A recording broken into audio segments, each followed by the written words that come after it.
It's gonna be a long one today, y'all. It's gonna be filled with heartache, heartbreak,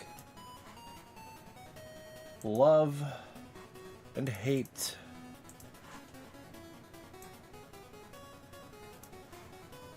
Apples and oranges, bitches and, well, that's me. Welcome on in.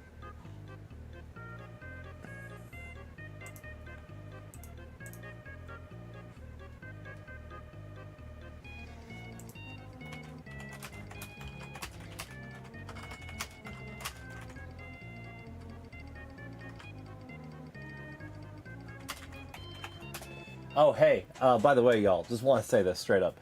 Happy 22nd birthday to Fairly Odd Parents Abracatastrophe, which premiered on July 12, 2003. It's an important day. It's an important day in our nation's history right now.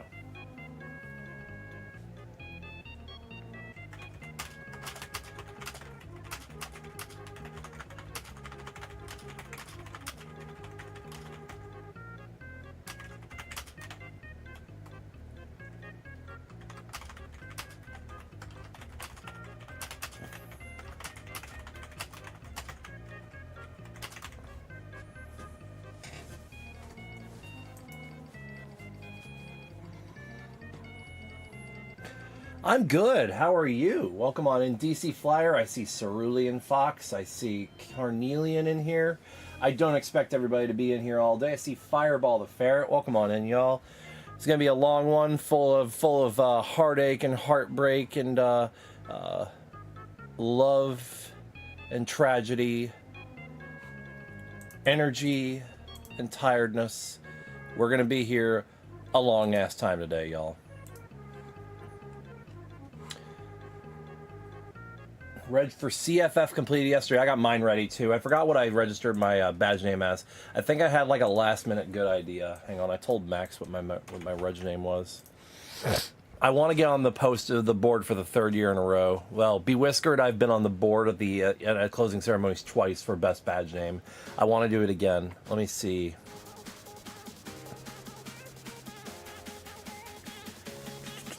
Again, dance competition signups for that are open. I'm also going to a dance class on Monday again. I'm very excited. I've been going to some popping classes.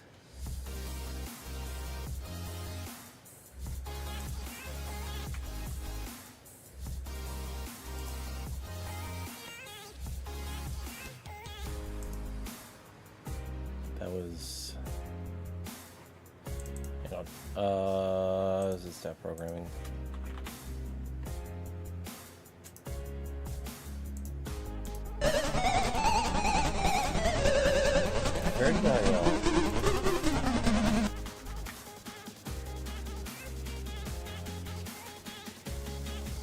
Where did I talk about my badge name with somebody?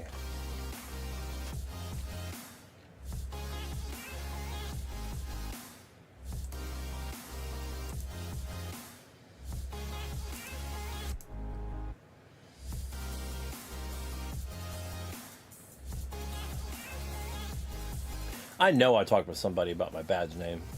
I forgot what I registered it as, though. Oh, well. I guess I'll find out when I get to the con what my badge name is. It's not till October, anyway. Alright. Got done watching several of your videos. Well, we're gonna watch them all now. What's up, DC Flyer? Or is that, how do you... well, you second hello, DC Flyer. Sakaha is here.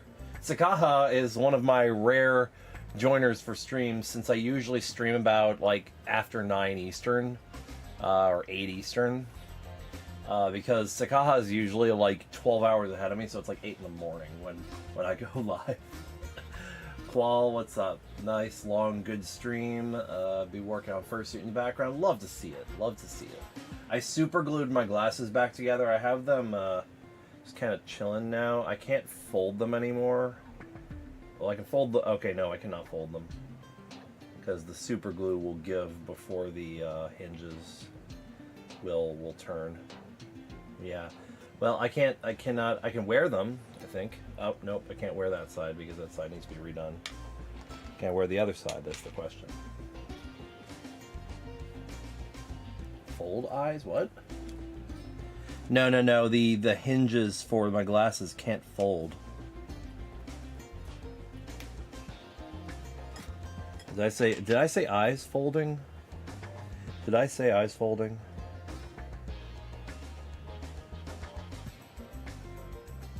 Oh man, I knew I forgot to do something with my stream HUD last night. Man. Forgot to do a plug for members. Because members on YouTube for streams like this get cute little emotes. There's 4 of them. Hang on, let me pull up my live stream and I'll show you all the cute emotes. Just like Twitch, you guys get emotes. Share some of the emotes.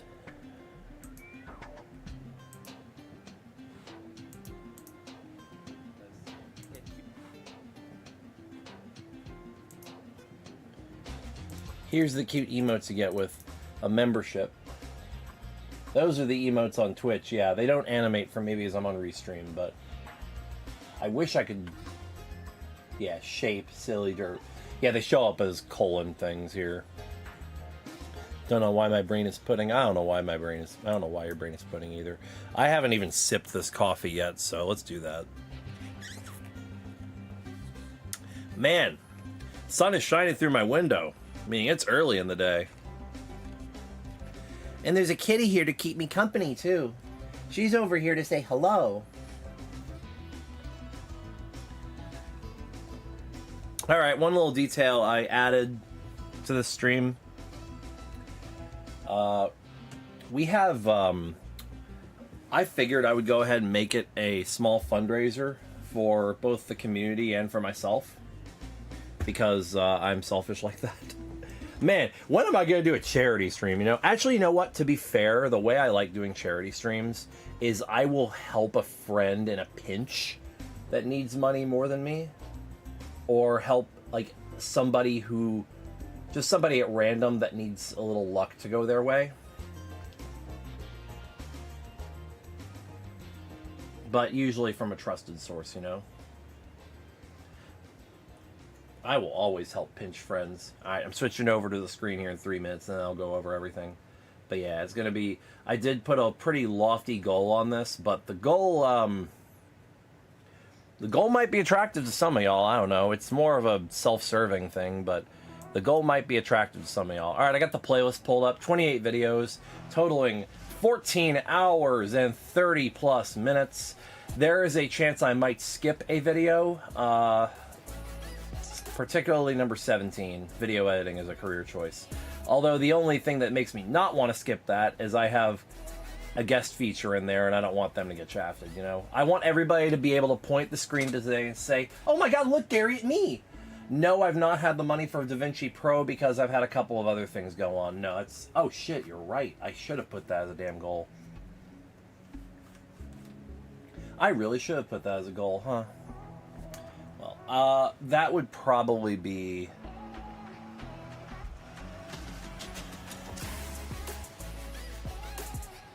If I raise enough to meet, like, some of the lower goals, but not the top goal. The top goal is I attend Megaplex. It's an $800 goal. But if I could do both if I get 1,100, but that's probably not going to happen. I think the most I've ever gotten from one of these like fundraising live streams is like 570. But to be fair, that was only like a 6-hour stream. This one's a 15, 16-hour stream. I put 14 hours just because that's the bare minimum that we're going.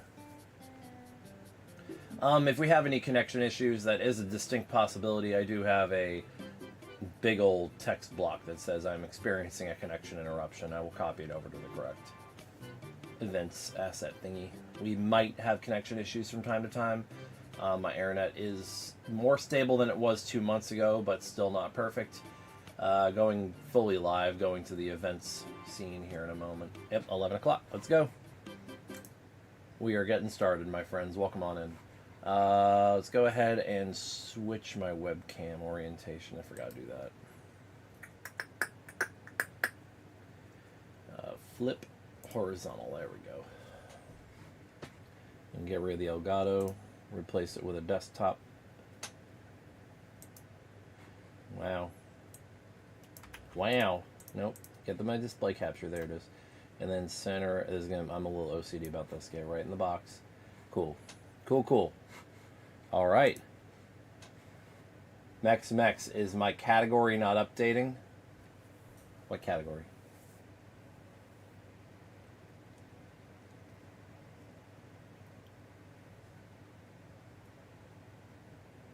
Category. Showing iRacing? Shouldn't be. Hang on. I think, yeah, it might be overriding. Hang on.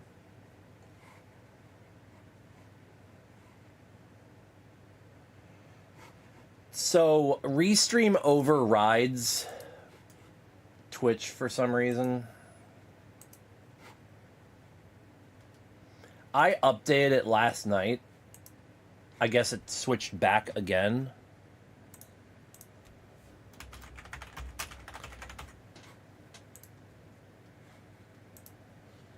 Oh, it didn't actually select. Hang on.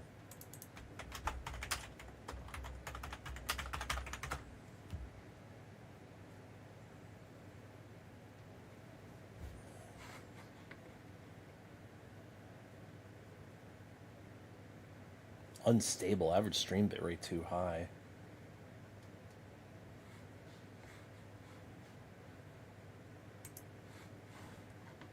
What do you mean average stream? 6150? Why is it so high? Alright, anyways. So that's updated. Alright. Show of hands, how many of y'all have actually seen this one? Pretty bad. I didn't know what the hell I was doing. Okay. We're about to get started here. They get progressively more, oh, I see where you're going with this as you go. I see where the connection is between then and now. This one's just completely on an island of its own because I made it 6 months before I made any others. I thought it was just going to be a one-off. I didn't actually think... I eventually thought, maybe I'll try a second one, see how it goes. But... when I made this video, I thought it was just going to be a one-off thing, and maybe I'll do countdowns each year. I didn't think I was actually going to go anywhere with this, so. This is the first episode, my favorite songs of 2022. We gotta get started. Hi there. Got a lot to cover, and I cannot hear it. This because my speakers are unplugged. That would help. Following this channel for any extensive period of time knows I stick really to no media. Where are my speakers unplugged from? Real rules. Is this a meme channel, video essay channel, music video channel, vlog channel? The answer is yes. It's one of the channels of all time. But with I actually don't know where they're plugged in. Comes with benefits. Say I have a weird little brainchild like I want to do today. There we go. Talk about something different in a different format. That's what this channel's for. So I'm going to bring up a buried artifact here. I used to be a music reviewer. I mean, I definitely watched too much Channel Awesome at the time, and damn, my mic was better than the one I got now. In 2014, I had this show called Radio Yeah, I know. where I talked about top 40 music. And after only 7 episodes, including a 4-year... There you go, you are getting double audio now. It wasn't for me. But that didn't stop me from sharing my feelings on music I liked over the years, so this year I tried an experiment on Twitter called Bolt Listen To, where I would discuss albums I would do full cover-to-cover listens of and briefly review them on Twitter. I wanted to kind of bring that here to wrap up 2022, so I compiled a list of my 50 favorite songs throughout the year. Now hold up. That's my favorite songs of 2022. Not songs that came out in 2022, just songs I happen to enjoy the most in 2022. So with that said, I have one rule. Note going into this that I've actually kept little playlists. I didn't really do a lot of my favorite songs of that respective year. Re-records of this. Actively update throughout that respective year. As I've always felt it's a great little way to revisit the year. Hold on, we're connecting to your channels. The rule is, if it made one of those previous year-end lists, even though you guys haven't hang seen on. those... We're having an issue.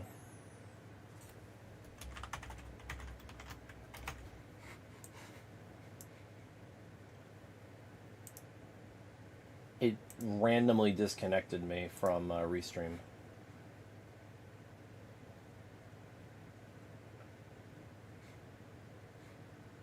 Okay. Nope, we're good now. This list, I am personally disqualifying it from being placed here just because Oh, yeah, it's going to be a long one today. I didn't clarify that. And also, if I We're only about 5 hours away from the NASCAR video, y'all. wouldn't want Any racing fans? of having the same songs make it multiple years in a row, because that would just kind of be pointless. With that said, here's Man, the songs I'm gonna be real. on the list from that. Thank you so much. Goes Small by Seaman. This video was a lot more simple. Sweet Time. Thank you for the follow, Bimo Raccoon. Untitled by Eden. And yeah, I'm immediately going to get demonetized on YouTube. It's okay. Warm Blood by Floor. There's a lot of it's all copyright audio. It's Endless all copyright Skies audio. by VNV Nation. Citadels by Galt Ori. Don't Take Me Seriously by Flashlights. Understand again, this is my personal... This is before I did the bounce animations. Definitely going to get me canceled. And no, I did very few animations. These were easier to make in that sense, though. not much of the way in hip-hop or rap, or even pop for that matter, let alone your top 40 stuff. So this will likely be extremely unique to me. I also sound like I'm talking off a script. And hey, maybe you'll discover something new that you like. Now, that's not to say I'm dismissive of the genres I mentioned a minute ago, though I do admit to not actively seeking them out quite as much, as the genres don't generally stick with me quite as much as my comfort zone ones do, you know? Anyways, let's dive right into my 50 favorite songs of 2022. Number 50, Oldest Daughter by the Wonder Years. Oh. Also, fun fact. This is the only one of these I made in Premiere. Wish I could love more than I do. Suburbia was just okay for me, but this band has never been one to... I want to add motion blur and so close. actually have them animated. I actually have someone working on that. Like, have them actually animated. A ton of tension and emotion. So they actually move while they're on And if screen, pop punk is your too. thing, please check this out. Number 40. Might be a long process, but eventually these are going to be animated. And then eventually when I get Premiere, or excuse me, when I get It's the sax. upgraded The DaVinci, saxophone this year. I'll Thank you, add Spectre motion Pulse, blurring too. for this beautiful piece of sophistopop that I would have otherwise missed. But let's be real, Paul Dara's ethereal, almost dreamlike vocals match up with the mood and melt into the rhythm. I can only give Mark so much credit. Give this a listen. My commentary on this was so bad. Hey Ma by Bon Iver. With maybe the exception of Holocene and the collab with Taylor Swift, I have never found all that much from Bon Iver that's interested me over the years. But This again, song thanks to really Mark, reminds me of the beginning of 22. I found this emotionally My first resonant, winter back cutting here. slow burn from him that really hit me early on this year. Iver's lyrics, however, can sometimes feel a little overwritten in their pretense, but that aside, this is a really good song. Worth hearing. Number 47, Lost My Cool by Stand Atlantic. Uh-oh, don't look, there's boobies on screen. High hopes for this band with the new album this year, and I was disappointed when the thing came out. So Stand Atlantic has 2 songs in my top 50 this year. On hindsight, I probably should have censored that, but YouTube's never gotten on me for Epic that. Pink so. Elephant impressed me so much Because I went and it's listened to their artistic. first album, and yeah, it's also good. This track, with that biting sarcasm in the hook and Bonnie Fraser's powerhouse of a voice, this is one of their best, and it rocks. Number 46, Anniversary by Tiger's Jaw. In the world of indie alternative, it feels like it's a dime a dozen, and you'll occasionally find something interesting or compelling. This band is one of those gems. I wish there was more songs I liked by Tiger's Jaw. Dynamic voice. This song is just a straight up groove, and if you go and listen to it, I hope Yeah, it's complicated, but Number 45. because I think it's also like drawn and not like a photograph. I don't think I have any way to justify this. It's not good. It's not sonically pleasing. It's jarring theater chord. It's most egregious and obnoxious. But goddamn, can it deliver a punch? That burst into the final chorus on the album is really captivating, and the unsureness on the repetition of "I'll be there next time" delivers a bit of bittersweet solace. Here's my I'm Sorry album. Stuck with me. Number 44. I actually like that album a by lot. Gang of Youths. Painful memories, a bunch of shit. This album was amazing. Deep into the masterpiece of an album, Angel in Real Time, we get this soft piano ballad delivered with a raw earnestness by David Lopepe as he reflects on how his late father, who he was very close to, was not a perfect person, was unfaithful to his wife, lied about his age and heritage, and even had a few kids that David didn't even meet until later in his life. I think the most cutting lyric here for me is, "I hate myself for stealing all his love when my brothers thought that he was dead." It's heavy, but it's extremely touching. Please give this a chance. You listen to that album, by the way. It's a good fucking Detroit album. by Tiger's Jaw. My favorite cut from the album, but not by much. I often confuse this one with Anniversary from how similar it sounded, but the fuzz on the guitar delivers a much better punch here in my opinion. know I can't Favorite swim. discoveries of 2022. Number 42, The Mind Electric by Miracle Musical. Hello, my thespians. My brain has claimed its glory. Okay, so remember how I called AJR Theatercore? I take it back. I didn't really know what to make of this fascinating and eclectic project at first, but ultimately it boiled down to just one track that stuck with me, the almost avant-garde Mind Electric, which begins with the entirety of the song played in... By the way, as we go along, if anybody has any questions for me or anything, just consider this an entire AMA stream. Consider this whole thing an AMA stream. You may need the album's context to fully grasp this, but man, is it good. Number 41, The Burial by Seeming. God will bury you. Seeming is such an interesting artist. Alright, so this guy, who I also discovered thanks to Mark, surprised the hell out of me with his ability to consistently write catchy hooks, but still hasn't caught on beyond a very small scope of fans. This one came from his 2014 mixtape, and it's Oh yeah, that's not gonna work. all about the nihilistic viewpoint of essentially the humans being the virus to the nature of the earth. It's dark, but delivered in a somewhat Yeah, this ain't gonna work, approachable y'all. and hella catchy way. Check We're this out. cooked. We're Number cooked, y'all. 40, Netflix Trip by AJR. Yeah, these are cooked. They're gonna glasses no more. I'm gonna have to get This some. band is just a hate crush. Again, I'm I gonna can't have to find justify some, this, nor can I defend it? But to explain why I like it boils down to the fact that the chorus is just damn catchy, man. I might have to probably grab some reading glasses, pop the frames out of these, and then Consumers put them who don't like in. rap want to listen to. Honestly, though, Put them this into one just those reading boils down to glasses. Ryan's vocal What's up, Landon? bombast in the hook. Yeah, I rolled over on my fucking glasses last night, and they broke. Both hinges broke. Give this a try. My favorite racing movie, I'm gonna be real, Number the 30. only one I've ever watched is Talladega Nights. I have not watched any of the others.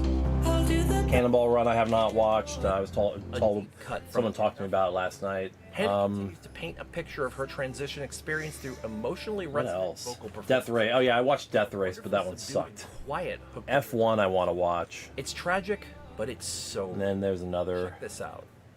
Number 38, Low Tide by. But yeah, no, I've never watched Days of Thunder. It's on my to-do list, though. It's on my the to-watch second and list. final Wonder Years entry on this list, and only the superior of the two because of the As a motorsport fan, that's like can only be sin, right? melodic expression of crippling depression with lyrics like "I keep making lists of shit to tell." Oh my god, they all friends, suck. reasons I But wish I the didn't. original is the one I watched. I'm staring. The at one with the dust of cutting yellow line. plants. I've given up. I Fuck can't with me, thing and we'll living. see who shits on a Not an sidewalk. Easy listen, but it kicks ass nonetheless. What?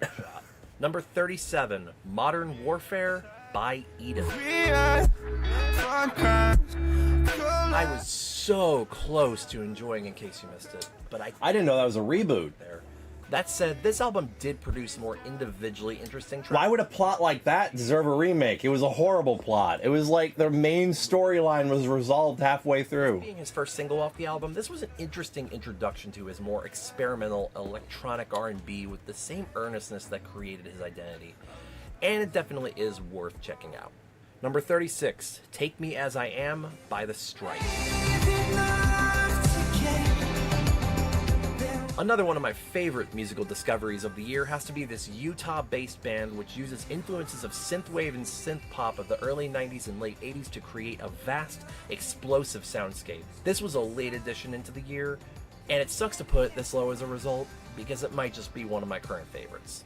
Number 35, Headspace by Charlie Adams and Rustin Kelly. Down, I was speeding like a Represents everything ugly and fool. gross about two stupid kids falling in love, This represents a refined mixture of both the beauty and the pain. With a sophisticated musical palette, a hauntingly beautiful... Wow, you are totally not reading off a script there, Max. ...harmonies, and the subtle guitar pickup in the dramatic moments, this earns its place here as a treat wrought with joy and heartbreak alike.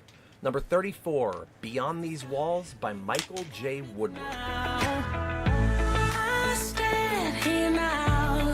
While AJR wears the badge of honor as my guiltiest pleasure of 2022, this might be equally as perplexing, as this is a song from an animated film called Arlo the Alligator, Underrated movie. on which had no right to be as good as it is. But let's be real, the magic of this track in particular is that reverb build up to the first hook, where Michael switches to his higher register, and it's indescribably beautiful, almost ethereal. And honestly, while the rest of the song... Oh my god, it sounds so bad. Alone, I sound so bad reading off a script like that. Give a nod to the It song. came out in 1975, satire on how violence was getting more normal. It will for you too. Number 33, Big Shot by Floor. This is not the last entry you'll see from Future That's a lot but of people's a lot of favorite. people have called this the album's high point. While not my absolute favorite off the album, Big Shot is arguably the hardest the band has ever gone, with much heavier focus on the guitar pickup and percussion, and Zach Grace delivering his heaviest vocals to date. Again, not my favorite off the album, we'll get to that later, but it's... Oh yeah, we'll get to that later. Number 32, Midnight by Creeper. Y'all, take a note. This is how to write a punk song about sex. The gorgeous piano intro Delivered with all the sexual knowledge of and infectious. someone who's never had I sex. credit Mark for the introduction too, but you can't deny quality when you hear Delivered with all the sexual bravado of an asexual. it. Times by Guster. I've always had such a massive conflict with Guster because while Center of Attention is among my 25 favorite songs of all time, Do You Love Me makes me want to scalp myself from hearing it working retail for 12 years. In the middle we have this, an ultimately safe, unimpactful cut from Look Alive. So why is it here? It grew on me hardcore, and this list was tabulated partially from play count. I just never really wanted to skip this You've track. never been inside of a gas station that plays music or Walgreens. And thuds back in. You've heard Do You Love Me. Never fails to get me engrossed. It's mood music. Good stuff. It's one of their worst songs. Crave by Tristan. We all crave, we all crave. I almost excluded this because I've been listening to this track since 2020. Circus But I hat. put it back on my favorites playlist for a couple. What about Circus Cat? Because I have a kitty nearby. It might be a little antiquated, but for those in the electronic scene, I can only call this a Would I change these placements? No, because I tabulated them via an algorithm. Number 29, Ferret with This is how the numbers turned out. I have a very specific way of ranking these for this list. Alright, you've probably been. It's more based on objective numbers Actually, rather than because I keep track of it in many I always different felt ways. This album closer was different. I explain it in a It later being the video. longest off the album. It's and ultimately really not long-winded. only the most songful off the album, but the most sincere and genuine as well. If you know the Now, context of the if I was to personally rank some of these as aged better than others, yes. So why is this one different? Well, let's ask frontman Skuro himself. I wrote it originally for Also, I'm missing Drop Shadow on my and I had DVDs. wrote the accordion riff even before that. So the whole thing is an old mush of previous stuff put together. He wanted to say how this song is Not there, but in a couple of them I am missing things Drop used to Shadow. be good, but they are no longer are. Sorry, kid, you were born too late. But it's not just the meaning; it's the amazing Relatable as fuck, not gonna lie. It's in like a deranged circus in the best way possible, and the emotional payoff in the vocals in the chorus. I can't expect everyone else to enjoy this like I did, but I'm not gonna lie that I like it, and I can give it my Lie and say I didn't like it is 28, what you meant to The say there, Bells of Max. Lioness by Subsignal. Once again, I feel like I'm underselling this song by putting it this low, but this one likewise. This one should have been higher though. Well, this But one this is just somewhere between Bruce Dickinson's it popped up late and it's based on play count. Theater at their most melodic. Give this song a shot. It's my favorite off the album. Number 27, Lookers by the Menzingers. Sometimes it's hard to look back on the past and feel like you missed a massive opportunity, but does this make it sound so good? There's a lot to praise here, but I don't think the world... I needed a longer cut of the song than what I was giving half of for these. yourself. Number 20. If I was already going to get demonetized, I don't know why I was trying to do less than 3 seconds of each song. That's a great fucking album. It's going to be the next album What exchange. could be considered hands down And somebody's going to be getting that one. sifting through waves of heartbreak, loss, and depression. The project is packed with some of the best hooks of the year. The entire song is just one huge build-up, navigating ebbs and flows of recollection and what-ifs to an incredible payoff, and it's so worth checking out. Number 25, The Kingdom is Within You by Gang of Youths. Honestly, this is just an objective masterpiece. While I can acknowledge its technical beauty, and it was one of my early favorites off Angel in Real Time. Now, incredible if I had a personal thing, it still this isn't one would be my top favorite 10. off the album, and we'll get to that later. It's one of the most uplifting tracks on this the song album. aged so well, and it's really beautiful. Number 24, Copper Tank Island by Mercy Furry. on 3. Mercy one, rather. Considered Same here. the likely I'd rank this one higher. From me to Fair to Midland. And while the band may take up 3 entries among my top 100 favorite songs of all time, a band I consider my favorite of all time, and they absolutely defined my latter high school years, this might be what I consider the last time I can put a Fair to Midland song on. Imagine that. A metal song with lyrics of, I'm a whale, I'm a whale, I'm a whale. Show no signs of being able to regroup. This song, with Dara Sutter's folktale and Sounds like roomies are home. eclectic vocals, has never... Kitty, kitty, kitty. And that came to a peak. Kitty, kitty, quite a kitty. Exact. Number 23, The Sound of Muzak by Porcupine Tree. The oldest song on this year's list, and it's not even remotely close. This deeper cut Song wouldn't have been eligible in any further year. almost synonymous with the subject matter, really Meow. for me early this year. Meow. Number 22, Meow. by Meow. Bring me sweet Meow. is it when I narrowly Meow. 20 is the clear standout for me from In Case You Missed It.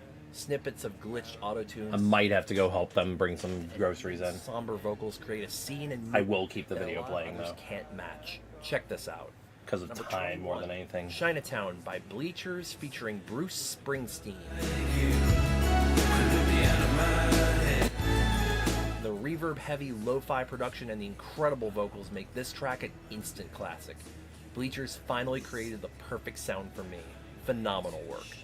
And now entering the top 20, starting off with Speed Living by The Growler. Ah, you did? This is what I wish Cage the Elephant sounded like. An infectious chorus and a fantastic percussion. But that's before we get to the bridge with the guitar solo. Careful. Man, you were here. You were watching this. This is before I even knew I wanted to just follow through on these PNGs. You know. Jay Robbins. All right, so this only has 22,000 Spotify plays, so yeah, we should get on that. You can't Hello. good, powerful hook from a killer alt-rock act that deserves far more credit. Reminiscent of some of the less visceral and more melodic tracks from ASG, if anyone's familiar. A slept-on gem. Give it a listen.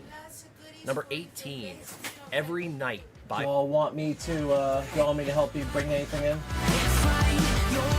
I mean, is anyone surprised Sweet. at the late release bonus track? Yay! I also have food in the fridge for myself, and just in case too. Immediately. I've got a biscuit As you can tell from by now, I'm a Gossip sucker because I had to get for super glue for these because I rolled over and broke them last night. And this has both. Yeah, I'm gonna have to go find reading glasses now. 15 seconds with And probably pop the frames out of this and put them inside some reading glasses because I don't think this the album. is gonna do any good. You might find an energetic pop punk 'Cause track. I can't close them now. Salvaging. Number 17. And then, what else? Love You 3000 by Mushroom. I like that coffee. Oh yeah, I got I cereal. considered not including this one at all because the way I tabulated this gave a lot of weight to play count. And this I played a lot. Yeah. Why? Hell yeah. Mood music. It sets a mood and feeling without any lyrics. I'm not immune to experiencing music through the instrumentation alone, of course, so here it is, and I'm standing by it.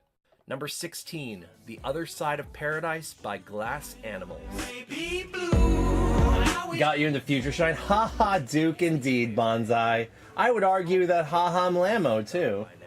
But Glass Even Haha Lomberly. eclectic and just otherworldly in a lot of ways. But I think Con video got me into Future Shine. Oh yeah, because I used to play along in that video. Fortune and the pain and Flora as a whole are just such a... which, if y'all... Here's the thing, is every other album they release is good. Glass Animals has always struck me as AJR if they were melting. And honestly, Because right now the one they're pending right now, I'm a little... sphere than regular. Haven't really liked many of the singles from it, if I can be real. I'll Stay Here in Paradise. Number 15, Tooth. Bonsai, what would you think about Haha Lom Dumpsterly even? You know what? I'm not gonna risk it. Where's my must-hide? Let's put Brent. Elephant Let's hide with Brent. album. Come on, Brent. Deep cut from Stand Atlantic's first album was so emotionally resonant. I'm gonna hide the boobies. Just in case. Classic self-aware lyrics that straddle the line. I like that I just randomly have a Brent here. This time coupled with a stripped back I also have a must-hide stream here. Bonnie Fraser A must-hide screen here, which tragic, is... devastating quiet.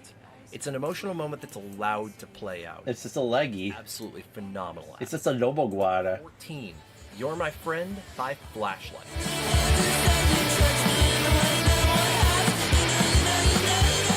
I listened to the other Flashlights album, and this song is 84 seconds long.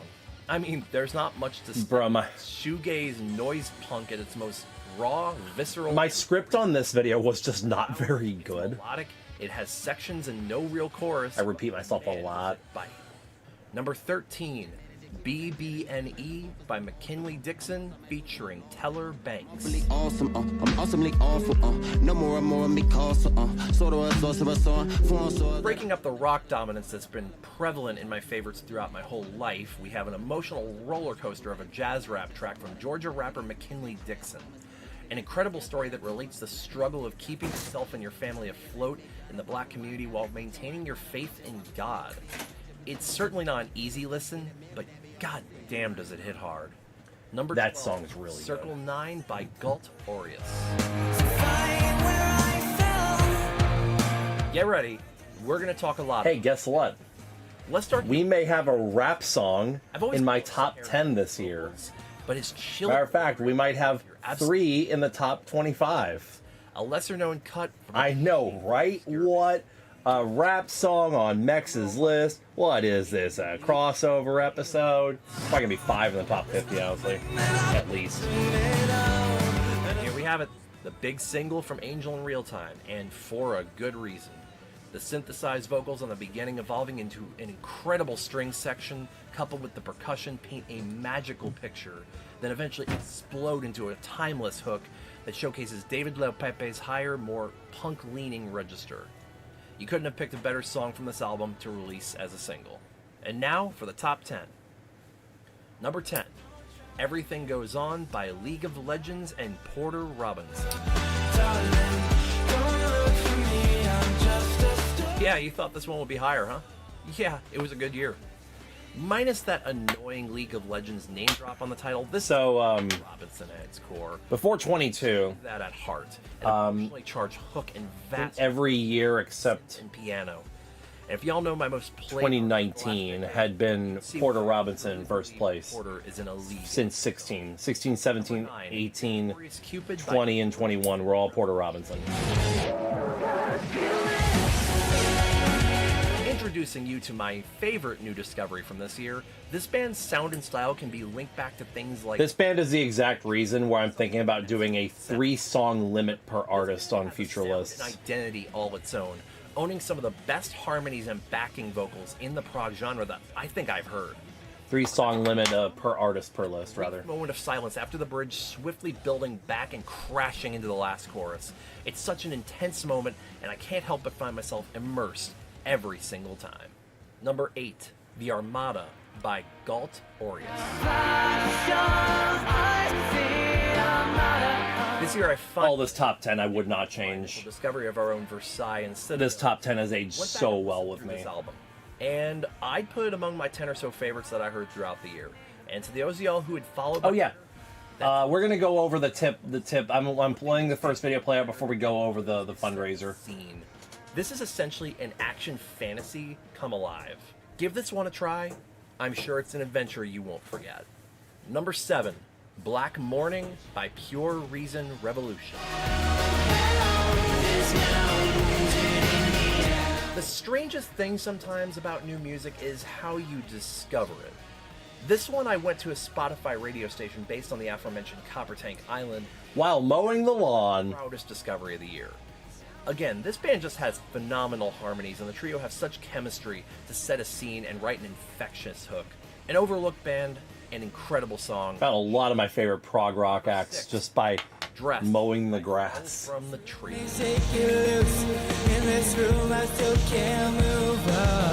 You'll see a lot of this artist in the Opposite future of lists. Breaking Point, a quiet and subdued set of verses that illustrate the mental struggle of going to a party wearing a dress, but not feeling confident yet that she can pass. But when the chorus gets going, you can feel the release, the euphoria of her feeling like her true self. A song with many layers and many twists and turns. Absolutely beautiful. Number 5, Play Along by Floor.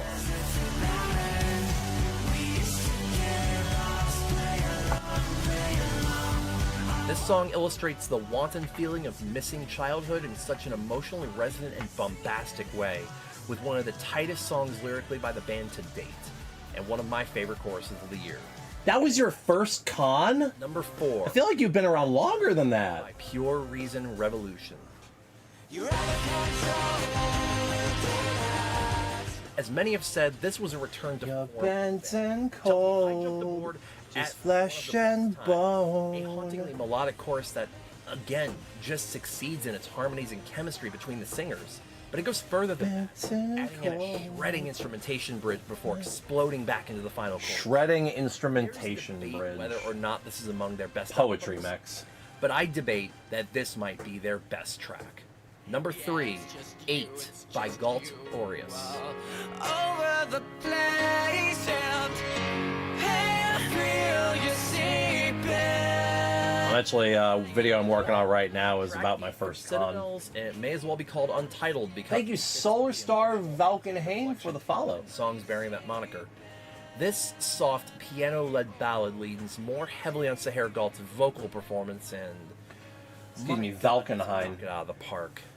The feeling of memories of times past while revisiting Von Volkine. captured flawlessly.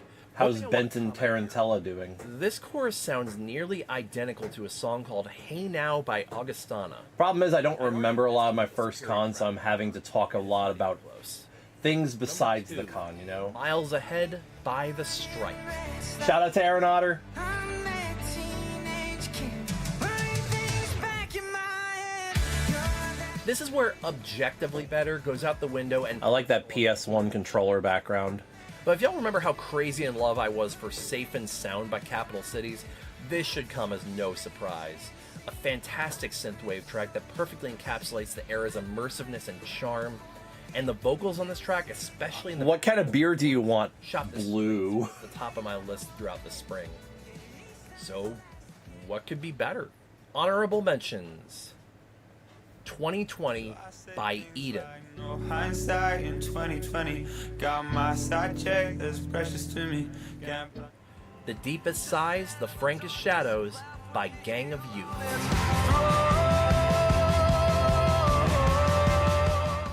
Move with Purpose by Said the Sky. So glad this was just an honorable this year. Would it change the entire dynamic of next year's Circling list? the Drain by Microwave. Black and Gold by Galt Aureus. Oh, I've been listening to Eden since Gravity. Helpful to Know Before the Revolution by Father John Misty. city.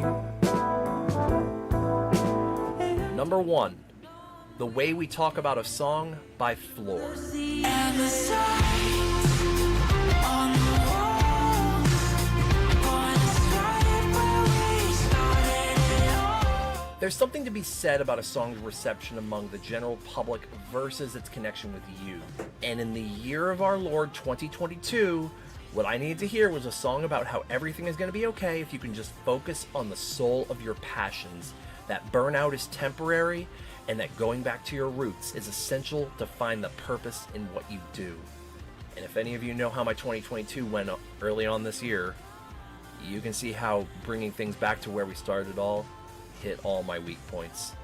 And later on rang true for so many reasons. I can understand why... So my Anthrocon 2022 performance with Atu Fox featured this song. It's the best. The lyrics this year. become a lot more potent in context. Disagree? Atu Fox was the dancer that inspired me to learn how to dance at Anthrocon 2012, exactly 10 years beforehand. Making more videos of varying topics across my YouTubes. There's a link to I used that song because it was Hash App in the pin comment. the You can also catch signs on the wall bring us right where we started it all. Friday, Saturday. That was specifically why I had to People might choose that vary, song. But usually it starts around 8 p.m. On Twitch. We do all kinds of different stuff. That link's in there as well. But hey, this was fun, guys. It's nice to just get to be myself and not have to worry about what's objectively good and bad and just go with what I feel. And I still follow this on my videos to this day. I only talk about something if it interests me enough. Oh my god, I didn't have a credit sequence, and I was still using Chitter. Okay, heads up. Okay, if anybody remembers this image... Oh wait, I forgot about this one. How's your mid-30s treating you? Okay, so today I'm going to go ahead... Something... While he talks, I'll go ahead and go over this. So, very thrown together. For every $50 raised on donations today, I'll wear the Fursuit head for 20 minutes. For $250, I will do another iRacing Fursuit stream because that shit was hard. For $500, I will put up a poll. I will let people make suggestions, and I will play what the community chooses for me to play, and I'll stream the whole thing. And for $800, I'll attend Megaplex 2025. But that's a long shot, I know it is. For less than $800, I will go ahead and just get DaVinci upgraded so I can actually add motion blur to my videos. So, use !tip if you wish to donate today. For $1,000, he'll take his pants off. No, this is, you don't understand. This is the opposite of OnlyFans. For added, if you give me more money, I put clothes on.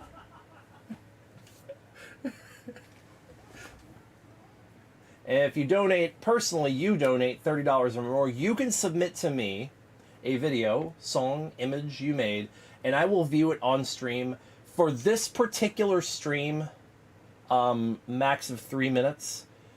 If we get enough of those, I will do a dedicated stream for that where I view people's videos, and then there'll be no time limit, as long as it's like under an hour. No time limit if it's like a song or a video or something like that, or something you just really want me to watch. But I will actually view, and hell, if you want me to give light critique, I will. Especially for video, because that's something I'm comfortable critiquing. So, just want to throw that out there. This is not the purpose of doing this stream, but I figured I would do a little bit of viewer incentives. I tried to think of these last minute last time. Really bad thinking about shit like that. So, if anybody feels the need, feels compelled to leave a tip for the work I put into these videos, plus just because I like eating, you can !tip and to do that. And thank you very much, Reich, for the 10, getting us started. I appreciate you, Reich. Listen to the Dukes. Listen to the Dukes. You get Dukes every time someone tips. You get the happiest noise in the world. Very last minute, I did not script this video, so if I stumble over my words... So yeah, if you donate 30, you can request... Use the instructions on that. !donate reward if you do that. There have been a lot of furry pieces of ephemera or media or just things that were relevant to the fandom at one time and were part of our culture, intrinsic to it, in fact. Some even more so than current memes. But a lot of these have kind of fallen by the wayside and become forgotten. So I just want to bring these back to the forefront to maybe unlock some core memories in... I have to post this thing on. Fair warning, this will be extremely not safe for work. This video is absolutely not... This video is not safe for work. Do not watch this video if you're at work. Please do not watch this video if you're at work. Do not... Nice overlapping audio there. Alright, fun fact. Did you guys know that Yifstar became what is now So Furry? I was told that 50 for Qual, let's go! Thank you so much, Qual! Yes, there was a site called Yifstar.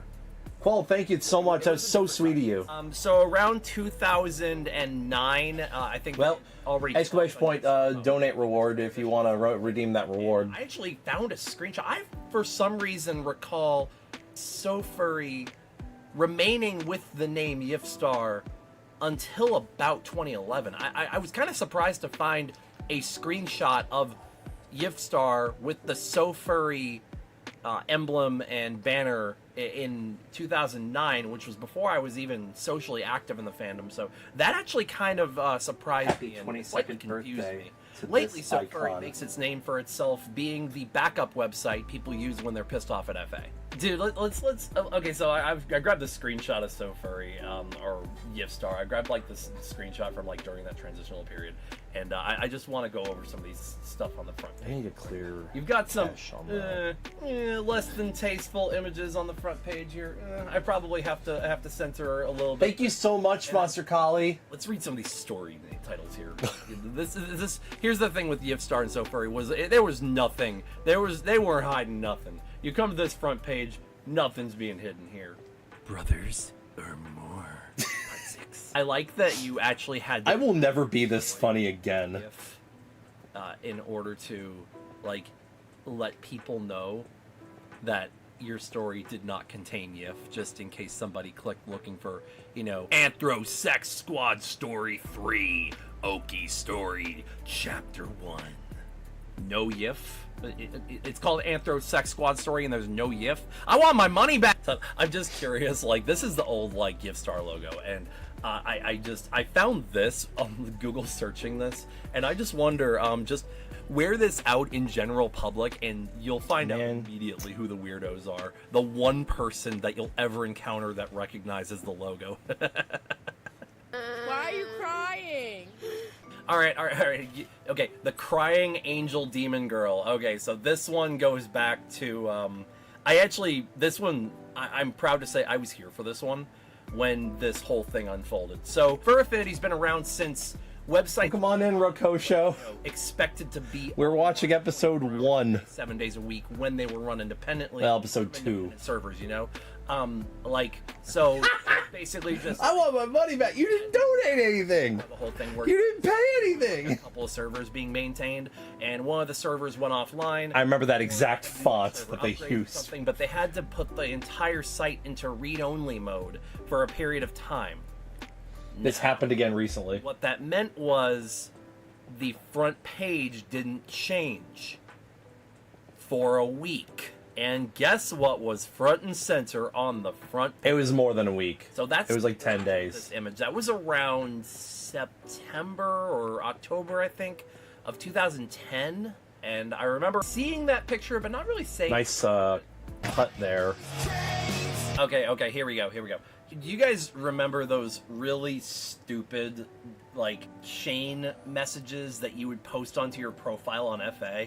Paste this on your profile if you are or support furries. 2000. I are furries. It's more of these things have just not aged very well. It's like looking at an Angel Fire page nowadays. These just have not aged well into the modern era of the internet. Copy and paste if you're a true brawler. God, this image was everywhere. This image would make it into every MSN chat, every Yahoo Messenger chat. It would be linked nonstop, even up to as recently as 2015. Yup. The other one on there was Wolfmer. Do you remember Wolfmer? The Fandom. I'm lonely. Hit me up on MSN. Do you remember that one? Is even funnier. I'm reading this directly off of Know Your Meme, and I'm just laughing at this. That one got removed pretty quick from ED though. Encyclopedia Dramatica, not erectile dysfunction. Became a popular reaction image associated with the word online in the mid to late 2000s. The image is taken from a page in a furry erotic comic entitled Incontinent Student Bodies. Just wishing he could. I didn't even know that that name. Bite. Yeah, it was that video website app thing that was supposed to replace TikTok or Vine in a sense, but became more well known for the fact that nobody remembered it after about a month. Here we are literally 3 years later, and a lot of people are like, what's Bite? It actually apparently got a rename recently to, what was it, Clash? Clash, I think was the name of it. Yeah, Clash. And they got this name change back in 2021. And by that time, Incontinent Student Bodies. Like, I love that name so much. In the radar in the fandom that was all over Twitter for maybe 3 days at the end of January of 2020, and that was it. Just that little few days, and then nobody ever heard of Bite again. Okay, here's one I have no recollection of because I was not around for this one. Fur Nation. Apparently, Fur Nation was. Yeah, it shows my age too, because I didn't. kind of Okay, competing this I was just completely misinformed. become the furry social hub before actual social media came about, and became more prominent. Did I at the forget end to of the censor 2000s and early 20s. Slightly NSFW up Apparently, there? this site had roughly 7,000 registered users at the time of its shutdown in late 2009, and a lot of people apparently crowdfunded it to come back. I was incorrect in my statement here. Fur Nation was a lot bigger than what the research showed. But it was apparently a major Bucktown Tiger. Oh my god, that's a name I've not heard in a long time. mid to late 2000s, when the only real options you had. Bless all furries in their 30s. Furries in your 30s, shout out. Let's go. Social media was still in its infancy around the time. I mean, you had MySpace, you had Facebook, but it was very disorganized, and it was it felt like it was difficult to actually be able to. Also, I hadn't found the bokeh background I've been just using ever since. Fur Nation was shut down. Also, I like this bokeh background better. Little thing. I like the one I used in the first video the best, actually. Period marks at the end of like an article. It's kind of sad because you're looking. I think actually I used the same one in episode 1, but I did like some sort of effect on it to make it look just different. Moved on from it, and it is kind of sad to see. I mean, that's kind of life and death of everything, but. This was the first one I made in DaVinci. IFPL, does anybody remember this one? I still remember this one, still actually frequently try and update this, even though I don't think anybody uses it anymore. The Internet Furry Proximity Locator was created by CatTech.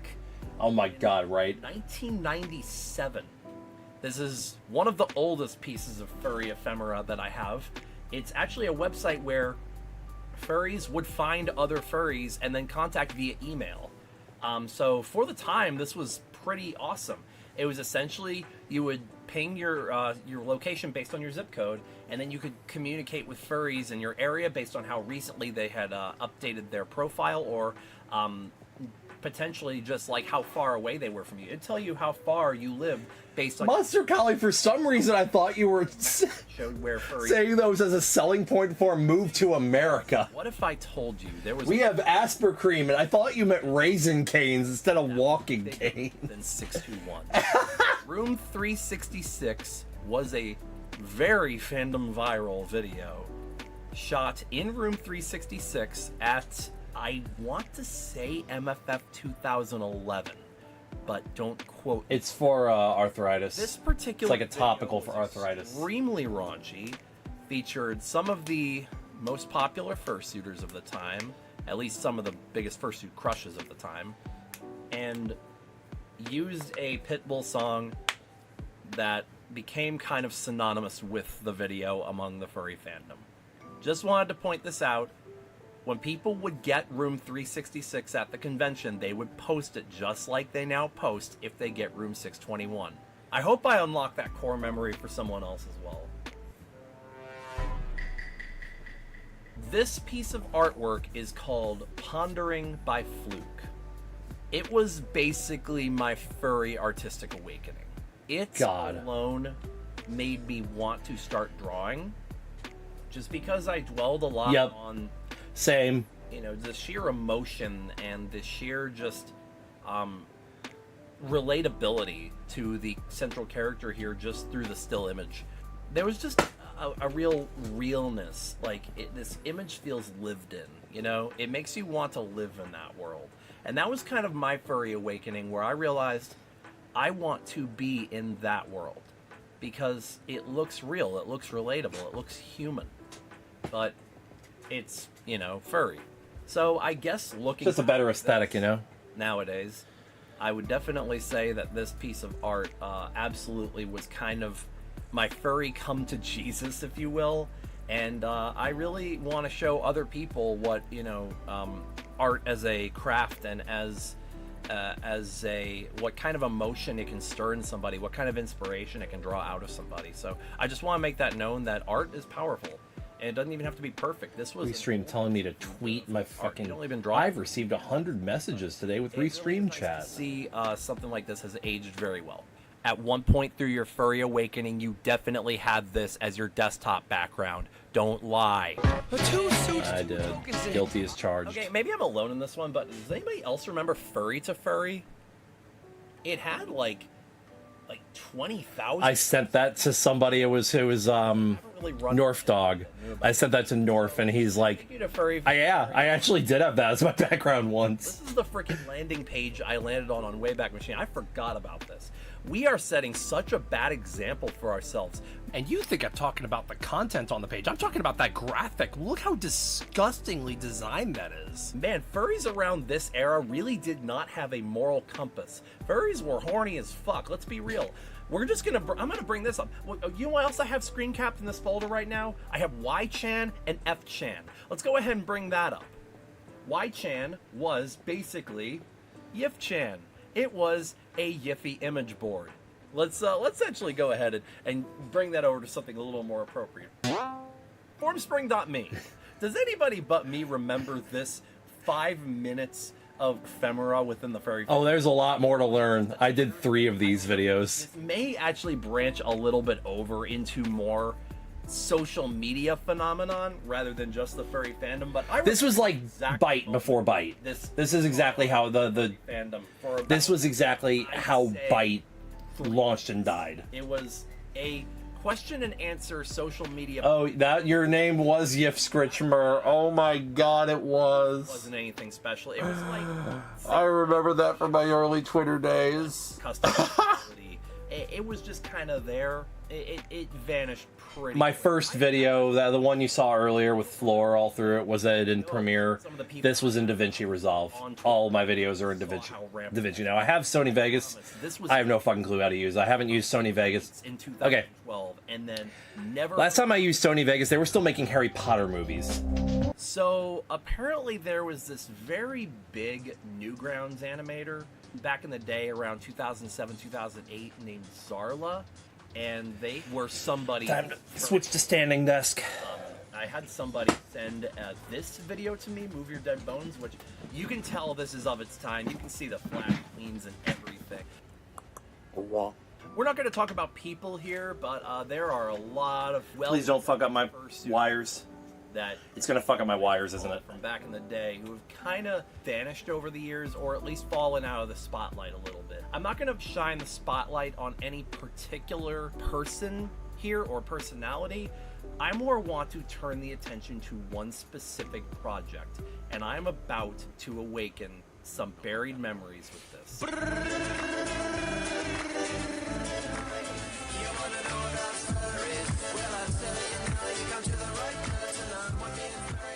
In 2009, we didn't fuck anything up. The album by Curl the Raven was everywhere. Everyone was talking about this. Everybody was playing this. Everybody was sharing it with their friends on whatever instant messenger you choose. This was the furry meme. And this song in particular, the furry song, I still see it getting brought up today. It had that big of an impact on the furry fandom. Here's the thing though, the song is kind of a banger.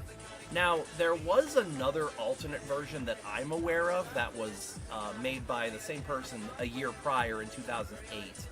And joining the chorus while we keep the chant going. I'm furry, I'm furry, I'm furry, I'm furry. I remember this one getting brought up a lot, and yeah, this one sucks. I'm straight up, this one sucks. I'll admit, a lot of the content of this album has aged kind of in a weird way. I wouldn't say it's like, you know, as relatable now as it used to be. Another deviant art. If you recognize this character, you are an internet hipster. Also, how's that debt coming along? Okay, so Dante is the mascot of a website called Sheezy Art. I'm glad you're enjoying that. DeviantArt knockoffs.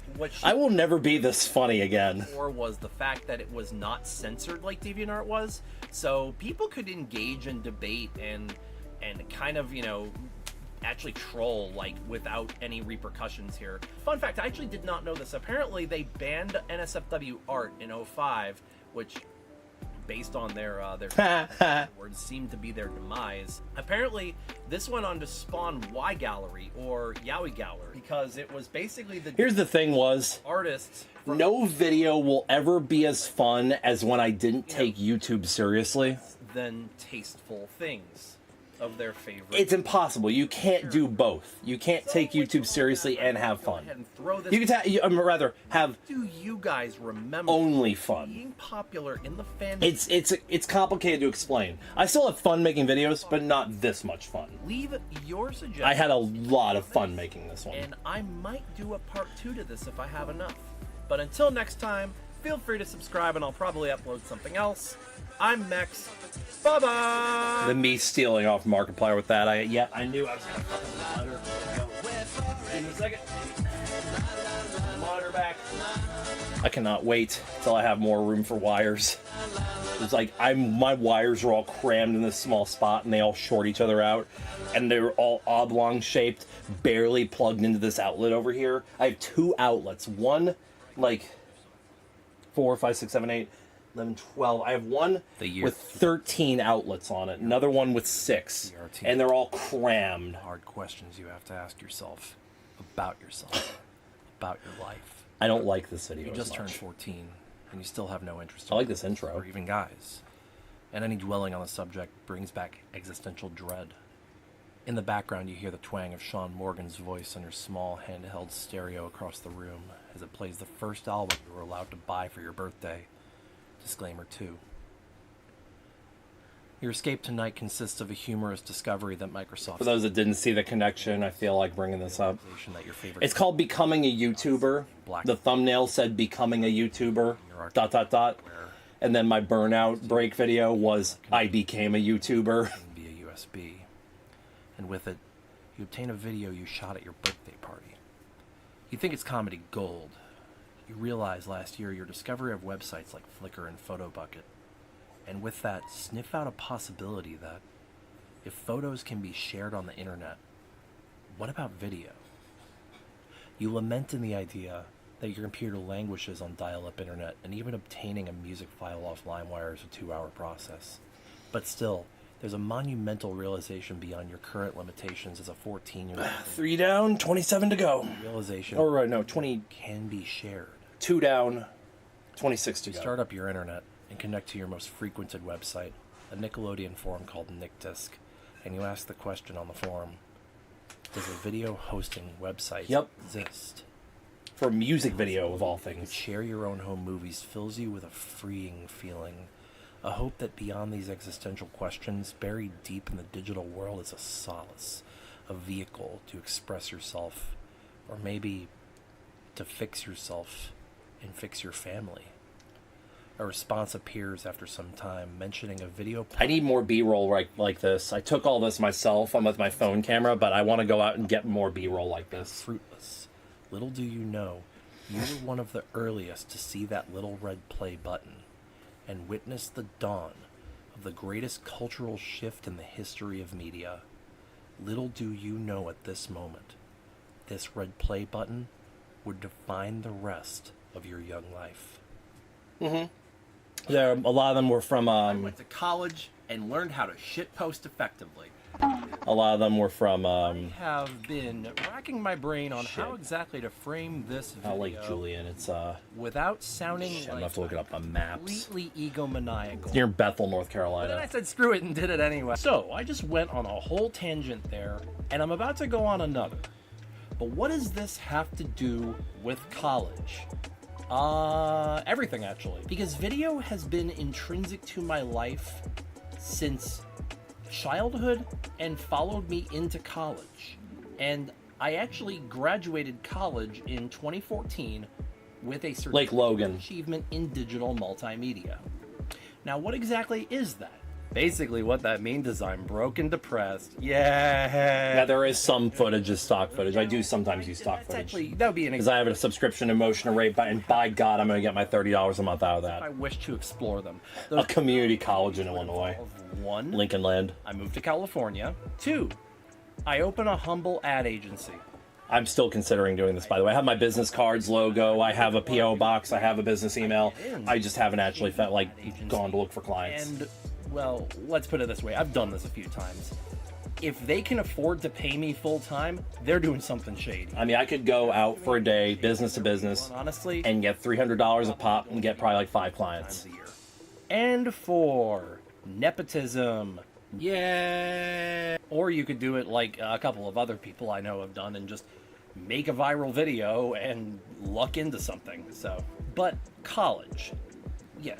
What did No, I'm from here. Yes, I grew up here, in terms but I of left the state for furry reasons, and then I moved complicated thing to say. state to state again for family reasons. Now, I taught myself.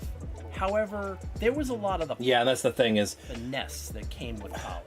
do I want to make the same ad every day, or do I want to make Learned these? on my own. I actually learned After Effects through college. But this brings me to what I'm going to talk about today, and that's YouTube. What am I doing with YouTube, This video has not aged well. and what have I done in the past with YouTube? This video, That's how I wanted to frame this. I wanted to frame it because I'm telling my story of how I discovered YouTube from a very egomaniacal standpoint, this came off as a humble brag. forward on this platform. I'm sorry. This video, the way it was scripted, came off as a humble brag. For nearly 2 decades. Guys, Oh my god. it's not an I exaggeration. only had 1,100 fucking TikTok followers. Was I think I'm at 10,000 just about now. 2006. Apart from that, throughout 2006, I didn't realize it shot up that much. I thought I started like 3K before I started making these. different attempts at it. And then in 2007, I really started getting going with editing with an AMV 9968. using a song by Taproot. Likewise, back then, this YouTube had a mixed bag of things, from AMVs to NASCAR compilations to American Idol stuff. I never really stuck to a medium or format, at least until now. Except, that's a lie. On a few occasions, I did actually stick to a format, and I could have had successful YouTube channels to who knows what level. Twice. And I've had I have we have to set the scene. there's a lot of self-love without So from 2007 to 2009, narcissism. a myriad of different things, mostly ranging from racing compilations and commentary videos, occasional AMVs, and the rare music video.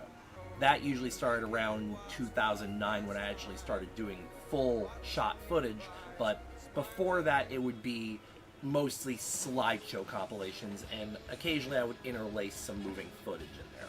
Now, one of my earliest comments was from a fellow racing fan who complimented me, asking how I gotten footage from Shout out to Cars Boy. into a compilation uploaded that night. Okay, so keep in mind that this was 2008. This wasn't exactly a common occurrence, even for media companies to be able to accomplish. I'm going to age myself with this one, but what I did was I recorded from my TV to a blank VHS at really diminished quality. Thank you, Tantacles. I used a I don't know how to pronounce your name, but if I pronounced it wrong, let me know. as it played off the TV. I also had to purchase a DVD RAM drive for my PC. These did not come standard at the time. I thought about waiting for 10,000 subscribers, but this would be a 25-hour stream if I did that. Rip and convert the DVD's media file without a watermark. For 3 years, this was my system. I do this for any NASCAR footage, movies, etc., and my YouTube, which didn't have massive traction or anything, but was getting a little notoriety from NASCAR fans from my crash compilations, only had, I'd say, 100 subscribers. While small, I did have 2 videos that had quite a decent view count. A 2006 NASCAR crash compilation, which garnered something to the tune of 35,000 hits, and in 2009, that was I feel like it may have been closer to I had an American Idol 3,500, not compilation for that singer 35,000. From my Might be misremembering. had about 150,000 views by mid 2009. To my knowledge, this video actually is still on YouTube under somebody else's channel, even though Imagine that. technically on my channel anymore. It is still the most viewed thing I have ever I'd be celebrating 3 million if that was actually still on my channel. of that channel, the ones that, at least that still exist. Still the most viewed thing I've ever put on YouTube, and that is Channel era. very upsetting. Okay, so I had this decently sized little YouTube channel that was doing a plethora of different things. But what happened to it? So 2008 was when YouTube started muting shit for copyright, which as a teen, I didn't really understand it, so it frustrated me. YouTube didn't really have any workarounds for copyright at the time, so if you got muted, it's game over. Then the next year... They had the audio library, but if you edited something to music, it would never line up. Chris Allen! Yeah, so you remember how I was talking about how I would dub VHS to DVD and put it on the computer and upload that footage the same day? I uploaded dubbed footage of the American Idol finals before Fox even did. And YouTube didn't like that. My account got an immediate strike, and in protest, I just rage quit. I just deleted the account and uploaded my stuff to Dailymotion. Dailymotion. Look, guys, apart from this really bad logo that they just redesigned, there's a reason nobody uses it. It sucks. It always has sucked. A year passed, and eventually I made what is now this account. Anyway, so we're in the early 2010s now, and with the rise of things like That Guy with the Glasses, Mental Floss, Equals 3, and others, YouTube started looking like a promising place to build, while maybe not a career, a brand.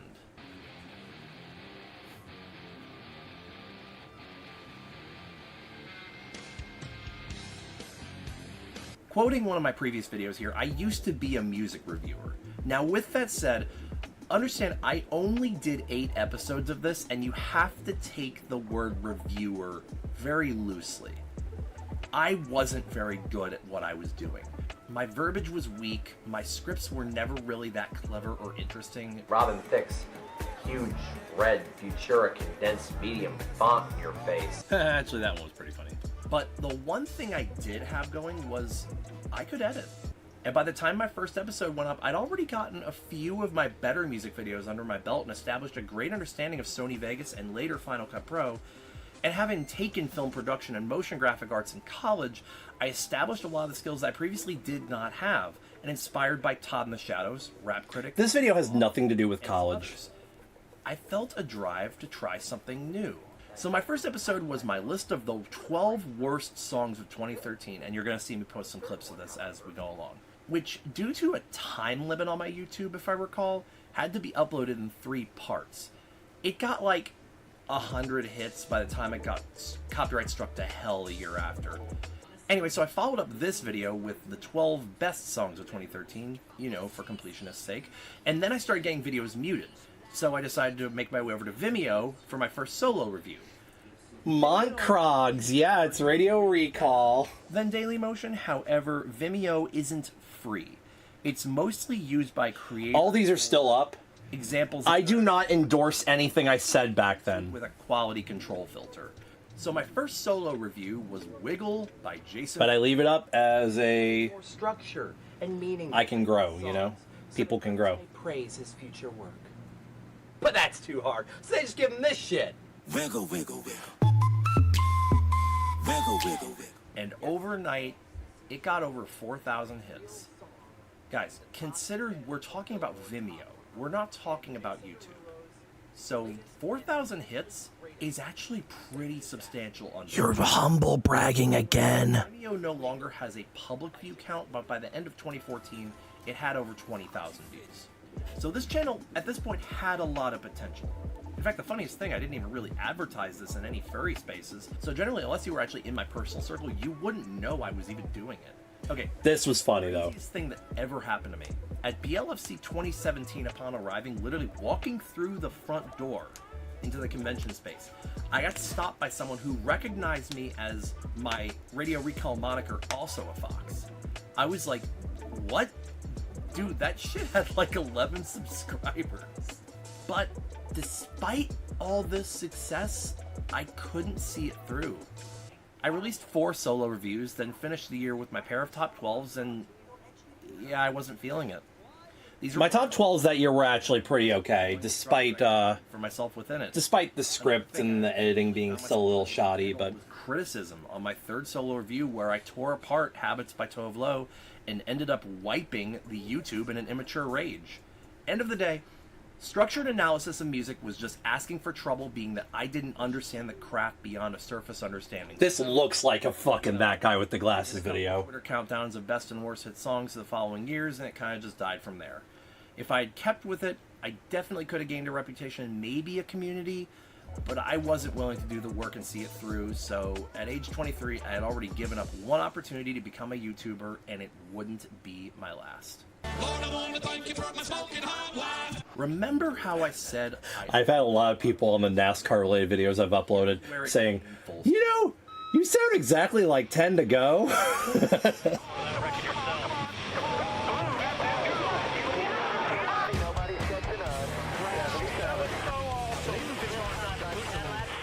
I noticed around this time there was really an untapped market for independent NASCAR content with a focus on high-end production and commentary.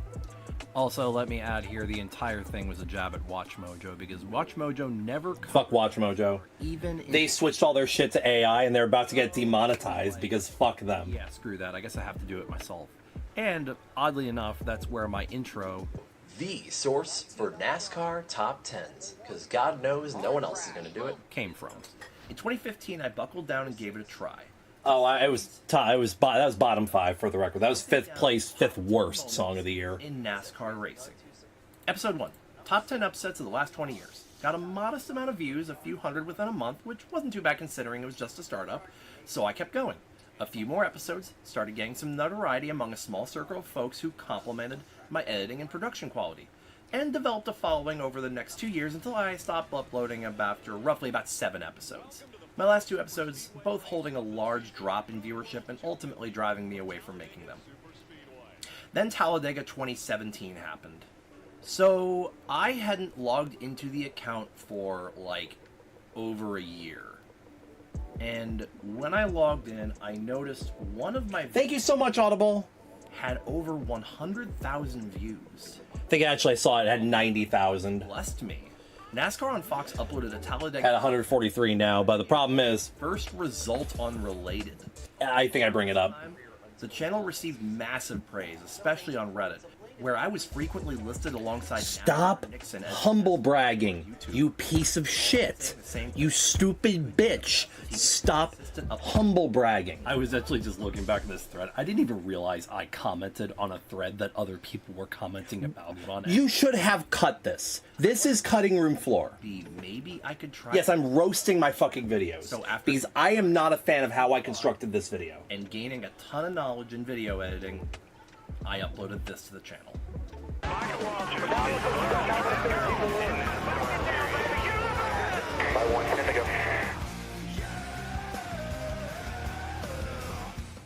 In 24 hours, it got nearly 800 views. And some of the biggest names in the NASCAR YouTube community immediately jumped into the comments celebrating my return. To be fair, right at a job. That was humbling. For me, and I saw 10 to go being my long play as I worked throwaway jobs. But life changes fast. I got a job working for an ad agency which very heavily interfered with my desire to edit at home. Despite opening a Patreon for the series, starting a Twitter, and really wanting to make something out of it, after 3 episodes, I felt so burnt out, I couldn't bring myself to make another video. Over the course of the next year, I developed a few regrets with 10 to go. Part of that regret was the political joke I made in the 10 drivers that failed to fulfill hype video. Y'all like this one though. Just a little too much speed right there. She's got the Paris Hilton camera presence with an Angelica Pickles attitude behind the wheel. She's the physical embodiment of legitimized female objectification in motorsports, especially in the way ads treat her. She provides self-sustaining hype that hasn't been backed up but won't die until it happens. She is to NASCAR what Donald Trump is to U.S. politics. But to be fair, I'm proud of the writing there. Sad that I let that channel die like that. So let's play a game of what did Mex do? Here's your answer choices. Don't ever do this. B, move on. B, cool, it's good to be nice and give people a dream. Don't do this. Formally close it down, announce I'm done. Or D, give the channel and accounts to a random viewer, disabling your own access and only briefly announcing it on Twitter. If you chose D, congratulations, you're smarter than I am. Yeah, to this day, this was a very dumb move. And honestly, though I'm happy I did quit when I burnt out before driving myself totally mad, especially since I don't watch NASCAR as much as I used to. Yeah, I gave my channel to a random. In some ways miss it. The channel got up to a few thousand subs and had massive... Someone who had video experience, but it's really nice to random. see a plethora of well-produced NASCAR content on YouTube now. Some even taking a hint from the race. Don't put slap shoes when I'm comparing myself to others. I did not inspire slap shoes. So this brings us to where I'm at now. What am I doing on YouTube? Well, for the last few years, my channel has been a little bit directionless. I had some experimentation going on with a few After Effects projects.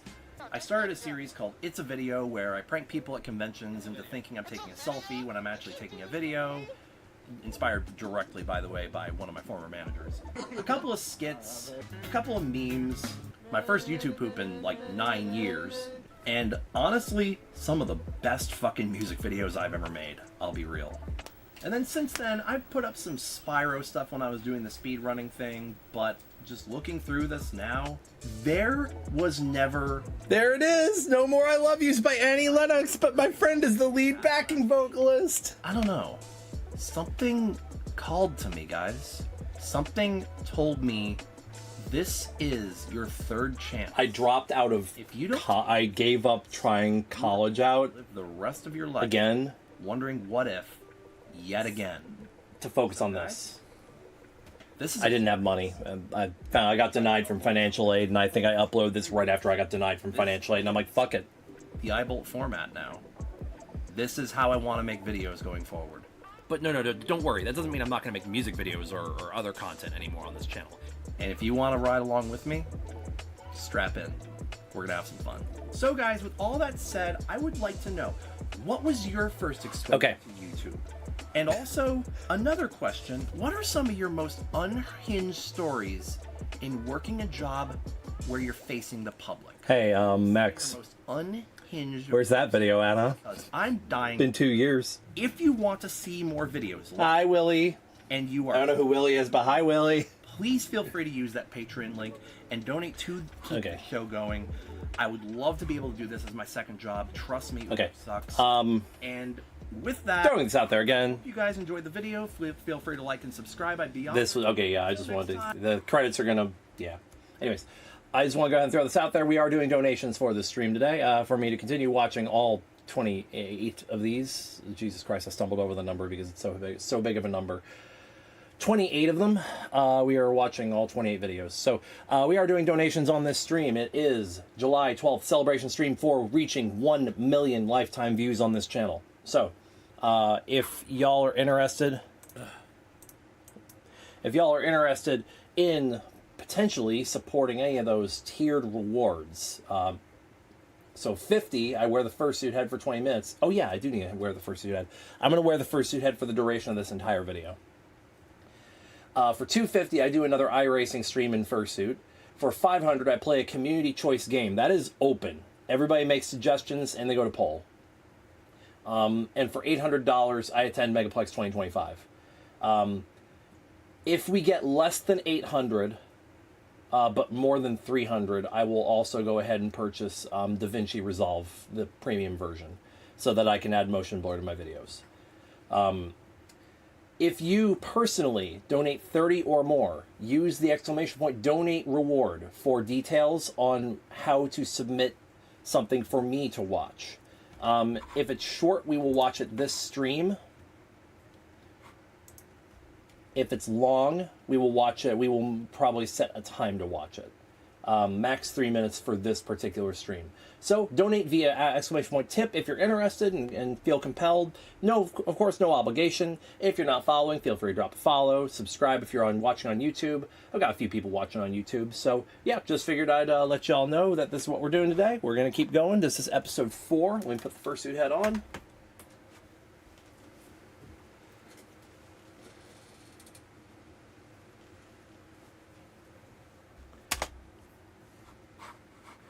Oh yeah, we're gonna have to double up the audio though, I think.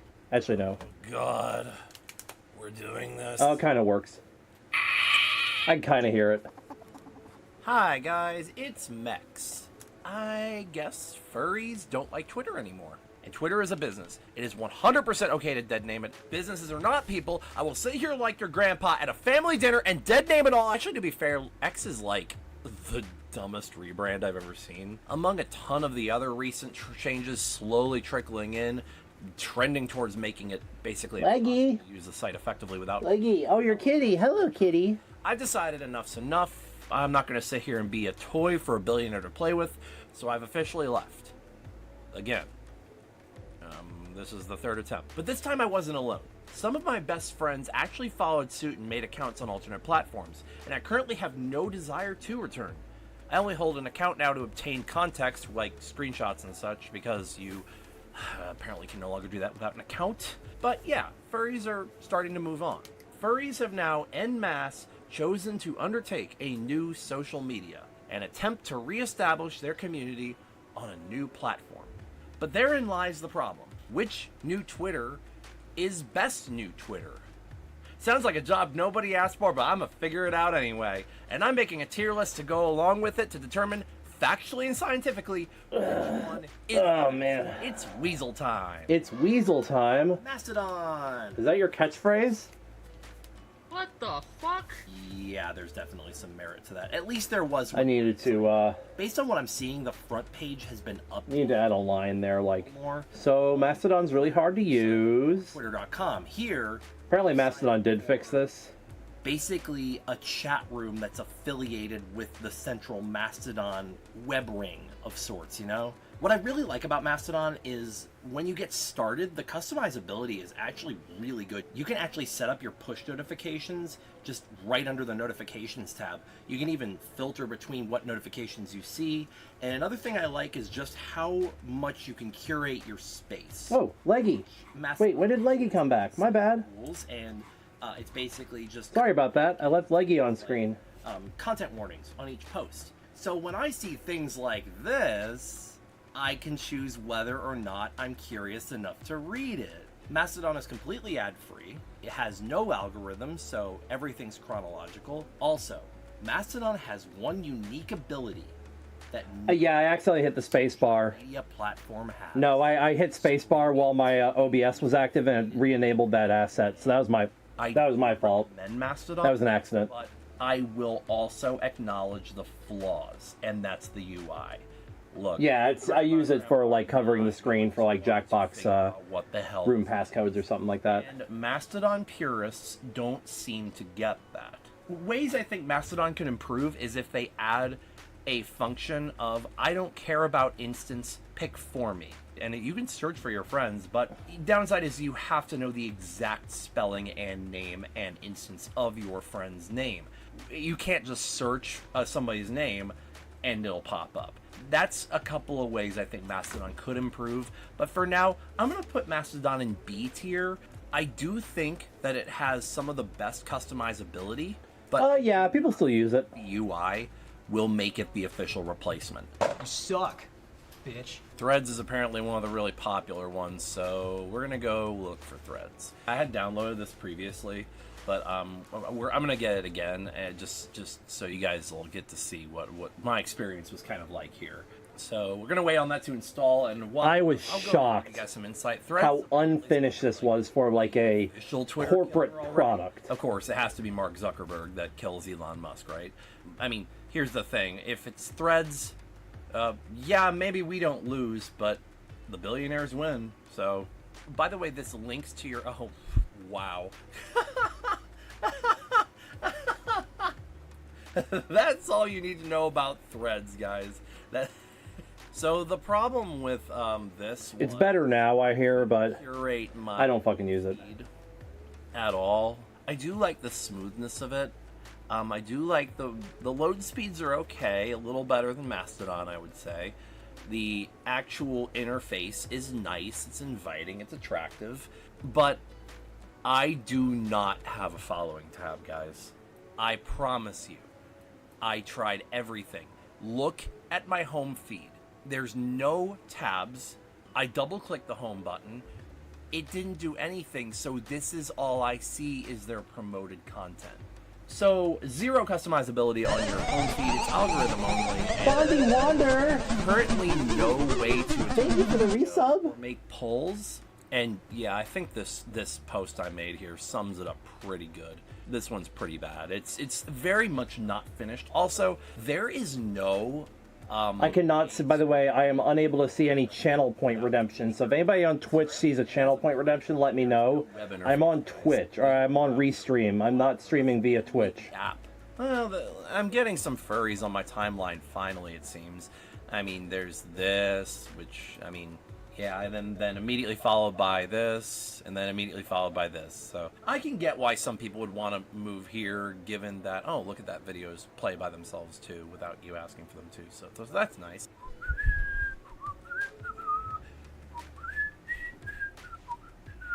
Threads gets an F. A YouTube movie reviewer named Bob Show had a good quote for a movie that looked beautiful, but everything else was a mess. He called it beautiful crap, and that's exactly what Threads is. Purple black? Looks great, it doesn't function, and it's not ready. How bad is Threads failing right now? Oh my god. Oh no. It's worse than I thought.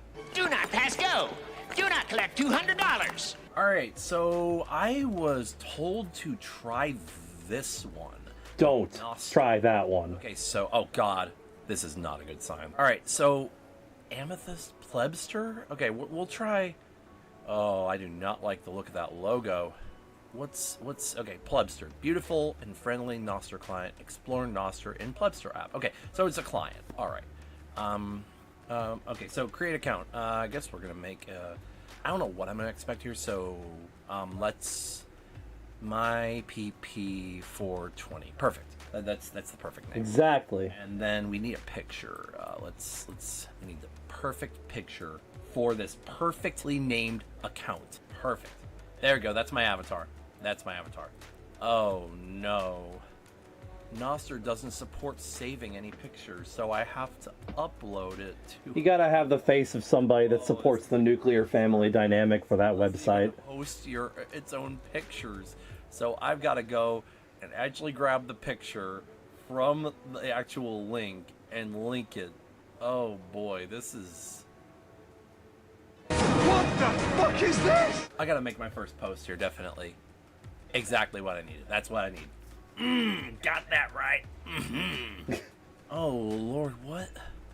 Okay, 2 following, 1 followers.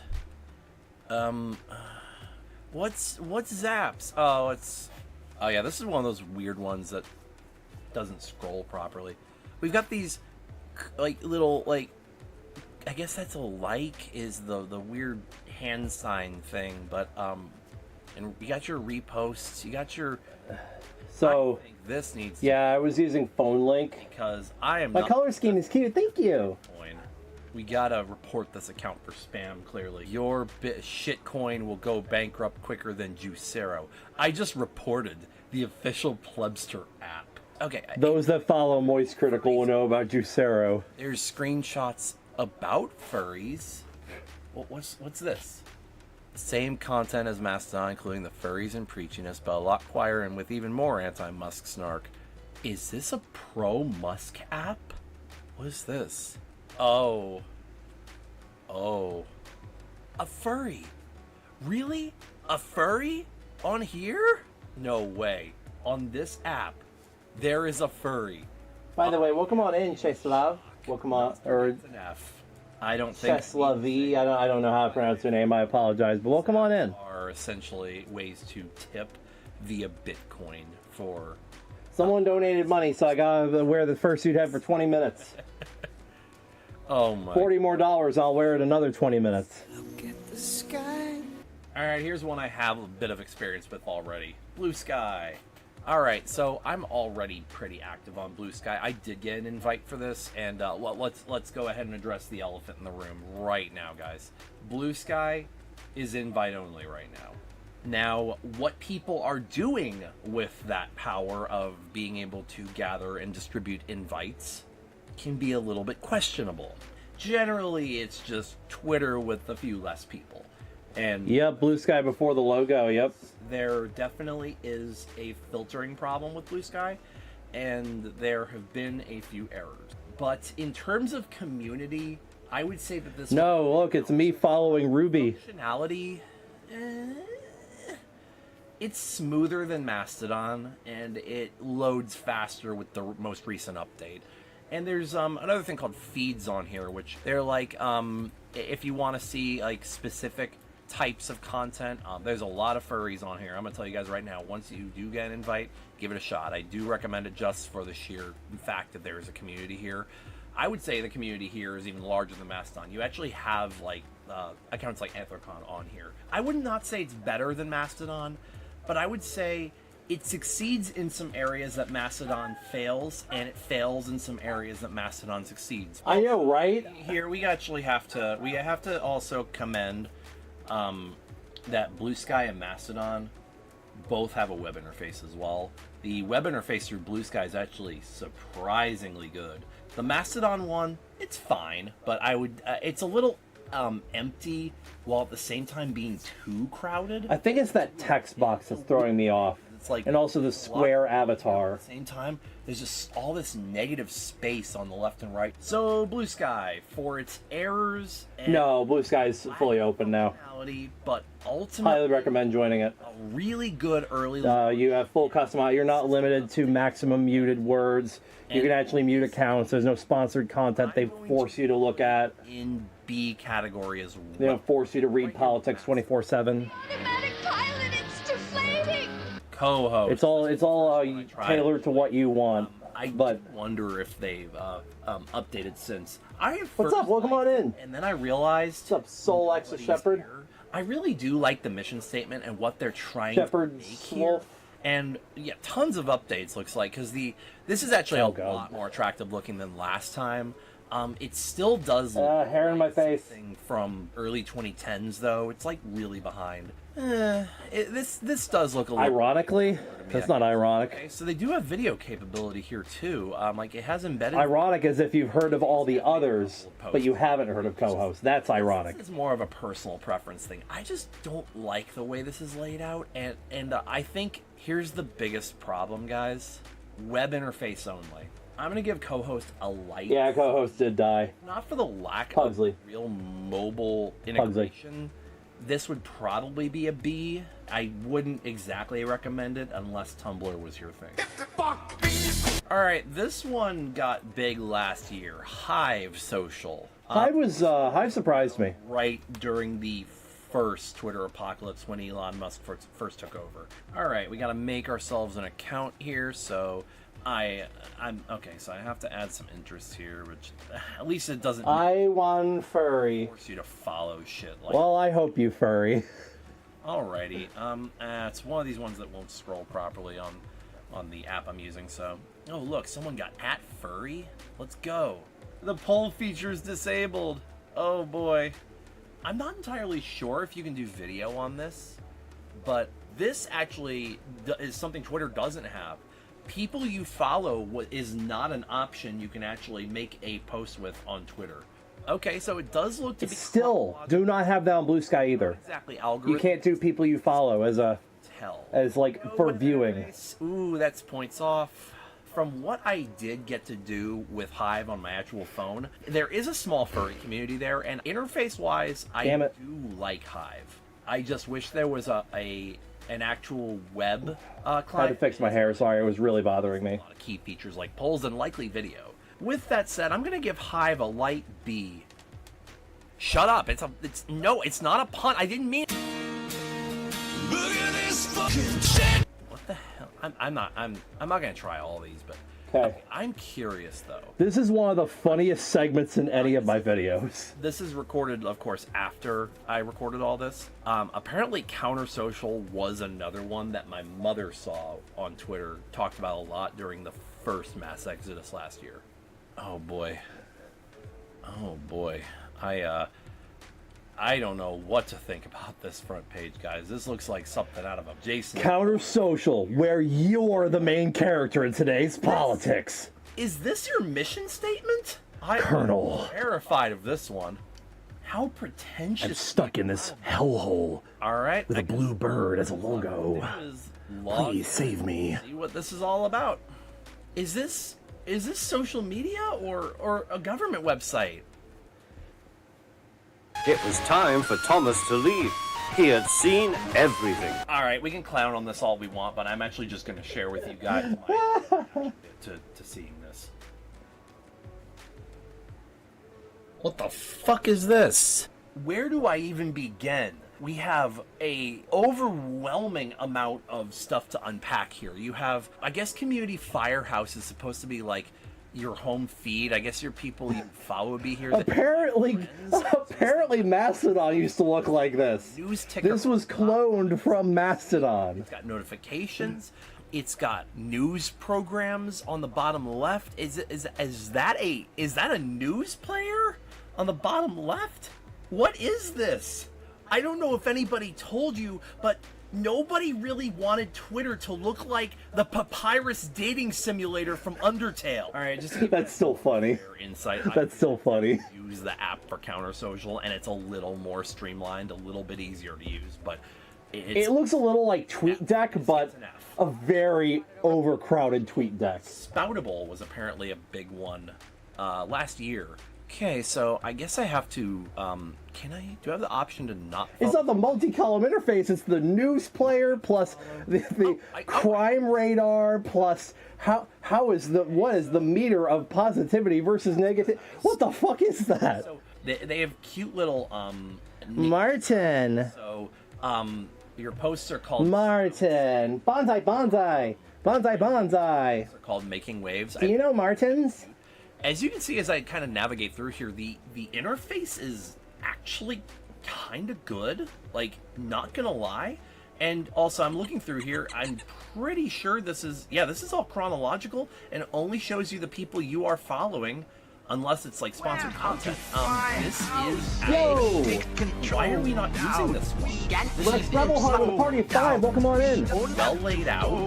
It's attractive. It functions properly. Bonsai knows a thing or two about Martins. Oh. So it's obvious the Fandom will never end up on Spoutable. Despite the fact that it actually is the best one I've seen. What were y'all playing? What were y'all doing? Thanks for coming in. So that's Feel free to chill with us. And guys, we're here all day and all night. We're going to be here till like 2 a.m. Using are actually Eastern. The best one. There's like 4 furries that got it right and went to Spoutable. Bonsai, bonsai. I know you know Martin facts. Guys, one the day. You guys want to know some Martin facts? The first Martin fact is long. The community. The second Martin fact is soft. Blue sky, because the third Martin fact is egg. It will and the fourth Martin fact is cheese. So there's a lot more too. Are there any others? Death Stranding 2, how is it? I like Death Stranding 1. I mean, I didn't play it, but I watched a friend play it. And also, I want to know some of your retail or customer-facing jobs. Where's this video, Mex? Where's that video? Unhinged stories. Please. 5 Gun, yeah. Use them in a video down the road. Yeah, that's my favorite one. Couple of weeks, y'all. Please note, I do have Duke. a Patreon for this. Patreon.com/ibolto7, where you can do the 1, 5, 10, or 25. Best thing you played this year? $5 tier will get you. Deltarune's probably the best thing I played this year so far, but I also have Firewatch and See you next time. Firewatch and you're not Markiplier, shut up. Deltarune that I have Firewatch and what is the other one called? Hey, Max. So I really like music, and Tunic is the other one I mean to play. Channel. So you may have gathered that by the fact that my first oh my god, that's loud. YouTube format was literally a countdown of my 50 favorite. All right, this is where I have I couldn't leave these out because I have so many guest features. Do my countdown video, and I wanted to talk about albums I really like, and also give other people a chance to send me their albums, and I listen to them because I mean I did this frequently when I was on Twitter. And I've listened to probably like 250 albums just this year, even before starting this project. You could say I'm a little bit of a music nerd, but not like in a technical. We are doing like I'm a person who donations today as well. Music. Exclamation point tip for information. I had, and it started as $800. I go to Megaplex. Every 50, I wear the suit head for another 20 minutes. That's why I'm leaving it close by. A handful of people for $250. Do another iRacing Fursuit stream. $500. I play a community voted game. Those 15 or so random people sent me back some of their favorite albums of all time. But everybody else, I said, have at it. I had people send me PNGs, people do voiceovers, people send it like full-on videos. This is just supposed to be a fun, creative experiment so that we can, you know, present our feelings on albums and music all in our own unique ways. So I thought this would be a fun little collab. So this is episode 5, I believe. You guys enjoy this. Be right back. First up, we have Ash receiving Ever After by Mariana's Trench. Hello, my album was Ever After by Mariana's Trench and was honestly incredible. The vocal performance was fantastic. The lead was super clean and powerful, and the harmonies really fill up the space like a big fuzzy blanket wrapping around your ears. The flow between tracks is also amazing. I especially really liked the first and last tracks as they did a great job of just introducing and closing out the album in a way that really tied it together into one big cohesive experience. I was also a really big fan of Truth or Dare. I think that one is probably the song I would be most likely to listen to on its own, although I definitely think that this album is best experienced all in one shot. I think if you like an album that you can listen to in one sitting and feel like you've been on a whole adventure, this is definitely the one for you.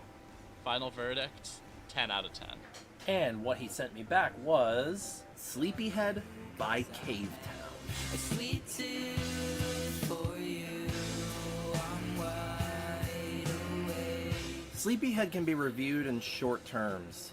Beta male Colby Calais. It's as if the plain white tees grew some teeth, baby teeth. You know an album is boring if you're feeling its length when the entire album is only 38 minutes of atonal droning melodies, bland hooks, and not an ounce of catchiness in favor of, I guess, decently written poetry.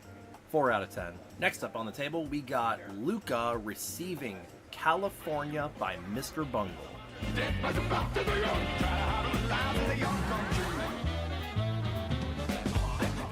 Okay, so I'm gonna come right out and say it. I had no idea what to expect, but it wasn't this. I can't tell what genre Mr. Bungle is trying to be.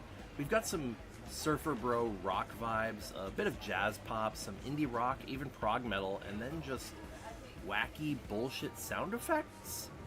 It sounds borderline experimental, but still, I gotta say, I didn't dislike it. There's a few on here I like, but it couldn't hold up anything against my top 10 of all time. Final rating, 6.75 out of 10. Wacky, different, odd, but still enjoyable. And in exchange, Lucas sent me Impera by Ghost.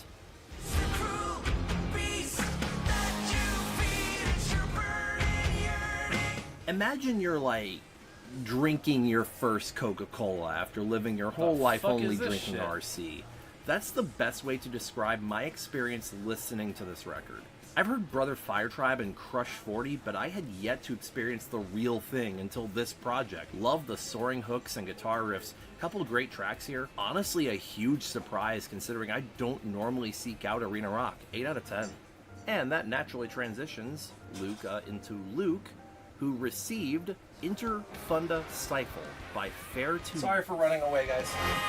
I had to get me some coffee. I really Cavetown Mex's favorite. Oh god. Cavetown came up. Prelude perhaps set the bar too Man, high, because that's not going to age well. It's master coming in this year in Countdown. I have to roast myself on that Cavetown take. An album that will either grow on me or exist as an album. I already wrote that entire bit. For me, and I'll have to revisit it in due time. I'll be like, you guys remember when I called him kind of a wuss and a beta male Colby Calais? Cavetown, I am so sorry. Cassiopeia.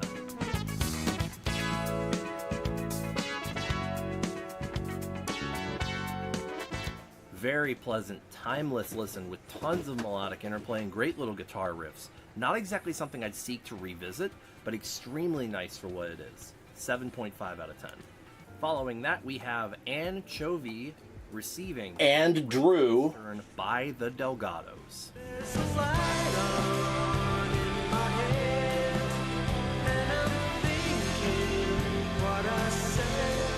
Fair warning, this is actually my favorite album of all time. So it'll never be topped. That's a childhood album for me.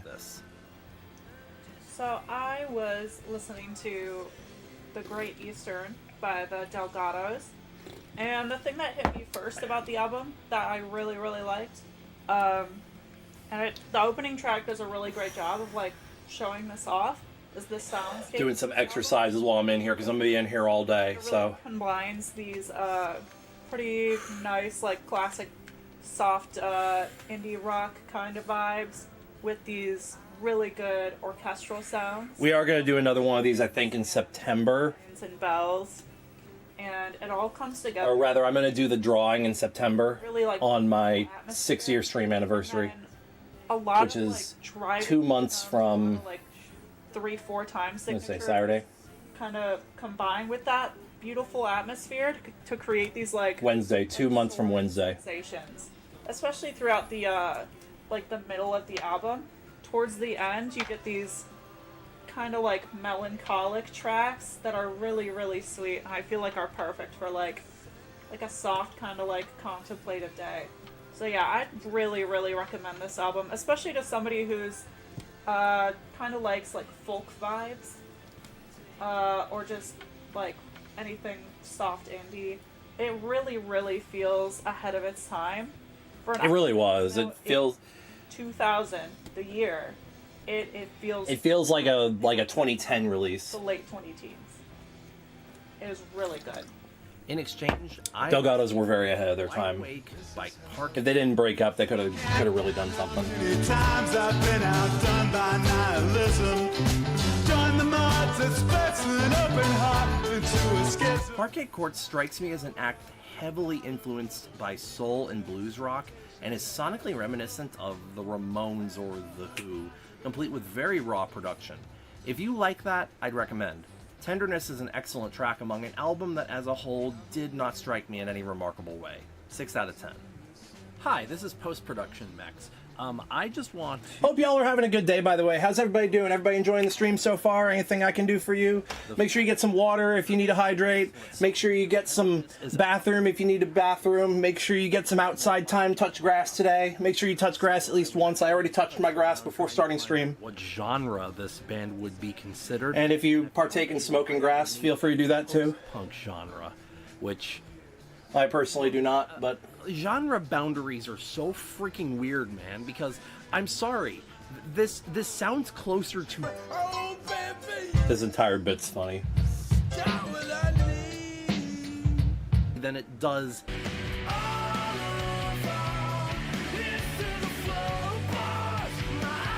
Okay? This may be post-punk by definition. You gotta kind of bend the genre a little bit loosely there, okay? Come on! Next up we have Ned Weasel, who received The Pursuit Begins When This Portrayal of Life Ends by Evans Blue.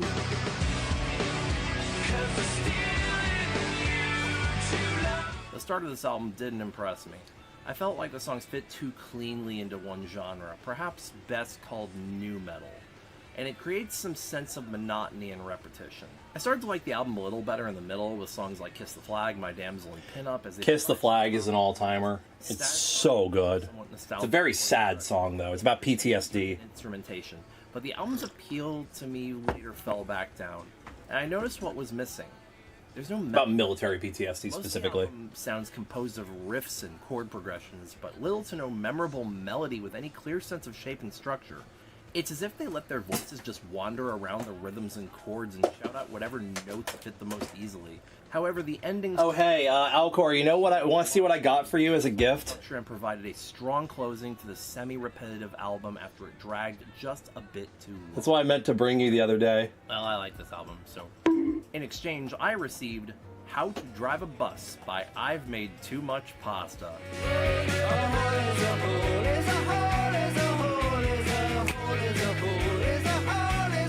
Aha, here's the first one I'd already heard going in. And with that said, yay! Please listen to this album. Well, I'd be happy to have you with us to chill with more. Feigned, awkward, and clumsy delivery makes it an absolute treat. 8.5 out of 10. You are always welcome to join me on voice at any point if you wish, especially this evening when about episode 25 is when I'm going to be when I crack open this 4-pack of cider. Outer Wilds video, which you won't be able to join me for, because you won't be watching spoilers. Exactly what I won't let you. And the vocals are as well. Also, I think You gotta play the game first. Hell, if you streamed the game, or played the game and I streamed it on your behalf, $1.99. I will be there to comment with you.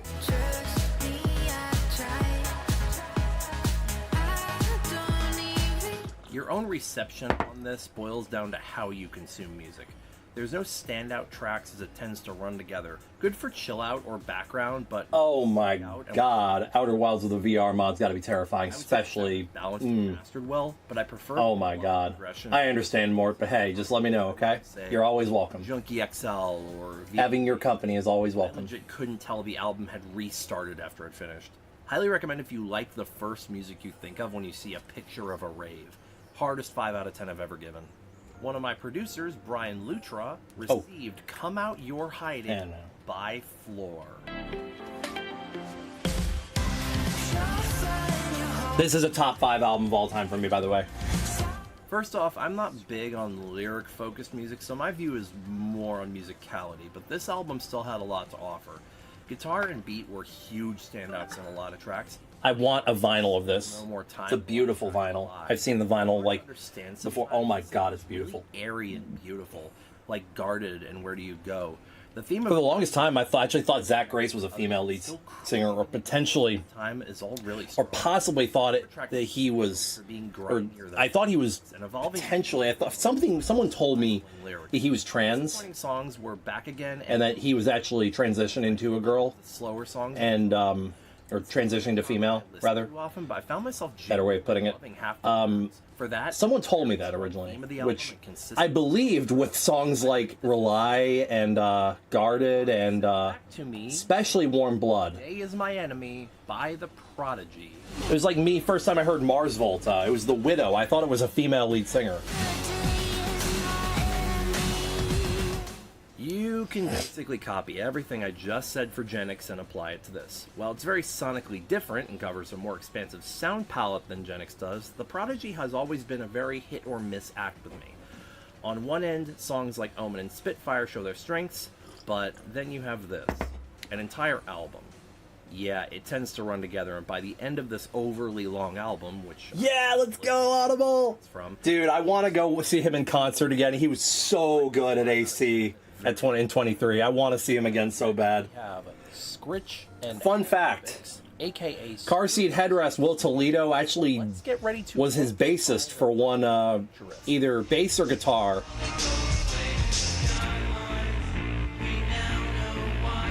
For the record, I love this song. Or anything really is not. I love this whole album. I love all their albums, to be honest. But he actually put out one recently. It's gonna end up on my year-end list. It's called The Yearling. Their own, so compliments to that part of the music. Many songs feel like background. Okay, that's good. They're short, so they don't overstay their welcome. But I'm not sure if the shortness of the songs is a good or a bad thing. Yes. They're quirky or interesting. Yeah. Oh, it was last year. Yeah, he played with Will Toledo on bass. Something. I think. It's not. Either get bass or I don't know if it was on bass or guitar. I think he plays the guitar. He's on the guitar, so he's on bass. Basically sound the same. Or he plays either saxophone. I feel like they're better at making intros. Saxophone, right? Than is that what he plays? The song. I agree with Scritch that it's very sing-songy. Was accordion? He plays the accordion, not saxophone. You know, same thing. Accordion, saxophone. You know, most of these songs sound like music. You blow into both of them. Wait, do you don't blow into an accordion? Everyone just kind of made up everything. Oh my god, I sound like a blow me like a cello right now. Pretty much forgotten about the album already, and it's not even 5 minutes after the ending. Scritch 4. Car seat headrest is going to end up in my top 3 this year. Never been able to say that. Was The Sufferer and the Witness by Rise Against.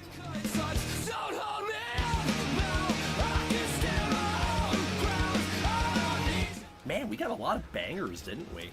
Anyways, so Rise Against has always been like the Wonder Years for me. Good, hard-hitting, politically charged songs about broken systems in our capitalist world. Rise Against is one of those bands that aged so fucking well. Favorites. This is one of their better projects, though, from my memory, complete with a few of their classic tracks. This gets a 7 out of 10. After that, I sent Aspen Shadow, Brave Faces Everyone. Shout out Aspen! Aspen's a sweetie. You know the truth. This is a top 5 album for me too. CD player where the speakers were a little wacky and made everything have that semi-funky radio signal sort of noise.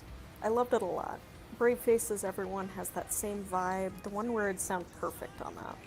That's like if Rise Against was really sad to listen to. Focus a lot on Brave Faces Everyone is not an easy listen, but oh my god, it hits fucking hard. Disaster, gun violence, drug problems.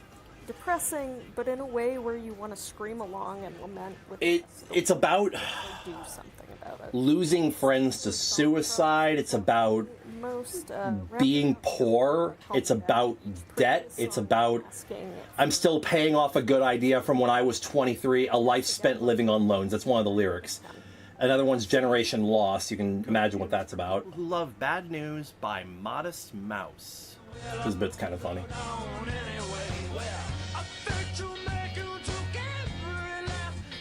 Oh, it's that song that Coke and RC from earlier. What's his name sampled? Take that analogy, but maybe you aren't a Coke guy. Maybe you find Coke to be a little too heavy in the flavor department, but without enough Wolf Disaster, that's right. Keep you buying more. Sure, maybe that store brand you drank and would buy again if it's around now just seems like an off-brand version of the real thing, but maybe some of us just like store brand soda more than Coke. And what's the matter anyway? Dr. Pepper all the way, motherfuckers. Don't at me. 5 out of 10. I literally remember nothing from this album besides Float On, and I'm stalling for time. My buddy Hermelin... I'm not a big fan of Modest Mouse. I've only ever liked the one song from them.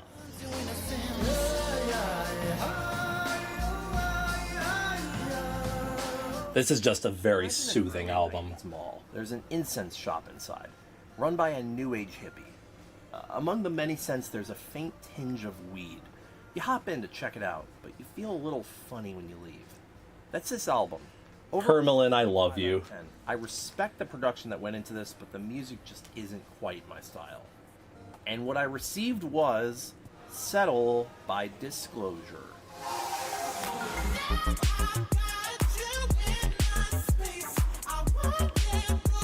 At best, I'm going to dance to all the songs that come on for the record, just so y'all know. Nonsensical noise. Most every song sounds the same to me. Latch is fine. By the way, for $40 more, I will wear the Fursuit head for another 20 minutes, probably the entire duration of the next video. Here's the embarrassing So, one. we're at $60 right now. Biologist. Once again, someone $50. Every $50 I wear the Fursuit head. If you donate 30 or more, I will my favorite album. watch/comment. If that says something about the quality of music that I'm willing to defend, guys, then I don't know what. On something that you have made. Not necessarily on this stream if it's like more than 3 minutes long, though. Yeah, final thoughts on this album. I'd say most of the music is pretty mid. None of it was terrible. There were a couple of tracks that I actually enjoyed. Specifically, track number 7, Influence, and track number 11, Product My Own Design. Influence, because I think it got the message of the album across the clearest in a way that was entertaining. And Product My Own Design, because again, it kind of brought the theme of the album. Yeah, Trapped Someone in Control, and is unfortunately one of my favorite albums of all time as well. It's like 6th or 7th. And I'm going to be real. Not bad. This album was overshadowed by the fact that the only song people remember from them is like this. Headstrong. But Disconnected, didn't stand out to me in a whole lot of Waiting, Stand Up was pretty good. Besides that, so but yeah, overall, the title track from this album, Lost Realist, is one of my top 10 favorite songs of all time. Rat's Nest by King Gizzard and the Lizard Wizard. One of the 8 albums I've now heard from them. Oh, look, it's prog band with funny name that I remember maybe 3 songs by off of now 6 albums I've been requested to listen to. Yay! This actually is an interesting departure from what I know them for. Away from their psych and prog-inspired status quo and closer... 28 full-length albums. I saw a closer comparison to Ghost with this than the rest of King Gizzard's discography. However, that's not to say I like it. To me, this sounds like Cubanate's vocalist over Metallica's early work. Not my thing, but at least it was brief, and the instrumentations are good. 5.5 out of 10. Usually I can tell if I like an album pretty quickly. If I can't tell the album has restarted when it's done, that's a sign that I didn't connect with the album. Usually that's a 5.5 or lower. I don't really have a very... This is the only album I have ever liked every song off of. It gives me a lot of the... I mean, yes, I've heard I'm in Your Mind Fuzz. Lists. Again, it was mid, it was fine, and there was nothing remarkable about it to me. That same sort of aesthetic to them. What was the other one? Octahedron or whatever it's called. No, Octahedron's a Mars Volta album. I really liked Find Me. It's something with an octagon. I listened to. I would say Heard that one. More of like best thing I can describe it as is an angry breakup. I don't listen to a lot of metal. Nonagon Infinity, that was it. Really new to me. Heard that one. I heard Magenta Mountain, the one with Magenta Mountain on it. Nurture by Porter Robinson. You sent me one of my all-timers. Nurture to me is an album that is really close to my heart because it came at a time where I was going through quite a lot of my own mental health struggles, and it really spoke to me, especially in terms of like burnout and things that you enjoy no longer becoming fun, going through I always do. I love doing full album listens just to see what the artist is saying through the project. A lot of times there's singles or albums where it's like a lot of different songs don't really have a lot of connection.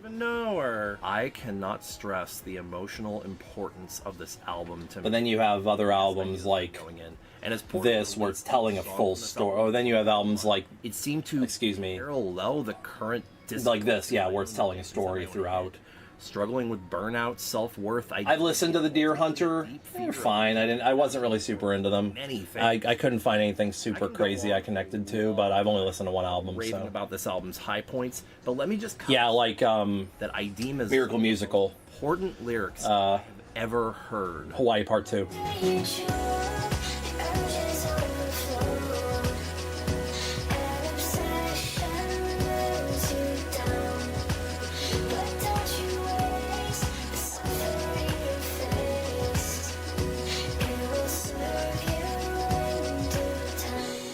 The low points on this album are there's a few of them, but they aren't bad or unlistenable.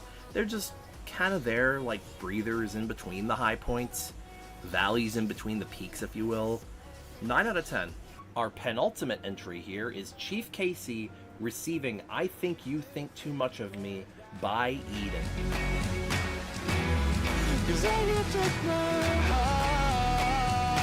A beautiful album full of songs with soft melodies that are easy to listen to whether you're lying on your bed or looking at the ceiling on a long drive elsewhere.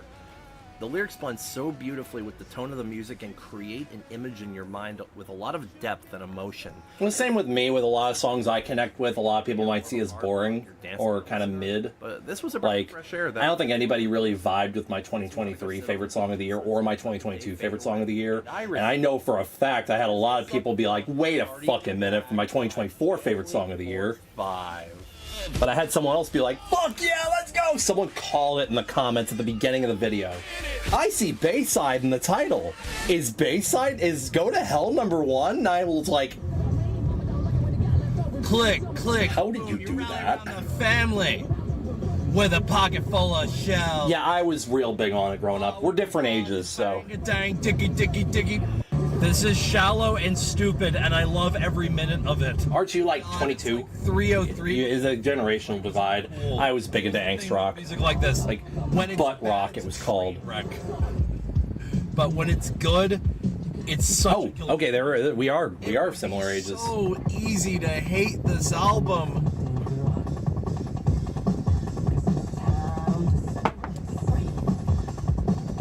But I can't. It's too stupid.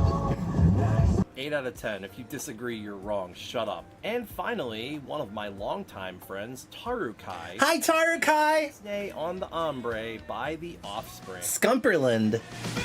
There's a Scumperland on my screen.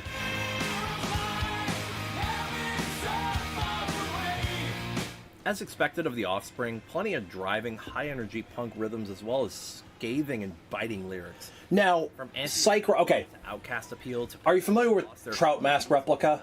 if perhaps less, Because that's than kind a of, word that's outwardly I've seen a lot of inspiration by a lot of bands drawn from Trout Mask Replica. and you could definitely do. For example, I think King Gizzard's pretty inspired by it. Queens of the Stone Age is inspired by it. Mr. Bungle. The latter being very biased. Oh yeah, they released a new song recently that was actually really good. Although it literally is just. Received was. I mean, to be fair, Stranger it's a, Heads Prevail by what's it called? Scientists. You're gonna go far, kid.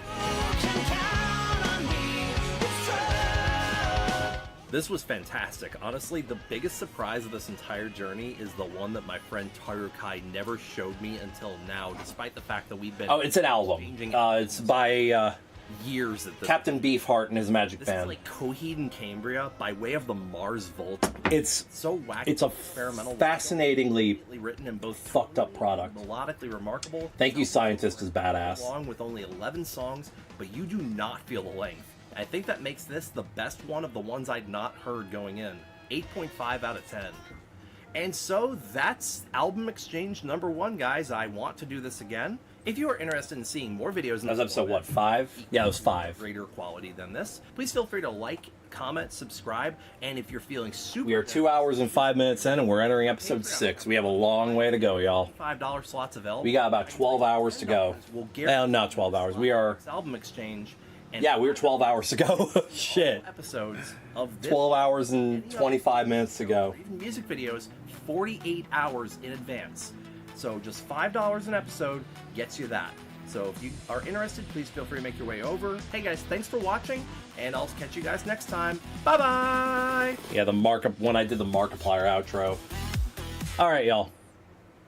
Between videos, check out the donation incentives over here to my. Guys, what's up? It's me. Well, on the screen it'd be to the right, but to my left. My 10 favorite fursuit dancers. You can find that video over on my other channel. It's really dated. As many of y'all know, I am a fursuit dancer. I've been doing this since 2012. Man, make it sound like I'm admitting to doing drugs or something. On some of those dancers that have, really inspired me over the years. While a lot of the dancers are going to remain the same, a lot of new ones have come in, and a lot of dancers hit a different way now than they did back then.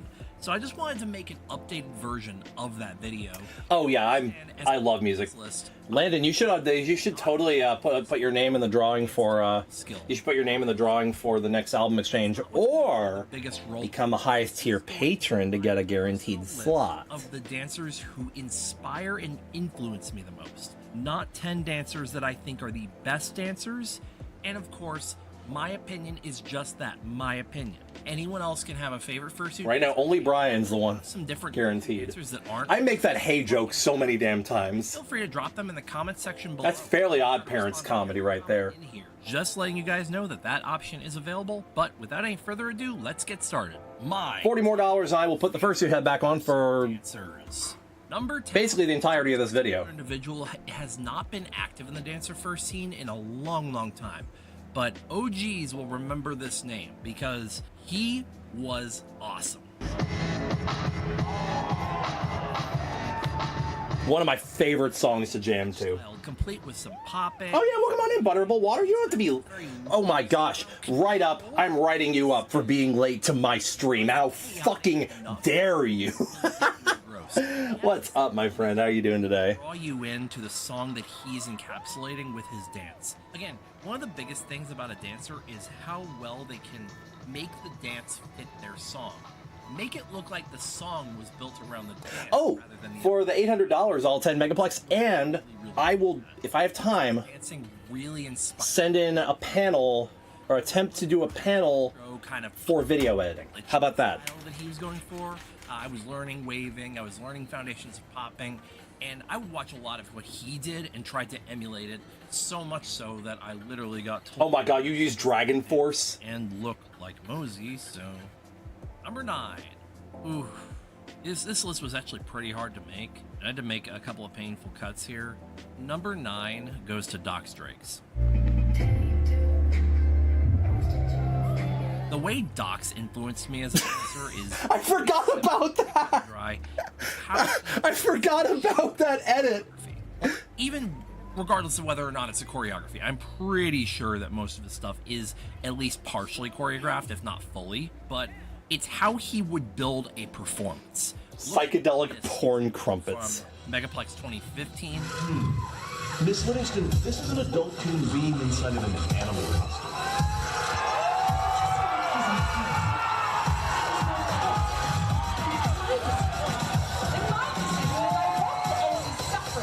I'm a transgender pyrofox. And now here... Loudest I've ever heard a crowd at a dance comp. Well, one of the loudest. I don't know if I'm cut out for this. I don't dance to dubstep. I don't like gunshot transitions. I can't stand dabbing.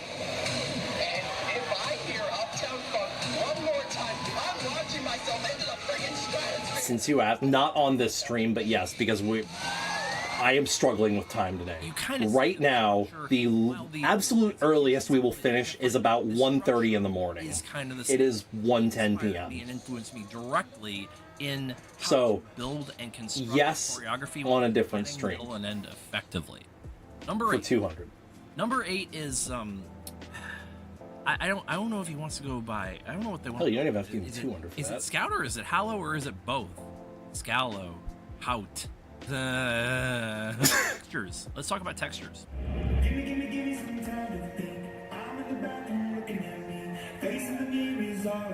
Look at how all these movements have such a firm, intentional beginning, but have such a nice, smooth execution that make it look effortless. This is what studio training does, my friends. This is just clean and nice to look at. This is not the last time we're going to talk about cleanliness and simplicity here, but clean and simple. And here's the thing. I'm losing all my bones because these bones are in my bones. Yeah. I got bones, now you know how I'm losing all my bones. Hey, way more weight than simply doing hard moves and not executing them perfectly. Trust me, simple and clean is best. Scout Isn't that a Jessie Ware album? really just kind of came out of nowhere in the last couple of years and has just stunned me in every performance he's put out. Honestly, I look forward to every time this guy gets on stage. Whenever I'm on stream talking, like watching the dance competitions, and Scout comes out, I'll be like, oh shit, here comes another banger. I'll be honest, like I'm just gonna go ahead and show my reaction from the first time I watched him dance. Excuse me.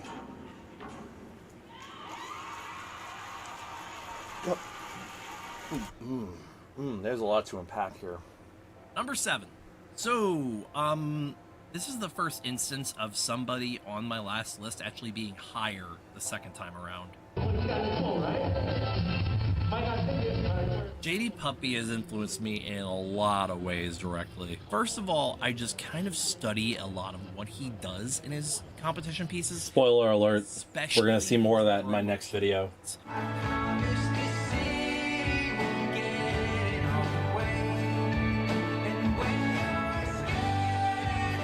Because I absolutely adore the way he's able to convey a mood or a feeling in his competition performances. He can basically hit any emotion. Lion Wutua with 3 rats. Rat. He's also extremely passionate about performance. He's always wanting to put his best foot forward and is not willing to give up after any kind of failure and is willing to see the light in even the darkest places, because that's me too. I've had hard times in doing this. I've had times where I didn't feel like I put out my best. I've had times where I felt like I was done, but that's kind of just how things go sometimes. Sometimes you might feel you're washed, but don't give up the passion that you've had. Oh God, here we go. The work that you've done just because you're burnt out in the moment. Look at the sky, you're still here. You'll be alive next year. I can make something good of something good. Number 6. So I think number 6 might come as my biggest surprise to have on this list. At least I know it will be to this person. I didn't really No, have any rules there are on not. this particular list as opposed to last time. There's one con I think that has done it, but no, not usually.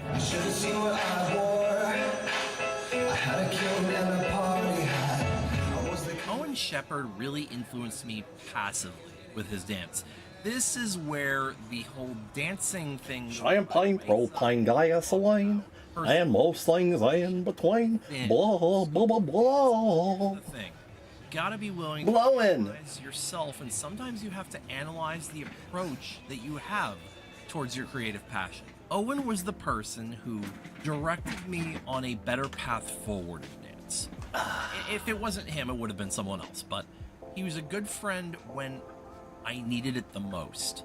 When I was at my lowest point in my life and I was considering giving up dance, I had to sit and reflect on who I was, to realize what dance meant to me, and realize what I want to do with dance.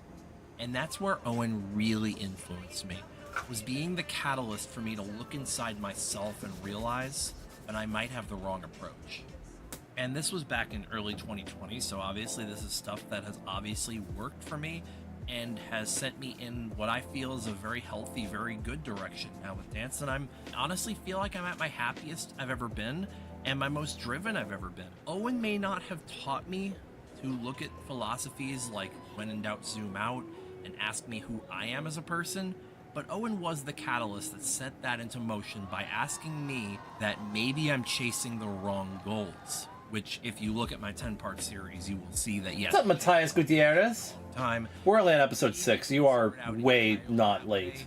But we have only 12 hours to go. It's okay. Pretty hard, and I found myself putting out performances to stay relevant rather than because I wanted to. Number 5. You're not late for the NASCAR one, that's for sure. Literally a discovery within the last year for me.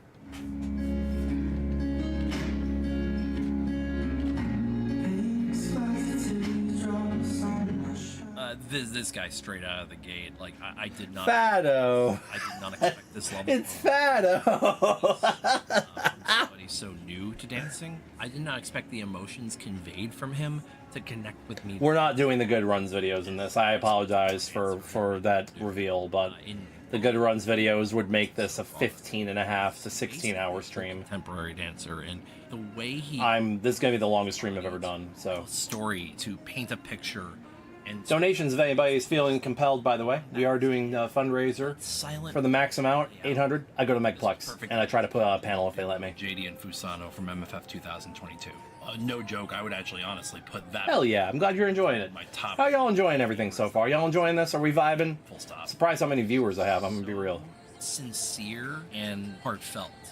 And honestly, I mean, I only have 2 viewers on YouTube, but for me in dance, shout outs to other people. Twitch, I end up getting way more viewers. Lane of dance as well.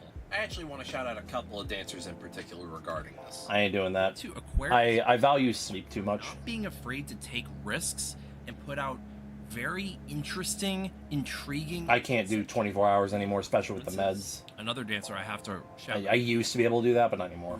Only has ever really competed at Megaplex, but I would absolutely love to see them at another convention. A lot of people don't know about this dancer in the fandom. Please look Spencer, thank you for the follows. Entries from Megaplex over the last 5 or 6 years. He is absolutely incredible. And then another dancer, that aged well. Might be one of the objective best dancers in the furry fandom that we've ever seen, and that dancer is Tidal. They end up winning FWA the next year. Right after I made this video, they end up going to FWA and winning the competition. Let's see. I was like, I called that one.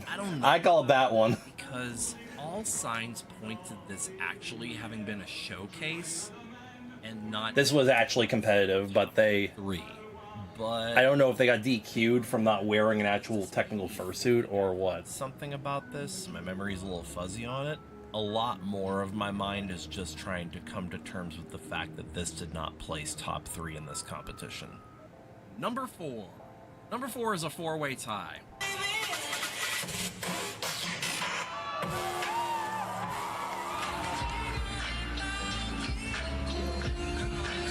It's contemporary.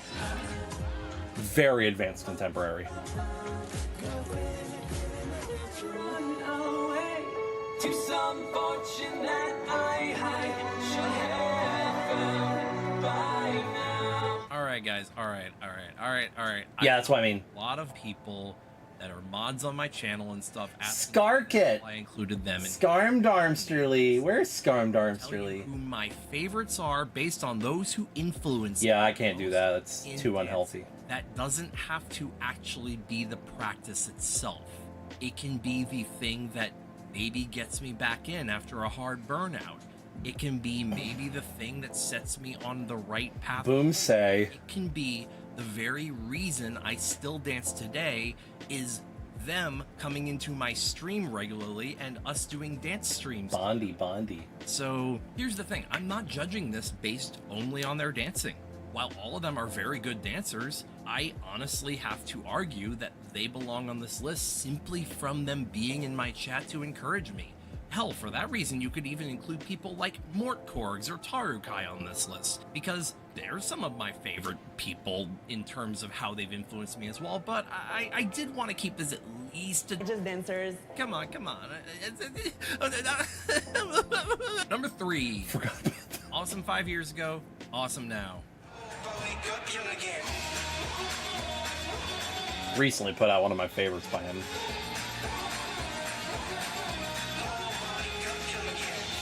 Guys, I mentioned when I was talking about Scout earlier how I really like Simple and Clean, which is a far cry from how I was like 7 or 8 years ago. The more you do with less is far more effective to get me on board.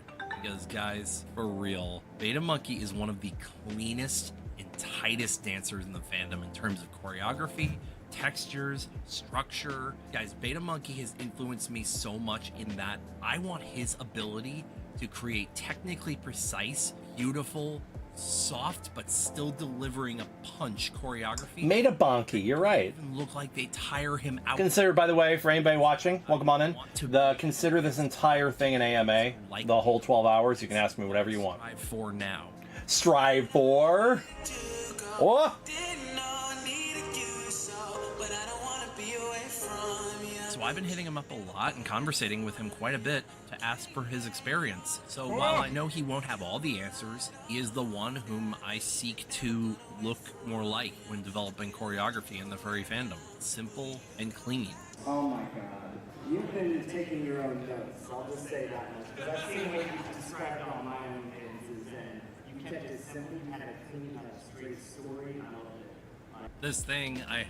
This voice recording, my monitor shut off. Always! All in one take, and I was afraid I lost my 26 minutes of voiceover footage, and I was about to just throw my monitor across the fucking room. Number 2. Well, I couldn't include him last time. Beta is a sweetheart. He was so mad I put him on this list. He's gonna see I put him on here and probably be like, why the fuck do you have me on here? Remember what I said about it doesn't have to be about the dance alone? While I always pulled for Zug Zug in the dance competitions, because Zug Zug, for years we lived close to each other and knew each other very deeply, he was a massive influence on my ability to create groups. Take my hand, I'll teach you to dance. I'll spin you around. Well, now that you fall down. Lumberly. He was honestly the catalyst that made me want to start making groups at all, or even entertain the idea. And that conversation started shortly after Megaplex 2014, creating what would become Dukes of Weaseltown at Megaplex 2015, which to this day is still one of my top 3 or 4 favorite performances of mine that I have ever done.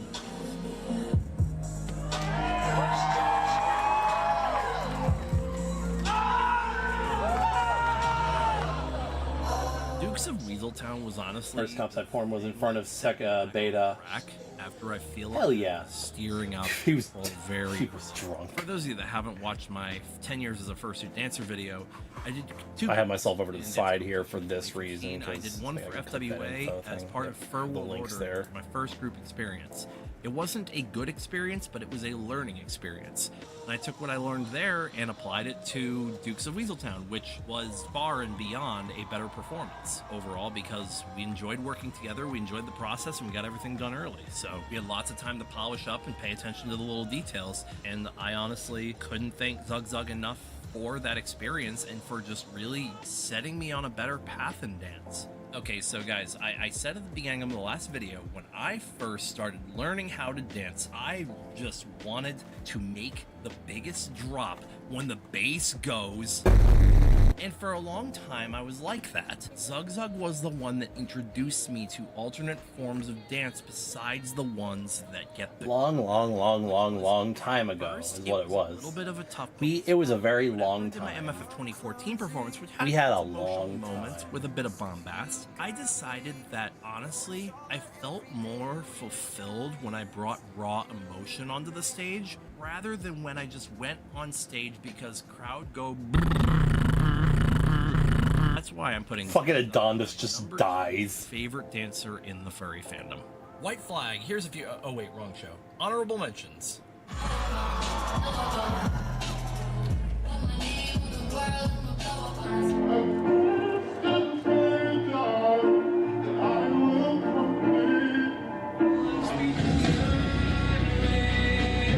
Oh my god.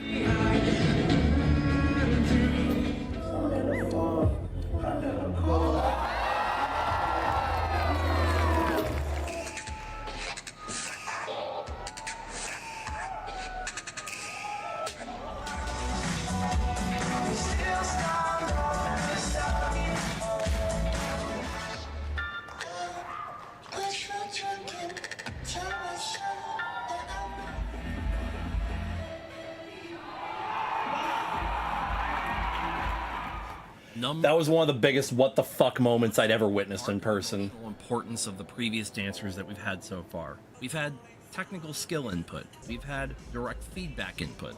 We've had emotional cohesion in their past performances. We've had direct introduction to other forms of dance and other approaches to dance. What does that leave?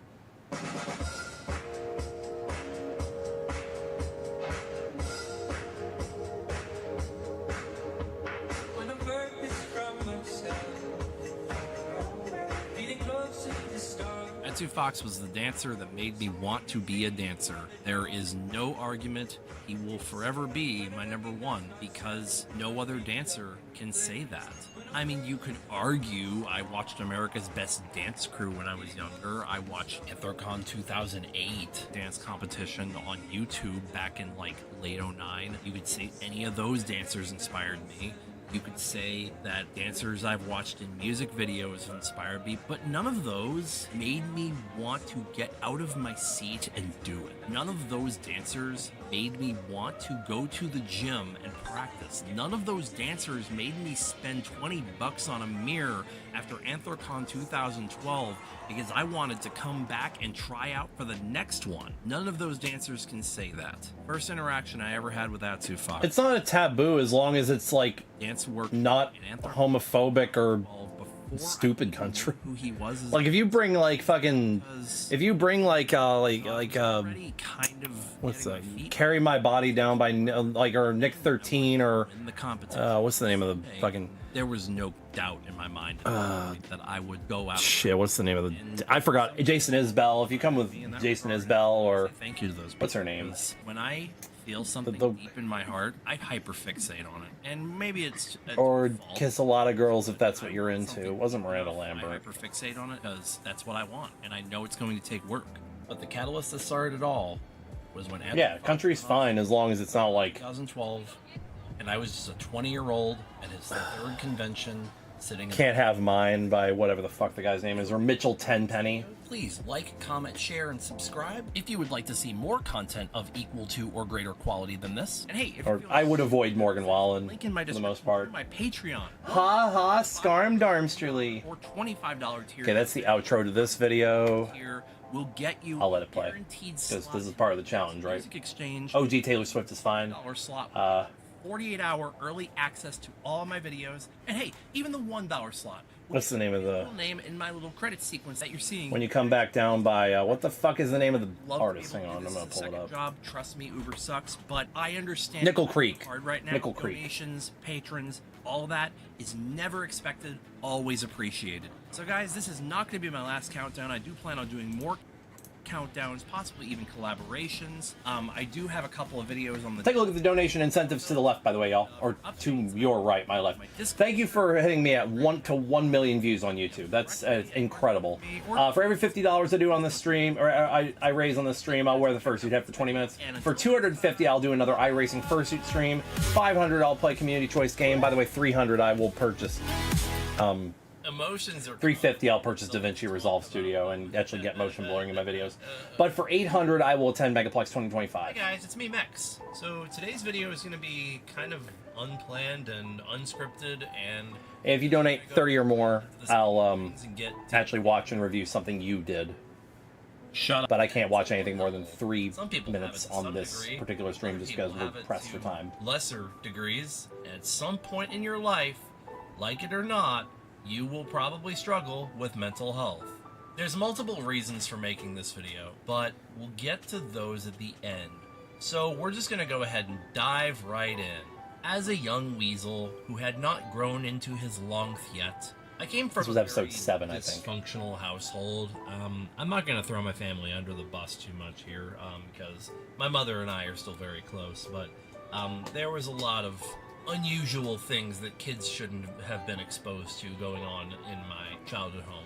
But ultimately, a lot of people can relate to that. A lot of people can relate to coming from a broken... This video is pretty heavy, just a heads up for anybody watching. This video does get a little heavy. kind of the black sheep. It's not the last time we're gonna get heavy in this. Stepchild, if you will. Just not in the good graces of the in-laws or the grandparents.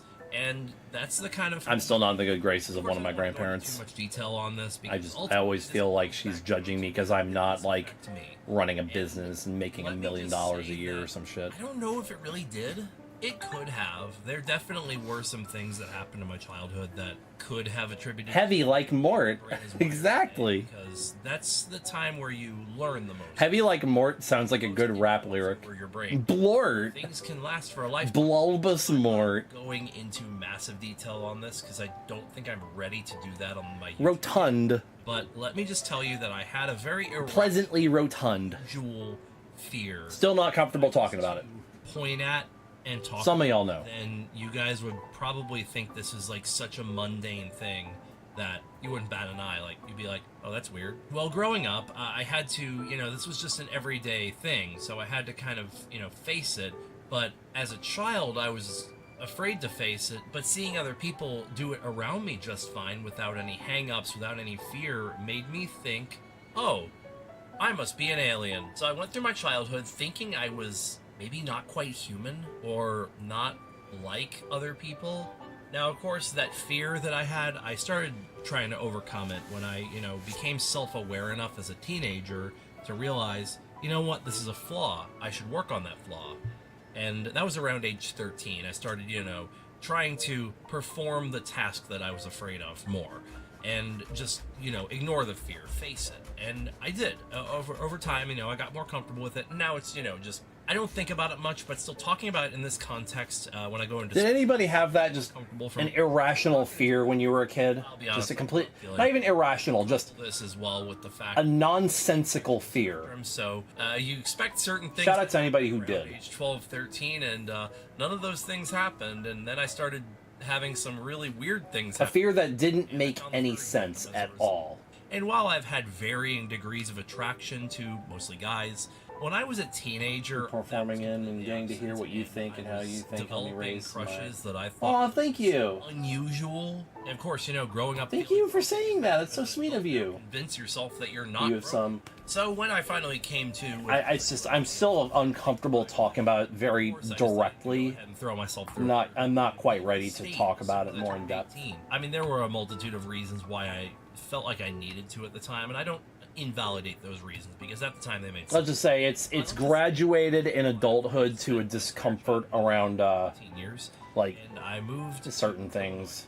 It's like I talk about it a little bit on social media, but I'm not quite North comfortable Carolina, you sharing got it these here, you know. mountains and these sightseeing and hike, and then you just go to Illinois. Maybe eventually I'll open up about it. Flat. Very, very flat. In Illinois, you have 4 seasons. You have cold, cold, cold, and construction zones. So getting used to that. Well, the thing was, my fear didn't come from anywhere. Just it wasn't long before one day I just realized some jobs. I don't like the way that word sounds, Starting to take note that I was. and I just hyperfixated on it, and it's like. Then I didn't want to say it in group reading, you know, stuff like that. I didn't realize until like 7th grade. I should probably, you know, figure it out. I was a 12-year-old in like an 18-year-old's body at this point. And so eventually I started going to this little group home down the street from my workplace. This little place where you could go in and get like discount therapy and stuff like that. So I started talking to somebody, and I only ended up going to like a couple of sessions, and they diagnosed me with major depression, which was my... Makes a lot of sense to this day, honestly.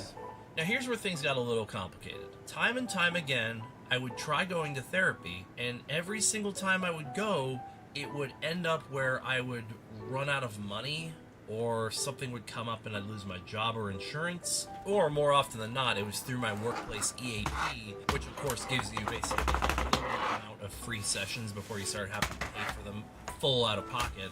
And, you know, being somebody who couldn't really afford I got a brand new combine harvester. So as soon as I ran out of my work EAP, I rode my tractor. seeing a therapist before any work could get done. I was coming into my own. I was experiencing a little bit of emotional I'm maturity. trying to be more careful about what I reveal on the internet. I just really did feel like something. Because I feel like I unfortunately feel like it would be easy to find information on me, and so I'm trying to get better about that. Despair. Because I'm so online. Or anything in particular. When I had a hyperventilation episode when I was 16, my mom rushed me to the hospital, and the guy in the room told me a really good analogy. The word I'm looking for is nurse. Your body's prepping for there being a tiger in the room. There's no tiger in the room. Hi, Bimani. Spoke volumes with me, because that's truer than I believed it to be in the moment. So we have a broken healthcare system that doesn't really teach you. I was afraid of them too, getting sucked into them, yeah. It makes it so you basically have to have insurance to be able to go, and makes insurance unaffordable. They didn't have them, but for me it was the side drains. I was afraid that things would get sucked in. Things that'll give it to you, but only a limited number of sessions before any real progress can be made. What does this all lead to? Going in and out of these therapy offices, not being able to make any real ground, and just having to live with your thoughts and your brain. Oh, I got you. Checked. January 2018 might just be one of the worst experiences of my life. So I had just completed a very, very stressful move. I was commuting to a job that I worked overnight that I hated. Let me go ahead and also add that I had been working third shift overnights for the last 2 straight years. I had been vaping like a chimney for a few months at this point, so my body, you know, chemistry was changing from that.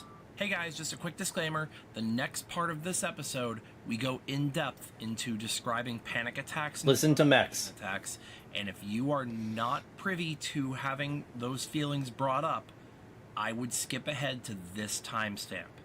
But if you're okay to continue, I'd recommend muting if you don't want to have this brought up. In late January, I was just sitting at my computer, and all of a sudden, everything stopped feeling real. Everything started feeling like it was shrouded behind a plate of glass. Everything stopped feeling normal. Something was wrong. But I couldn't figure out exactly what was happening to me.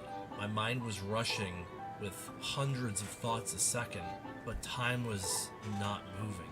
Trying to describe a derealization episode is like trying to describe what dark tastes like. All I can tell you is that all of your emotions shut off, all of your attachments to the world shut down, and the only thing that's left is fear. Lots and lots of fear. It's one of the most bizarre and terrifying experiences you can have, and I had several that week, as well as, you know, coupling panic attacks as well. So Found out what this is. It was a PTSD response. An actual massive psychological problem. What does it smell like? What does it feel like to steer a river? But I was not in a situation where I really could do anything. I did start going. Do you know what it's like to drive a cloud? And I didn't have health insurance because I was still between jobs. Yeah. 2018 and 2019 were really hard in that regard because I was working a lot of subcontract jobs, and subcontract A great comparison to what... honestly, Deltarune has a really good comparison. The fight with the water cooler. It's a water cooler, but... And it's... for some reason, it's getting faster and faster and more dangerous, but it's just a fucking water cooler. The episode stopped, and everything just felt normal again after about 10 days. So this brings me to It's like derealization. anxiety, the measure for anxiety. It's like it's by increasingly fast measures of silence, attacks, often but it keeps double timing itself. which are usually cyclical and can go any I call it anxiety. hours to a few weeks, depending on the person. In very, very extreme scenarios, they can go on a month or a little longer. Most people in their life will experience depersonalization or derealization at least one time in their life. But when you start fearing the next attack just from how bad the attack is, that's called panic disorder. And that is now my official diagnosis. After my second mental health crisis in October of 2020, I went to the hospital. And they finally gave me a medication to help combat it. Wow, medication. Admittedly, this is one of my harder videos to watch. Since then, because it brings up all those feelings and urges and... we have switched some out and tried some new things. And right now I'm on a regimen that does seem to be working pretty good. And I'm also now going to therapy to help alleviate a lot of these issues. And let's talk a little bit about therapy. So a good therapist is very comfortable to talk to. And sometimes you do have to try out a few different therapists in order to find the right one that works for you. Right now I'm working with a... Also, consider this entire stream, for anybody just joining us, consider this entire stream an AMA. She is trained in cognitive behavioral therapy. Since it's a celebration stream. But it's very conversational. I miss all y'all. It's just more of like just having someone to talk to. Just opening up to somebody and not being afraid to say what you need to say. Unlike real life, where you can sometimes be afraid to talk to people because you fear how they're going to react. Oh, shit. A therapist to talk to is... Who is that? Paramount. SLID? Alleviate a lot Is that of an anonymous? stress that you feel. Well, thank you for the 10. Brought us up to 70. Let's go. Anybody that's hesitant about therapy, please just give it a try. At the very least, you have someone to talk to. Appreciate the donation there, friend. That's the biggest thing about it. Yes, the for-profit medical system sucks, and me and my therapist both agree on that. We both mesh with that because Unfortunately, this therapist was forced into retirement. Need this kind of she had an enlarged heart, in our and I was very sad. over the course of all these therapy sessions, over the course of all these attacks, Oh yeah, I'm sorry about that. everything I've been through, there is one thing that this always comes back to. I am a hypochondriac. Let me show you what that is. Oh, my arm's itchy. Yeah, sorry about it being through Streamlabs. I don't like Streamlabs either, but It's the constant invasive thought that you are it's the only going one I know how to use. you are going to get sick and keel over. You are going to unalive. You are going to drink the bye-bye juice and take a forever. Yeah, this is where this video didn't age very well after episode 25. Invasive thought. And the one thing that cognitive behavioral therapy, at least the methods, have taught me is that thoughts, especially invasive ones, are just that. They're thoughts. They come and they go. You can either fully engage with it, or you can be a bystander to it. Not every thought... I like the auto chapters. And don't get me started. My story, January 2018, final thoughts. And you end up spiraling with all those just thoughts that just keep feeding off of each other. Oh, that hurts. Another. That one hurts. The worst time to have a negative thought about something is when you're in the middle of a mental health crisis. And that's one of the skills to learn. That's a learned ability, and I'm still practicing it to this day. A lot of the art I'm showing, by the way, I did draw. Kid, I The used last one I actually did draw. just a little bit. And there was another one with To anger me. duality. I drew that as well. The thing was like Back when I used to use Photoshop to draw. to fight, I would be afraid to show that anger. But At home, I would lash out really easy. I would throw tantrums, and as I got into my teen years, I was very cold, and I would hold grudges, and I would get really upset and have very emotional reactions to things. As I got older, one of the quotes that stuck with me was actually, there's a first responder I used to follow on Twitter that was in the Furry Fandom. He tweeted some basic training techniques, and it said that Fitting that I actually use Undertale music. response is your most emotional, your second response is your most logical. That actually struck Man, me. those I had been responding to things only emotionally. not gonna throw it out there. Not gonna. My feelings.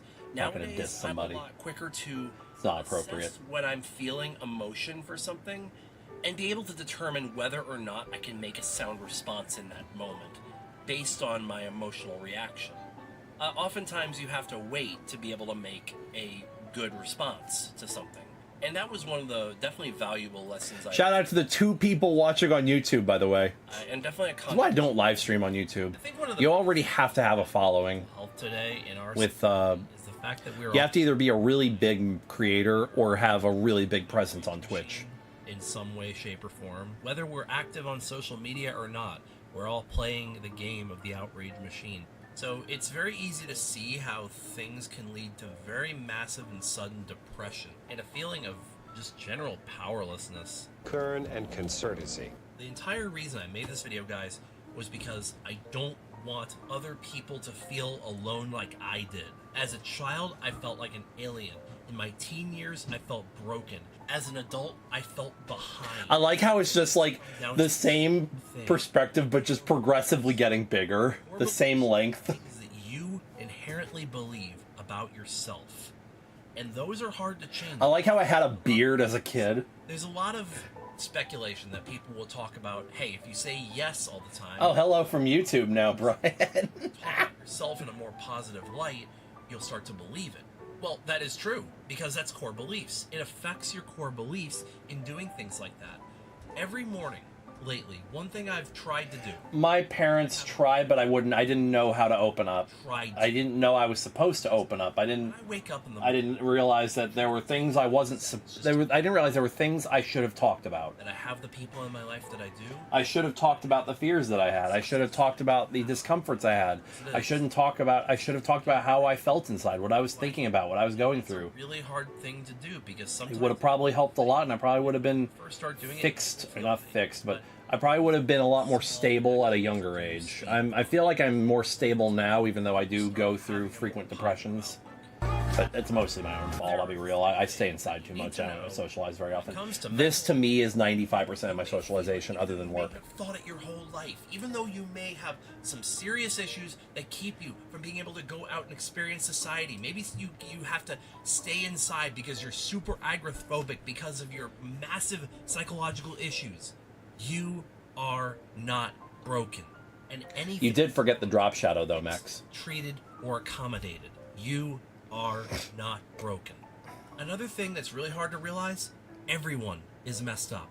Everyone, no matter who they are, no matter what kind of front they put on, they all have an internal struggle. Daniel Day-Lewis. Everybody goes through it. Everybody has a different struggle that they deal with. Some people may have the same struggles they go through, but everybody has an internal struggle. And 3, this is one of the hardest skills to learn, let me tell you. You are enough. You don't have to be anything more or less than yourself. You are not your career. You are not your art. You are not your hobbies. You are not your chores. You are not your car. You are not anything except you. And that's enough. And if somebody wants more out of you, then maybe that person isn't enough for you. And that's all there is to it. So this was very slapdash, and it was extremely hard to go over this without a script because I wanted to over-explain everything. So let me know what you thought of this little TED Talk down in the comments section below. If you like this video, please throw a like on it, share, subscribe. Oh man, listening to this makes it harder and harder because I feel like I'm Feel free to make your way over close to a point where I feel compelled to open up, but I really don't. $5 tiers available. I'm scared to, I'll be real. I'm scared to open up about like the weird fear I had as a kid because talking about it in that context does make me very uncomfortable. So you'll get to see the video. But it's before anyone can be else. directly linked to probably some discomforts I have nowadays we as have well. other So perks, for the even though I and $25 don't have any issue saying the word now. Look forward to seeing you again in the next video. Like I've written it into scripts, so just one of those things where it's like, if I said it, you'd be like, "Oh, that's weird." Gives Diesel Raccoon a really troubling boner. Hi guys, it's Mex. So how about a palate cleanser after that last video? We kind of got deep, didn't we? So this video, it's gonna be just me talking about some random stuff I have saved on my phone, or just some random videos that I have found online that I consider charity. Half of this became into my fucking essential images sticker pack. So okay, cool. Here we go.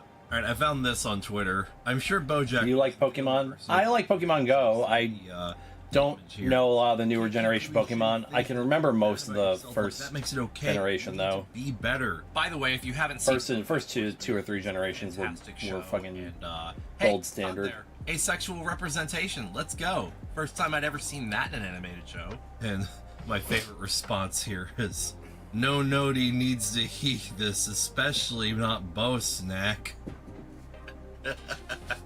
Can we all just take a moment to admire this majestic beast? Thank you, Azul. I appreciate that, friend. It's like some of my third grade MS Paint.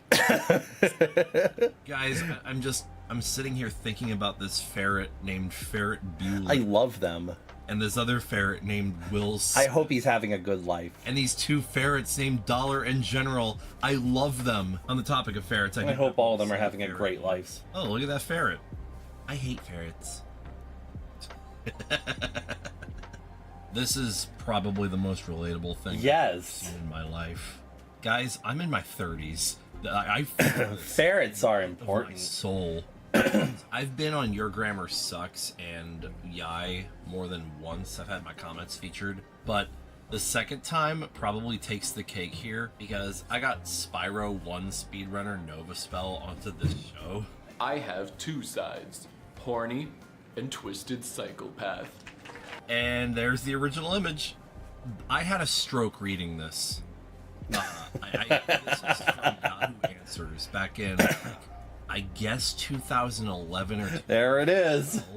And I remember seeing this and Weasels are important. Ass off when I first saw it, and I have no clue like if this person. But does if I don't like his bastions image, the worse it gets. I mean, look at the dude. Hell yeah! What the heck? This is just so cursed. Okay, a lot of people have asked the origins of some of the memes from my chat, and it's really hard to explain when there's like paragraphs of lore. Okay, let's start with this one. Mehdi Karkouche is a famous choreographer. Yeah, let's go! Mehdi Kirch, shout out! Work on the Just Dance series. Mehdi Kirch! 2016 for Drop the Mambo. And this became... We're about to Kirch! My chat because of Play, Pause, Rewind. Okay, so here's the original image that was taken from Instagram of my friend's reaction to our performance back when we did this. I never knew how to pronounce that dancer's name, so the first time it came up in my stream, this was my pronunciation. This is that Mehdi Kirkuchi person now. Hi, dancers. I'm Mehdi Karkouche and welcome. Okay. It's a very different pronunciation than I thought. And then this drawing got posted to my chat, and I figured he'd... Mehdi Kirpooch. So we named him Mehdi Kirch. And since then, Mehdi Kirch has become a meme. It looks like a smash ball. The things he says from the Drop the Mambo instructional video. With the spaces in between. I'm Mehdi Karkouche and welcome in Just Dance World. He's very straight, by the way. Wow. This is a man who breeds. Hi, Just Dancers. And the results are wacky, guys. Okay, another origin story here. This is Dance Comp Grandma. She was very unenthused throughout the majority of the 2019 FWA Fursuit dance competition. Seriously, go into the video and try to find the first shot of her smiling. Fursuit Dance Comp Grandma became a meme just from us noticing it while we were backstage and pointing it out that she never seemed happy, never seemed like she was enjoying herself, and we found it so funny. So, ironically, the first dancer that made her really smile and grin... Hi there, Elijah! Welcome on in! Who did this? Thank you!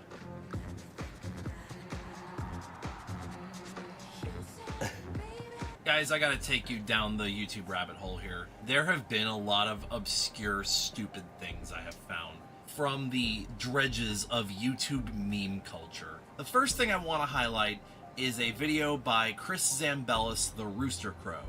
It is a 3-part video where he plays Facade with this voice. Good, you hung up. I can call him back later. Phone call. This video series deserves more views. It's so funny. Trust me when I say it's so quotable. It's this ad nauseum. JPEG file. Like stupid, nonsensical potty humor. The next video I wanted is this video. No joke, Mr. Man. OT, The Legend of Zelda Ocarina of Time, Hyrule Castletown Remix, uploaded by a channel. Oh no! Subscriber. I was hoping these videos would get more views from this. 1,000 views.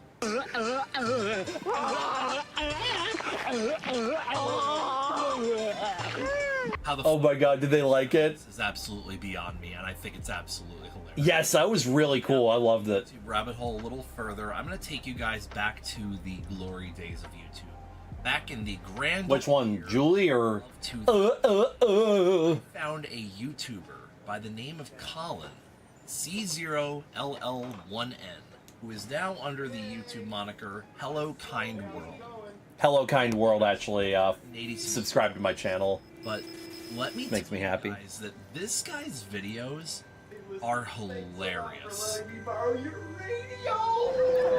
I'm gonna win that radio contest, and then I'm gonna win my own radio. This guy did a lot of old school, like skit-based videos with just himself usually as the main actor and videographer for the whole thing, and just had a lot of fun with it. And you can tell that he just genuinely enjoyed what he did. And a lot of his videos still have a lot. Good to see you again, Azel. My favorite is called Guaranteed Rewarding Career. I want to go to AC because of Instinct.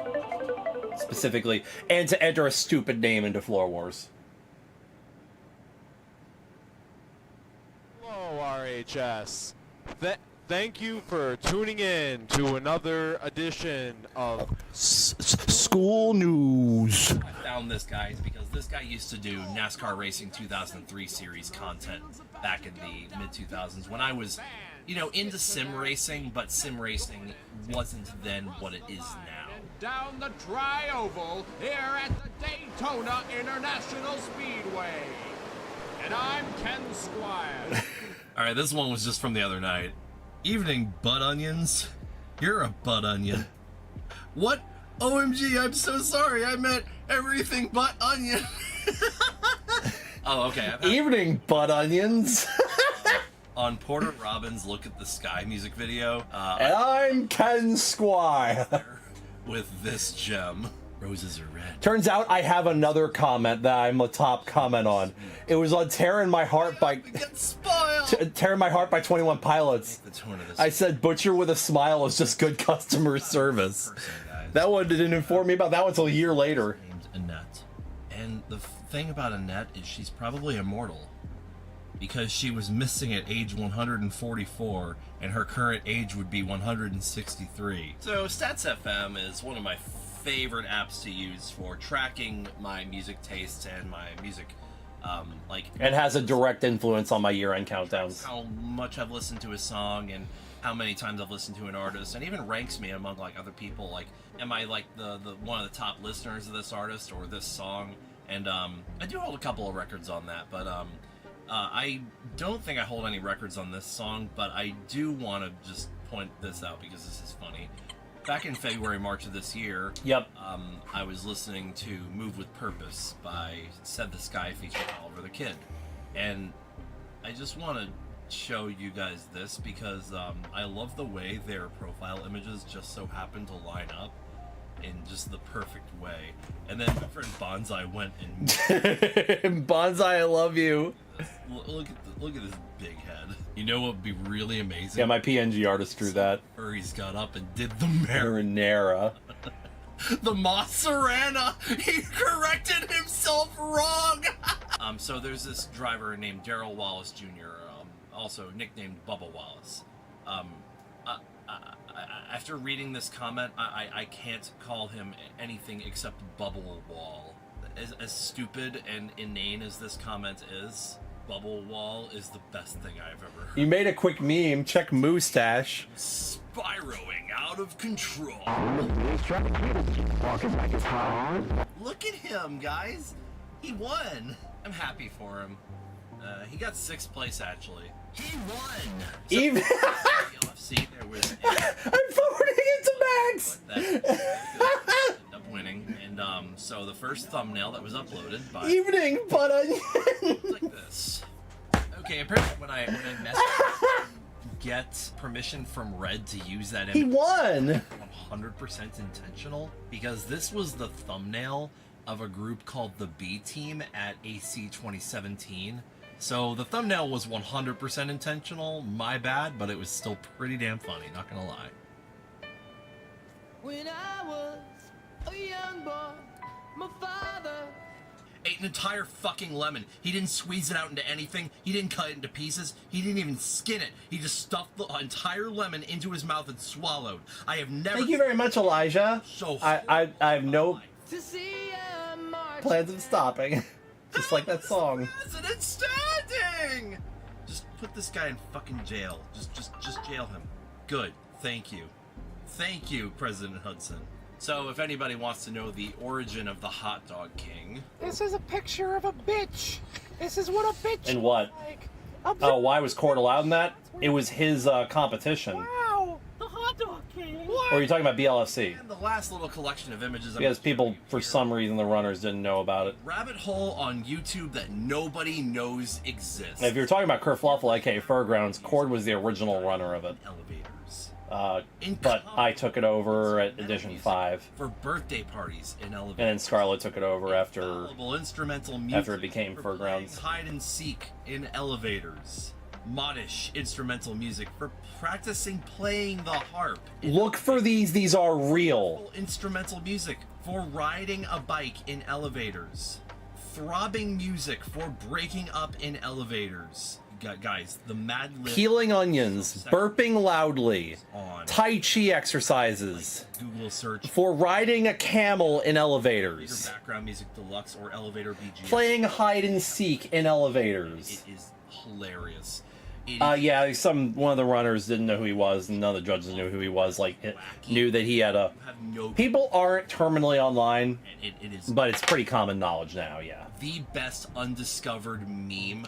But not everybody is terminally online. Ever. This was pre-AI. I'm gonna just ask y'all to maned wolf and subscribe, hit the like button, leave a comment, and hey, if you guys like this video, I will do... Don't forget to maned wolf and subscribe. You gotta main that wolf. Super generous. Main that wolf. My Patreon, link in the description. We have $1, $5, $10, and $25 tiers available. Donations link over to the right. Feel free to drop a tip if you're having fun here or feel like being generous. We do have a donation goal. I'm not expecting to reach 800, but if we reach 800, I will try to put on a panel for video editing at Megaplex. If they allow me to put on a panel this late, it is like a month from now, so. I do need to take a break because I got to use the restroom and probably grab a snack or something. This is the last video before we hit what I would call the modern videos, where I actually started animating the PNGs more. So this was the last one of this era. This is episode 9. I'm going to use the restroom and I'll be back shortly. We got 19 videos to go, y'all. Excuse me, we got 20 videos to go.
Alrighty. Got myself a little snack, decently healthy snack.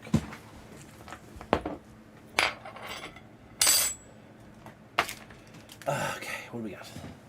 Let's see, what redemption was it? I didn't hear it.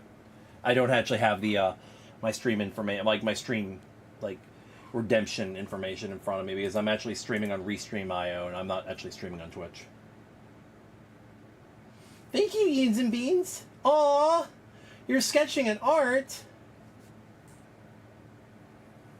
No, I will not be there for Megaplex unless this donation bar reaches the top. So if anybody feels compelled to donate, please feel free to drop your donations via !tip. It is through Streamlabs, I'm sorry. It's the only one I knew how to set up. For $250, which we are $180 away from, I will do another iRacing Fursuit stream sometime in the next week or two. Oh yeah, I gotta pee. Yep, that's why it's there.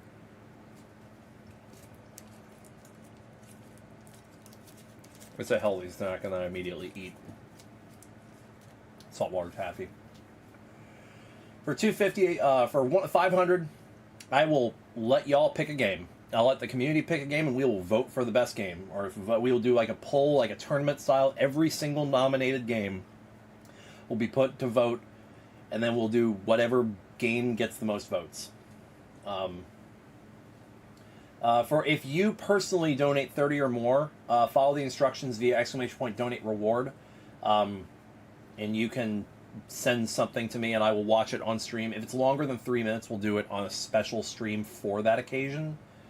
But yep, next video is 1 hour long, so Hi there. there's going to be a few of these. So this is the last year, if you didn't know, second longest video I made. I call it episode 0 of this PNG series, was me counting down my favorite songs of 2022. And so I'm going to do that again this year because let's be real, I had a lot of fun making that list and I've been really looking This is the last of the deep cuts, really. So all of These first 9 episodes didn't get a lot of views. I think are saying 2023 sucked for music. there was one I put on Reddit, and a lot of people on Reddit liked it. It was the first All the top songs throughout, nostalgia one. from bigoted racist anthems to backpedals from quality. Oh yeah, I'll be here. Left skid marks. Yeah, I'm not bothered. I'm sure you won't be showering for 12 hours. Like being offended, especially sonically. But can y'all hear me out here for a bit? Because 2023 kind of slapped.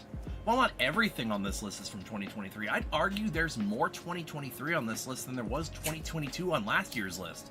And while everyone is praising country up and down, I have to think, does mainstream music even matter anymore? It felt like half the charts this year were songs from different years or sampled older, better songs. This is why I stick to my own lane with this list. Music I found this year that I liked. This is not a best of 2020. Oh, I take showers daily.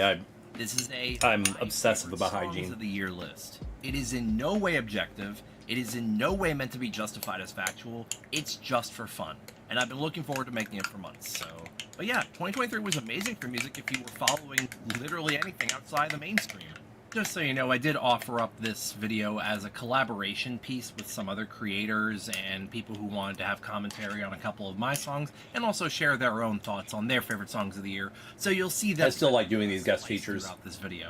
So, oh cool. Cool. For this list, I only have 2 rules. Me too. The song cannot be over 20 years old to make this list. I may rank those on my personal list, which I won't show on here, but I am exempting them on here because it's going to start getting really weird if I start putting 90 songs on here. And the other rule is the same as last year. No songs from any previous year-end lists. Even lists you guys... I'm adding a new rule. In case I ever decide... It's going to be called the Pure Reason Revolution rule. ...satisfy my OCD. With those rules... No more than 3 songs qualifications per artist on the top 50 30 list. Seconds to Mars. The Kingdom is Within You by Gang of Youths. Trying to Feel Alive by Porter Robinson.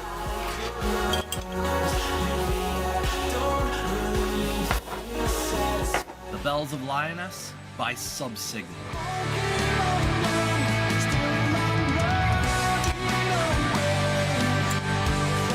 Miles Ahead by The Strike. The last again. And most tragically, Say When. I was incorrect. This should have been number 6. Details. Okay. Context here. I was incorrect. I thought... So here's... I'll show you the DQ reason. 16th place on 2009 list. I thought I lost those lists and I was going off memory. I found the list a couple months after making these videos. This song was not on the 2009 list. 16th place was something else entirely. And it wasn't on the list at all. There was a lot of Fair to Midland on that list, but this song was not one of them. So, this should have been 6th place. So this year I'm going to do something a little different. Let me stress this list had a ton of painful cuts, and I mean painful. I have a full spreadsheet with every song that I can. Okay, I'm trying to refrain from pausing. I paused for that, though. On that list. So I'm just going to give y'all my 100th through 51st, and we will consider this segment honorable mentions. Beatbox by NCT Dream. This is actually just outside of honorable mention territory, but I just want to point out that this song has the worst intro I've ever heard. The hell is that supposed to be? Jennifer by Sleeping Wolf. Happy Face by Jaguar Twin. Vor by Sleep Token. Lodestar by Dead Letters Circus. Uncanny Long Arms with Jane Remover by Underscores. Kapol by Angst. I love Angst. Terrorist by The Mayan Factor. Replace Me by Family Force 5. Roommates offered to feed me. You know, I got myself a biscuit with sausage and egg and cheese and he needs to release more stuff. He's so good. Peach. Directly inspired by Eden, by the way. Funny by Zed and I have a soup in the fridge as well. I got Italian wedding soup. Love is Embarrassing by Olivia Rodrigo. I had processed shredded wheat. 2085 by AJR. A Room on the Edge of Judd and Fandom. Signal. Speechless by Glades. 77 Dog Years by Underscores. Rock and Roll by Eden. I'm gonna get so tired of my voice by the end of this. 'Cause I can never rock like a rolling stone. In Moscow. Hop On by Rhythm Bastard. Stay by Floya. Walk In by Denzel Curry. Person by The Aces. Morris Island by Soup Andreas. That song's like a minute and a half long, by the way. At the Road's End by Seeming. The Overpass by Gang of Youths. Sun-Bleached Flies by Ethel Kane.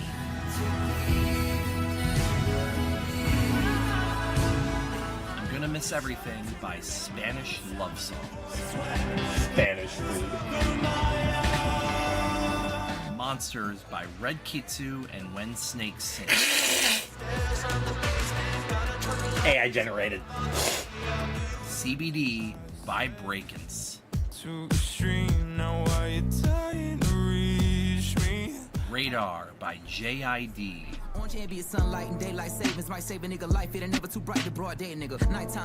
Preach by Port Noir.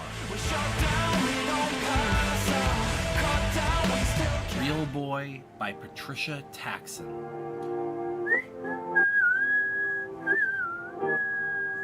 Nothing's Immortal by Fucked Up. Last of Its Kind by Subsignal. Gimli by Dill.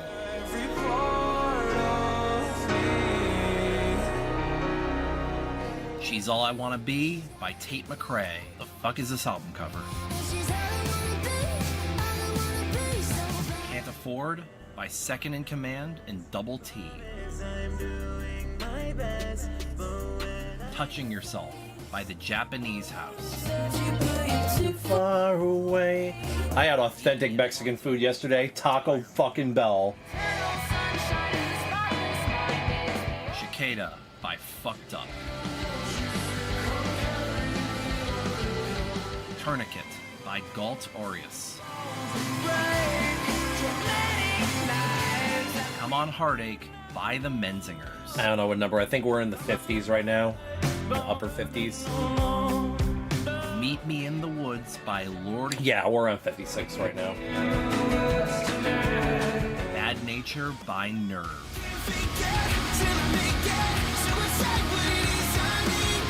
Euclid by Sleep Token.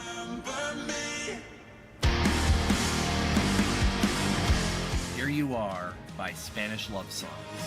I know, right? I've been banned from 18 Spanish-speaking countries for that one. By Closure in Moscow. I don't like Taco Bell because I want an authentic Mexican experience. I like Taco Bell because it's 1 a.m. and I hate everything.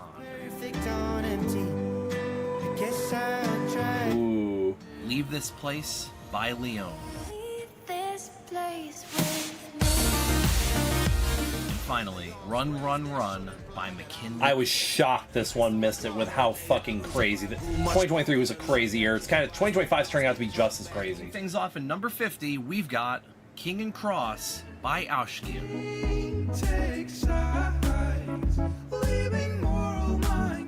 Just vibes, man. Yeah, Bjork's cool and all, but this is my favorite Icelandic singer-songwriter. Gotta be one of his best hooks, and definitely his best overall song from what I've heard. Check this out.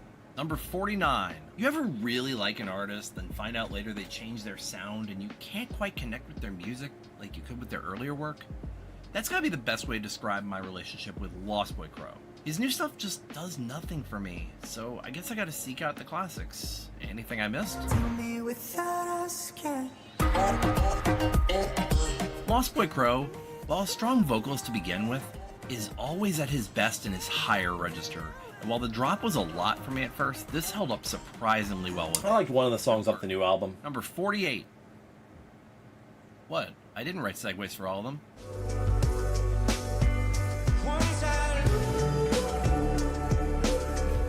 Ah, this one's Mortkorg's fault.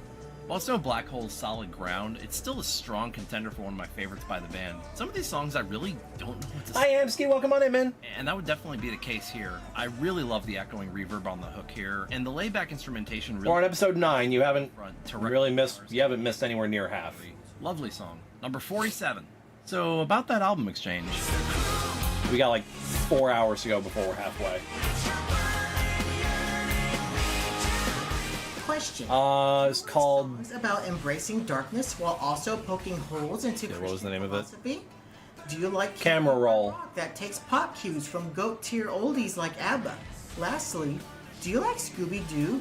If you answer yes to all three, then I can't recommend the Ghost song Spillways. Hi, Pascal, I love you. Their last album that makes shout out to Pascal. Sense, given that their persona has always been boiled down to theatrical Satanism. So put this tour on blast, take it to your local church, and get everyone... That is not AI, by the way. That is painted. I'm saving music I want to talk about for my own channel. Or generated in some way by hand. To me this year. Considering that 2023 has been a very therapeutic year for me, it feels appropriate to talk about my love for Jeff Rosenstock's song Doubt, taken from his album this year, Hell Mode. Rosenstock is someone I've been a fan of since his 2016 album Worry, that put him on my radar as a cathartic voice for writing punk rock songs about the anxieties and struggles of living under capitalism. Yeah, they're sweet. He continues that in the new album, but with a bold and cool therapeutic twist of maintaining and demanding hope as the pressures of capitalism feel worse than ever.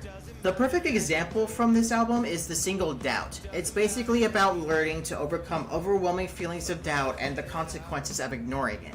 If you don't speak or scream like he says in the song, you're doomed to stay living in a self-inflicted rut where your life is nothing this but album a cycle of feeling anxious about speaking out about the things that hurt you, remaining in a state where you do nothing to make a name for yourself. And Rosenstock goes all the way to hit home just how urgent it is to fight off these feelings, because doubt is such a dangerous yet very common sentiment in this world. This spoke to me throughout a large portion of Oh yeah, hi, I have a lot of doubt. Or it will be good to maintain the sentiment this Even when it comes to like things like this channel, I have a lot of doubt. I face doubt every video I make, y'all. While you're at it.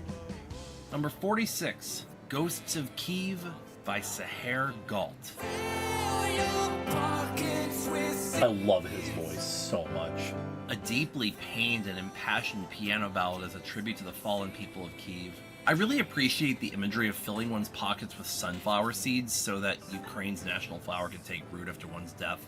In the fields of sunflowers, and given you will leave. More recent favorite singer-songwriters, I knew this would deliver an emotional punch. And it so does. Number 45. Porter Robinson has found his way onto every single year-end list of mine since 2014, and... there's no Porter on here! The curse is lifted at long last. Now, back to the list. So now I can't talk. I mean, it's It's technically Porter, so I guess the curse continues. This one didn't age as well for me looking back now, but it's definitely a Porter track at its heart with those vocal melodies and progressions in the hook, and of course put together with so much emotional depth and complexity that kept me coming back for another listen. Great track. Number 44. In 2021, Spanish love songs held a record-tying 6 songs in my top 20, 5 of which were in the top 8. You can say, following that insanity, I had very high expectations for the newest project. I'd say, while not as approachable as Brave Face as everyone, there was still a ton to like on No Joy. And the album kicks off with... You smile for my benefit, 'cause now you are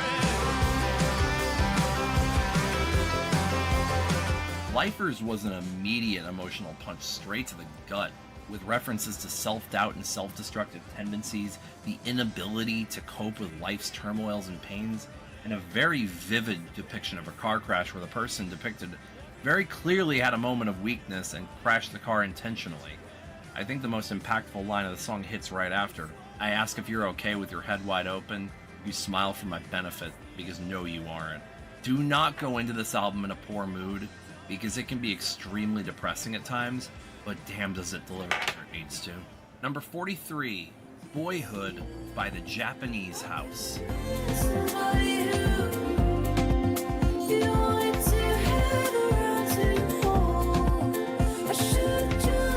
An ethereal. I have year to year. I have my current favorites. Lots of great. And I have my liked songs list. My liked songs list is 3,400 songs long, though. Una and the Soup Andreas cover of Alt J's Tessellate. Spoiler, we'll get to Soup Andreas later. But this song is just so dreamy. And Soup Andreas, he also changed his name. He's now Tarnisher. Love. It's such a sweet and comforting listen. Highly recommend.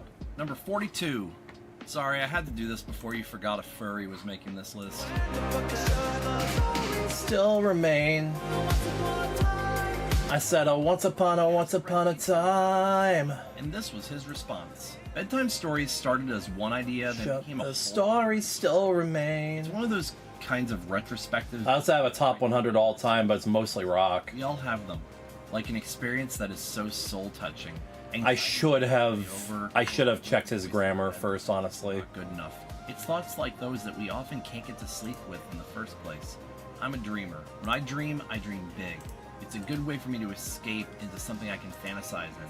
That's what I focused on when I started writing the song. Knights, kings, and an evil queen are all out of something from a storybook. The hero and the villain each have their own story in the verses and hooks. I think it's how the... I don't think I can share my liked songs list, though. Resonate for them. That's the greatest feeling in the world, knowing that people can resonate with something that deep.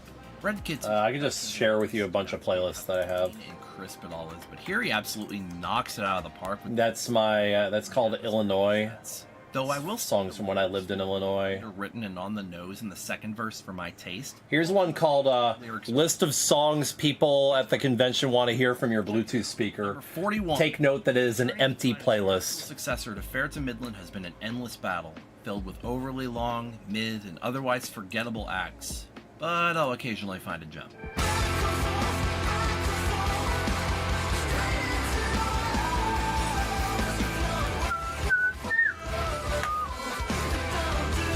Not the only song we'll get to with an overly long, needlessly pretentious, albeit very pretty outro. I mean, if you can really call it an outro, it's more like a second song tacked onto the end of it. This is just on the Spotify version though. The YouTube video only has the front half, which has a killer payoff. Interesting track. This band has my attention. Number 40. 10 years ago, my favorite song of the year was a hit song, Safe and Sound by Capital Cities. This, sadly, would be the last time a hit song would top my list. We are so far departed from 2013 in the grand scope of music that it's rare I can even rank a hit song on my list at all. With that said... Oh, we're getting hits this year. Oh, shit. Copy link to playlist. I'm sending playlists to Scarlett. Cool. I like it a lot. Best production on the album. I do wish Tate McRae would stop singing with her tongue stuck to an ice cube, though. Greedy? Well, I certainly appreciate her homage to the greedy salesperson from the Road Camp in Diablo 2, but I'll take this over You Broke Me First. You broke me first, you screwy wabbit. Number 39. Still kind of funny. Show by Dance to Geedy. I think I've seen it once. Yeah, recently actually. That buzzing synth riff and Zach Grace's entrancing hook make this one an instantly memorable as a great synth pop track. Floor continues to deliver even upon rediscovery of their old works. Number 38. I'll give you 2021 is have a band like Spanish. 2021 is just basically 2 artists, so I'll send you 2020. Hell, let's just appreciate that we have the Menzingers of the Wonder Years. I mean, you want Send you to know 2019 and 2018. Yeah, I don't have any like playlists of songs I like This exactly, song but frustrates me. it's Bruh, the best I can get you. The chorus is straight fire, but the second half of the song I compare to Emery's cover of I Need a Hero. Send you favorites, right? Here's current favorites. Which was flawed. Yeah, I just sent you a million playlists, Scarlett. This outro.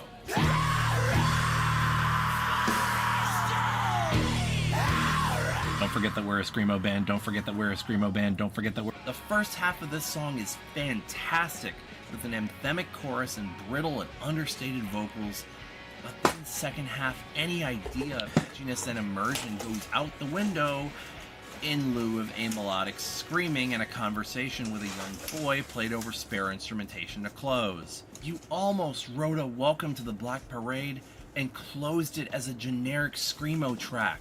What a waste. Either way, yes, Get some sunlight. I recommend, but it could have been so much No, that's episode 16. We're on 9. While We the Kings ultimately had one good song and otherwise are the most basic-ass pop-punk imaginable, so basic in fact I think there's a parody band that emulates them pretty directly, Small Pools, their direct knockoff, can actually do something they can't. Be interesting for 3 minutes.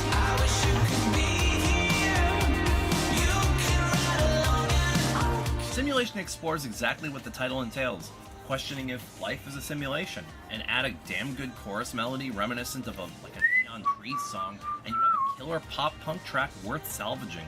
Number 36. By the way, donations over to my Spanish love song. Your right, my left. If y'all want to donate,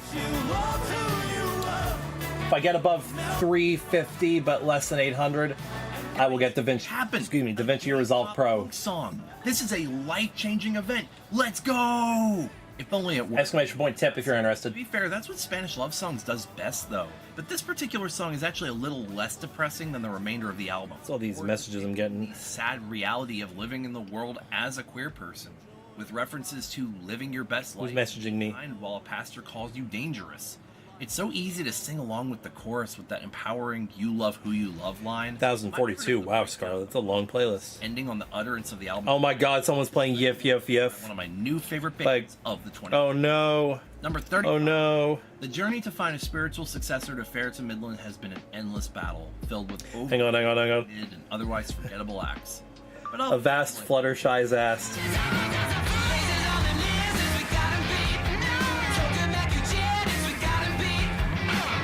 My dude just straight up wrote 3 choruses. G-I-L-L. God, I love legs.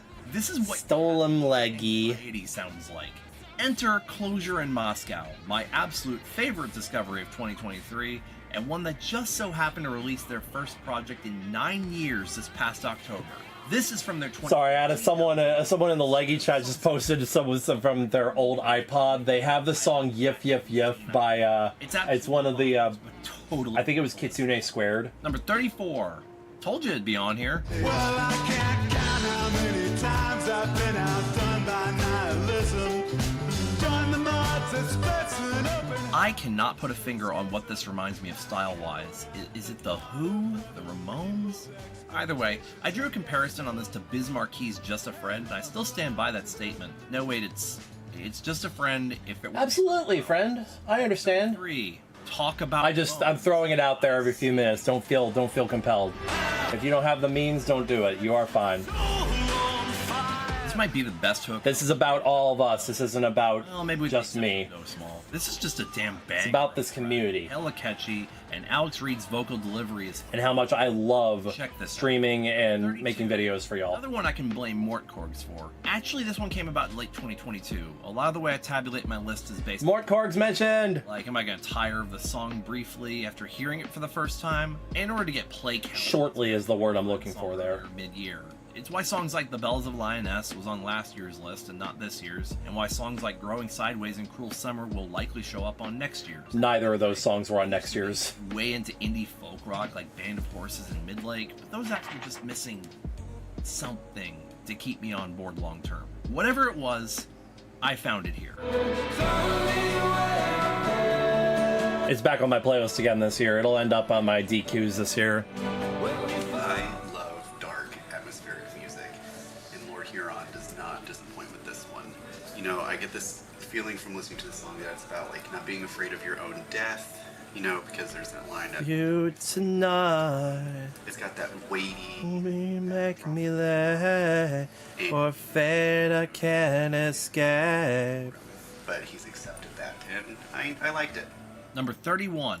I really wanted to find more rap this year that spoke to me, but the closest I thought I was going to get was with JID and Denzel Curry early in the year. But then McKinley Dixon came out with his newest project, and yeah, most of y'all still sleeping on this guy. Feel the way you're moving now, white feet for you, step in mama's house. I'm good, I'm cool, I'm good, I'm cool, I'm good, I'm cool. On this emotional roller coaster of a track, we see Dixon reflect on himself, on both the sense of being a musician who's beginning to be known for his music, and how lonely it is when people only see you from the product rather than your own self. And on the broader scope, a contemplation of mortality, bringing to surface the memory of a friend who passed away far too young. Like a lot of McKinley's work, it's emotionally There's a lot of songs about his friend who was lost to street violence. breathtaking.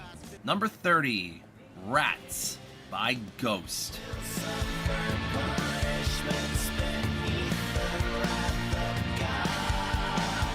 After being recommended Impera, I reached back to Ghost's previous LP titled Prequel, and, well, darkness, campiness, theatrics, all things Pascal said that can accurately describe the album to a T, with Rats as a clear standout for me.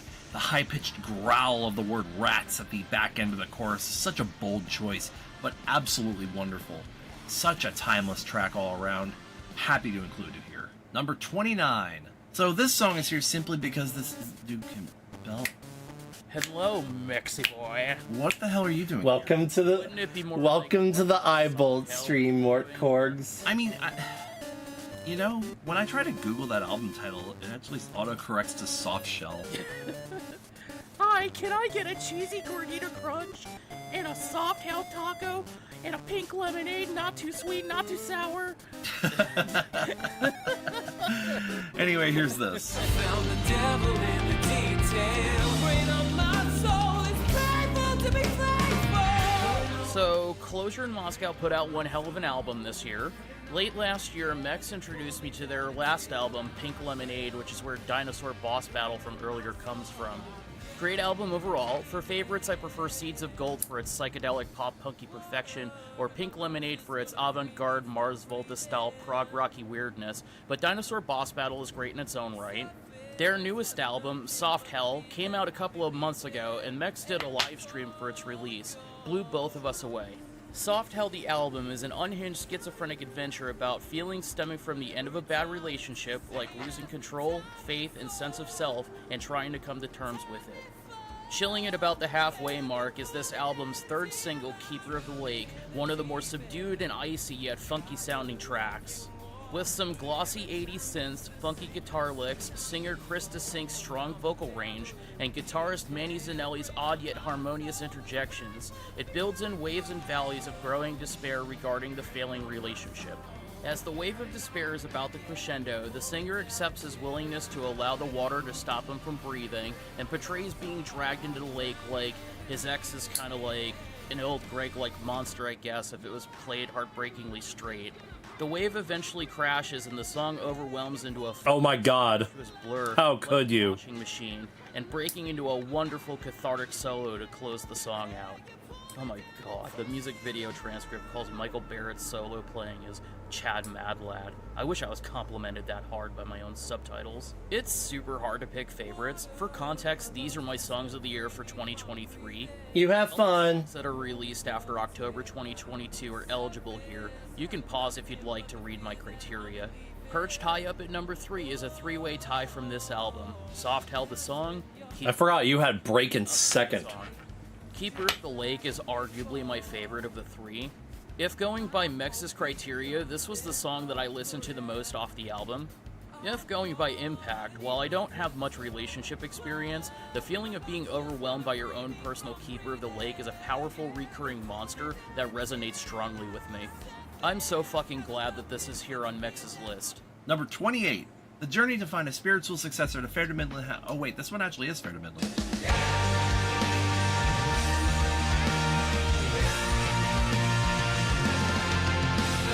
Well, my assessment from last year didn't age well. This might be what I consider the last time I can put a Fair to Midland song on repeat like I did with this one this past spring. I guess some things do get better with age. Anyways, this was the closer to their final album, so this really does nowadays feel like their goodbye. I love the guitar riff and the, well, I guess you'd call it the chorus. This song is 11 minutes long, and when the quiet moments give way to Dara Southern's vocals and the arrangement... Yeah, there may or may not be an 11-minute song in my top 5 this year. Even if this band can only be visited in hindsight. Number 27, Scene 48 by Retirement Party.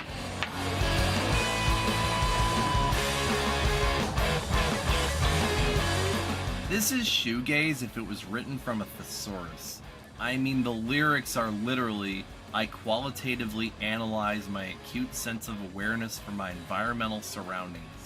Like, you were definitely that kid in English class that everyone hated because you had to... Oh, I didn't realize I used that twice. It's okay, though. I was... It's same stock footage. Loserish delivery took me a bit to come around to, but those shredding guitar riffs are too good to deny. Excellent track by an ultimately obscure band. Give this a listen, it's great. Number 26. Alright, if you're a regular of music reviewers like Todd in the Shadows, Spectrum Pulse, Rock Reviews, Diamond Axe, Needle Drop, etc., and for some reason have tuned in for this long, I'm assuming that by this point I've said or ranked something that has thrown any credibility you thought I had out the window. But that's before you see what I have at number 26.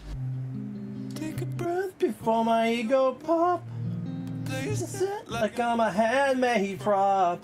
Put the clay in my oven, petrify self-restraint. That's fear-based art. Who lives through mental health disorders on the regular? Like, I straight up did a video talking about this? This really spoke to me. This one highlights more of the mellow or euphoric moments, though, as opposed to number 25. Hope you didn't want to break from break-ins. see what I did. I'm so pissed, but I won't be showing emotions. No, This, on the other hand, is the musical equivalent of a depressed... How's everybody doing, by the way? Sorry, I'm This song goes so fucking hard because sometimes I just want to clench your fist and punch. Cat was outside earlier, as far as I know. There's no solace, no relief on the other end. Now all that's happened is you've hurt your fingers and you're broken inside. That's why I absolutely relate to this. It may not be everyone's cup of tea, but I swore I'd never lie on this show. If anything, this is less embarrassing than Treat You Better by Shawn Mendes being on my 2016 list. Yep. Number 24. After 8 years, welcome back to the list, AWOL Nation. You were sorely missed. We are all insane. Fear is way too loud. Again, I used 2013 as a reference. With 3 or 4 spots on my top 20 that year. But after several years of mid or disappointing releases following his 2015 album, Aaron Bruno returned to form with this track, which, yeah, may not be quite as experimental, but splits the difference by writing a great hook, some pretty awesome multi-track vocals, and some excellent... Sorry, I have an OCD trigger going off right now. Imagine I will face the screen again in a second. In that regard, for sure, because this is how you do it right. Number 23, Shooting Star by Muna. Make it home like I make Mark Grondin's best lists from the year before. Cool. Leave me with a Well, good to have you with us today. to check out. And this Thanks is for hanging, Audible. For me from last year. A love song written with such intricacy and longing, reminiscent of Ride the Lights by Morningwood in tone, and it's absolutely beautiful. Number 22, Real Name by Big Nothing. I literally forgot the song existed. I've already forgotten the song existed. Just a bop of a post-punk track with some modest vocals reminiscent of Better Than Ezra and really sell the theme and mood of the song.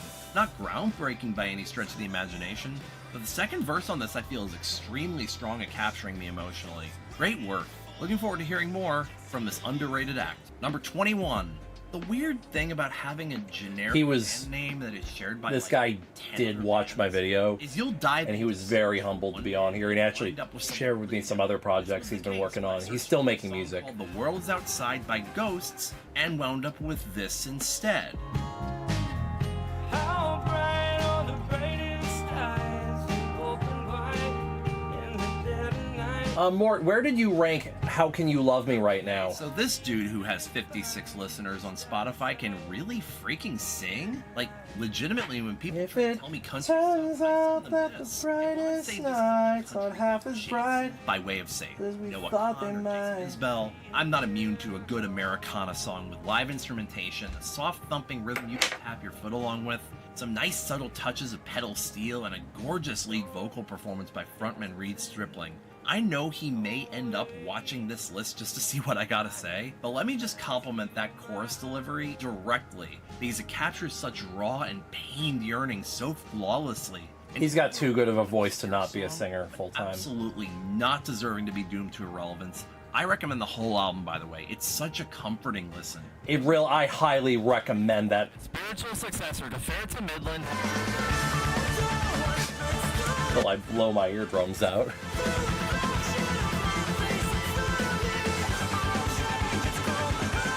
Enter my second favorite new discovery of 2023, Dead Letter Circus. Okay, but quick side note, why do my favorite new acts have to be three-word band titles? Last year it was Pure Reason Revolution, 2021 it was Spanish Love Songs. Oh. This year it's Dead Letter Circus, Enclosure in Moscow. Hell, my favorite band of all time is Ferret Midland. Yeah, Port Noir was there, and they're interesting. And then there was literally a band called Three that I did a listen of this year. They were decent, if unremarkable. This song has a haunting chorus where the instrumentation picks up, I use the word haunting and too Kim much. Benzie's vocal performance is out of this world. Check this out. Number 19. I'm finally caught up on this band's discography, and while I'd say their newest album wasn't my absolute favorite of theirs, I'm glad it even happened at all. I think it was 2022. I was already living here. Maybe 21. Farewell to the old and in with the new.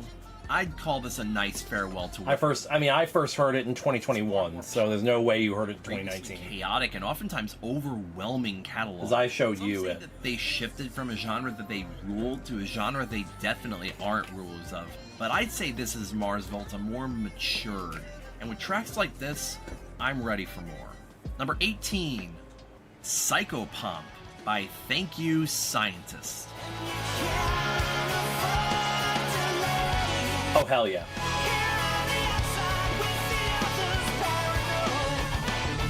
You're paralyzed. If I had a top 20 songs nobody's ever heard of, Face Off by Tarnisher would probably be number 2. Is weird. It starts with a quick Indian vibe, and then it turns into ska. Then That'd actually be a good list. That'd be an interesting list. Trumpets. What would I put on there? I definitely would put some of the deeper cuts from Fair to Midland on there, like Kinsey off of Interfunda Stifle. On LSD. Even though I guess it's more of a people have heard of that, but not a lot of people Song have of heard the of it. year.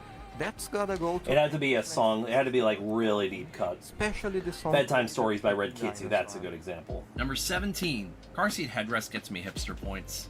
I found this project on Fur Affinity back in 2011 with the upload of Something Soon, and it promptly found its way to my top 5 songs of that year. Later, I had discovered that the band carved out quite a following outside of the furry fandom, his 2016 album Teens of Denial being ranked 4th on Rolling Stone's 50 Best Albums of 2016 and 29th on their 100 Best Albums of the 2010s decade. Those are no small feats. I finally gave the album a proper You'll blow.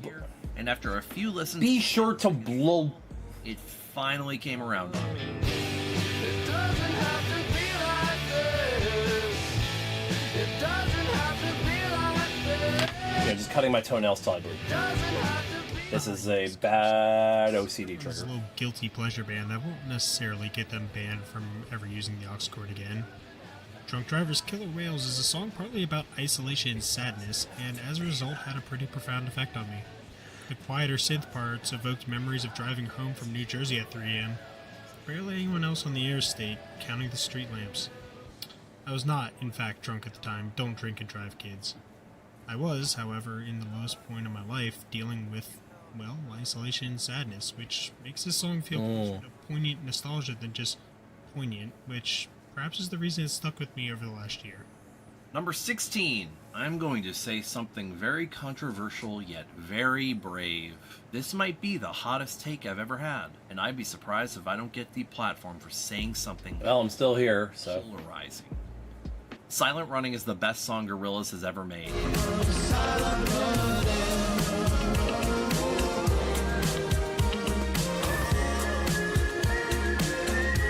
Like Feel Good Inc., Clint Eastwood, 19-2000, Dare, Left Hand Suzuki Method. Cancel next party, oh no. They're all good, but I don't know, just this one's better. I love the repetition of Run, Run, Runnin' in the post-chorus. The lyrics are sharp, and Adelaide Omatayo's vocal work is excellent. I stand by my statement.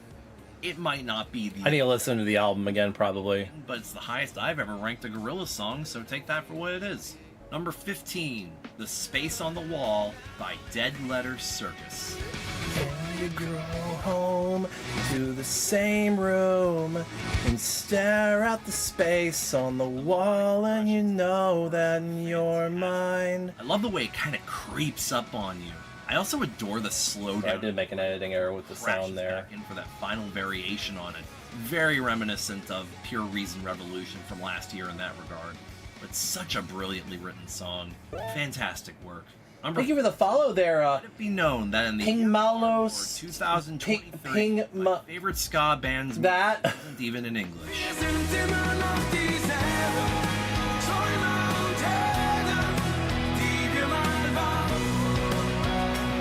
Well, they're usually ska, so I did translate the lyrics, and this is basically a German. That's what I want to do. I didn't want to do hit songs because I did hit songs with Radio Recall, and it just itself. And it wasn't my actual taste. So this is just my actual taste. Song. It's one of those songs that you put up your lighter for in concert and sing along to. And for a band that I literally can't even understand, this is better than it has any right to be. This rocks. Number 13.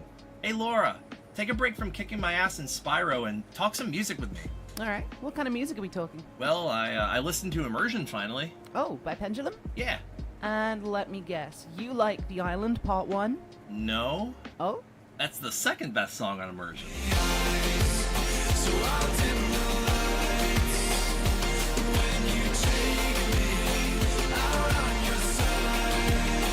The song has such an entrancing hook, I can't help but feel, as the album states, immersed. It's such a captivating listen with a great control. I'm on your side. As stated a couple times on this list, it could have been higher if not for the outro. I told you, it's so uncomfortable. Usually when I seek out music, I don't look for the comforting ambiance of drowning. Literally. Laura, does this give me a pass for still liking The Island Part 1? I think me punishing your PB in Spyro 1 is enough. Aww. Number 12, American Teenager by Ethel Cain.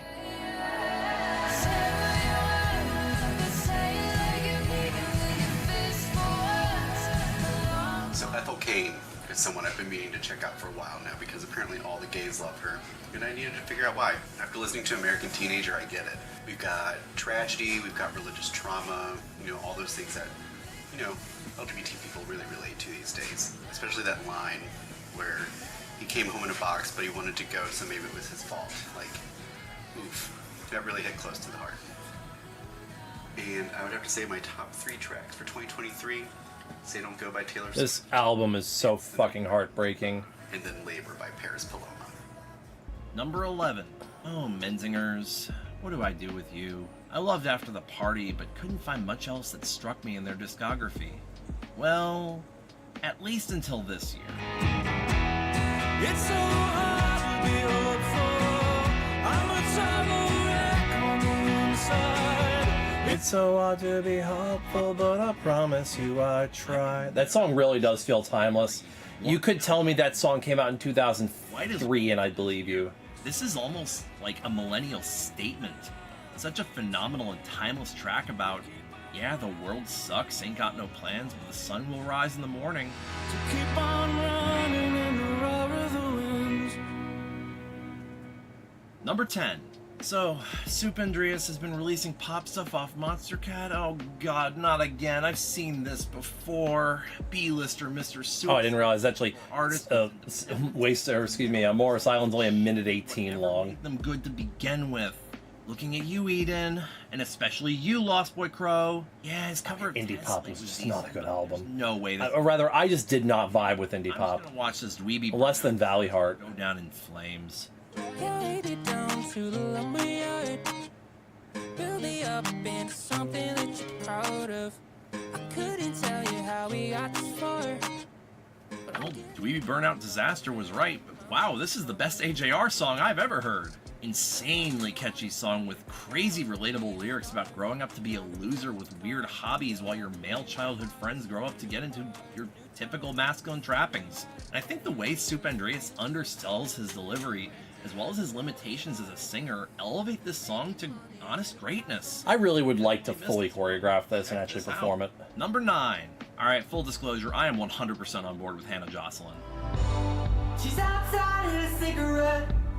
I'm outside in a respirator. She's Beauty and that brother. It's like Treat You Better by Shawn Mendes. Except it literally isn't. What kind of batshit insane take is that? Okay, well, the subject matter kinda hits on those same notes.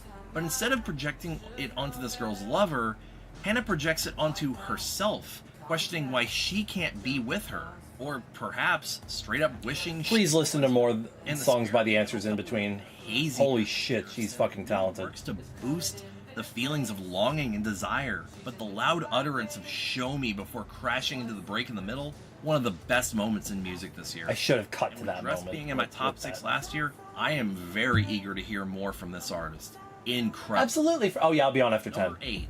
Last year, Pure Reason Revolution. We're going another 11-ish hours. And I've never heard of Sweepstakes. This year was very tight between Closure in Moscow and this band. And while I'd say Closure in Moscow would just barely eke out on top, this track alone made it a hard decision.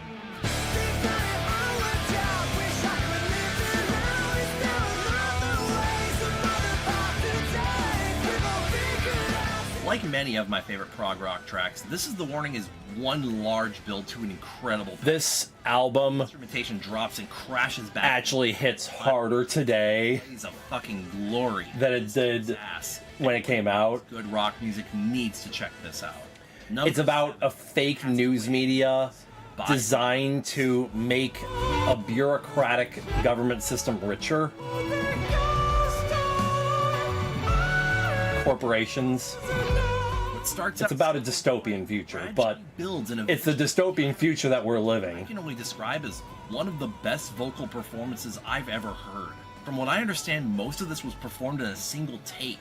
There's so much raw talent and skill at play here, from the complex drum line to the insane guitar work to the subtle touches of string. This is an absolute masterpiece of prog rock. Please check this out.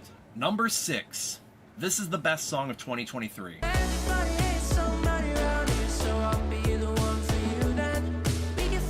Still want to do that music video. Yes, I mean that. This is the best song of 2023. He found it. The catchiest set of verses and pre-chorus imaginable, and if the public knew about this guy, this would be a hit. There's no denying just how earwormy this song is. And unlike annoying earworms, this is just bucket list item stuck in your head. Make a video good enough that it causes a song to chart. Year, why is it in 6th? Well, I can't justify summing up the year of 2023 with a song that came out in November, first of all. Second of all, I said best, not favorite. While this song is amazing, I don't cherish it quite as much as my top 5. Give me a few months of hindsight and I'll probably regret putting it this low. So, anyways, I showed this song to Mort Korgs, and his response was, of course you like it. It sounds like Floor. It is 3 plays off of my most listened to song on Spotify. I like it because it sounds like this. It's hard to remember how it felt before. Like, I had to question if this was directly ripped off from Gwen Stefani at first. The resemblance was so uncanny. The main difference here is that Soup Andreas has some really pissy lyrics in here. Die in a fire or car crash on a racetrack. After all that we've been through, I hope you die. Number 5. The journey to find a spiritual successor to Ferret to Midland has been an endless battle, filled with overly long, mid, and otherwise forgettable acts. But this begs a further question. Why try to replace something that was already perfect? Why not instead try to pave a new path? Long.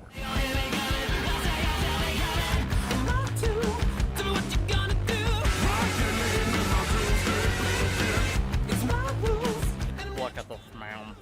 Look at this gremlin crackhead of a man. On full display like the Reno 911 guy with the short shorts, reveling in enough self-actualization that he's become Joseph's Technicolor Dreamcoat. He's become so much LSD Dream emulator that he skipped straight from Bat Out of Hell, I'll be right Savior Renegade Angel, and Yes, you can redeem the sound. I wish I was that fucking sexy. 1, 2, 1, Primal 2, Sinister, the most unhinged song from Soft Hell. Primal Sinister is one of the most unhinged pieces of music this entire year. And yes, I'm not just talking about the kooky-ass music video that they did. Of course, I say unhinged in the most delighted way possible. I fucking live for this shit. Still better than Corey Feldman. Like I said earlier, it's hard to pick a favorite from Soft Hell.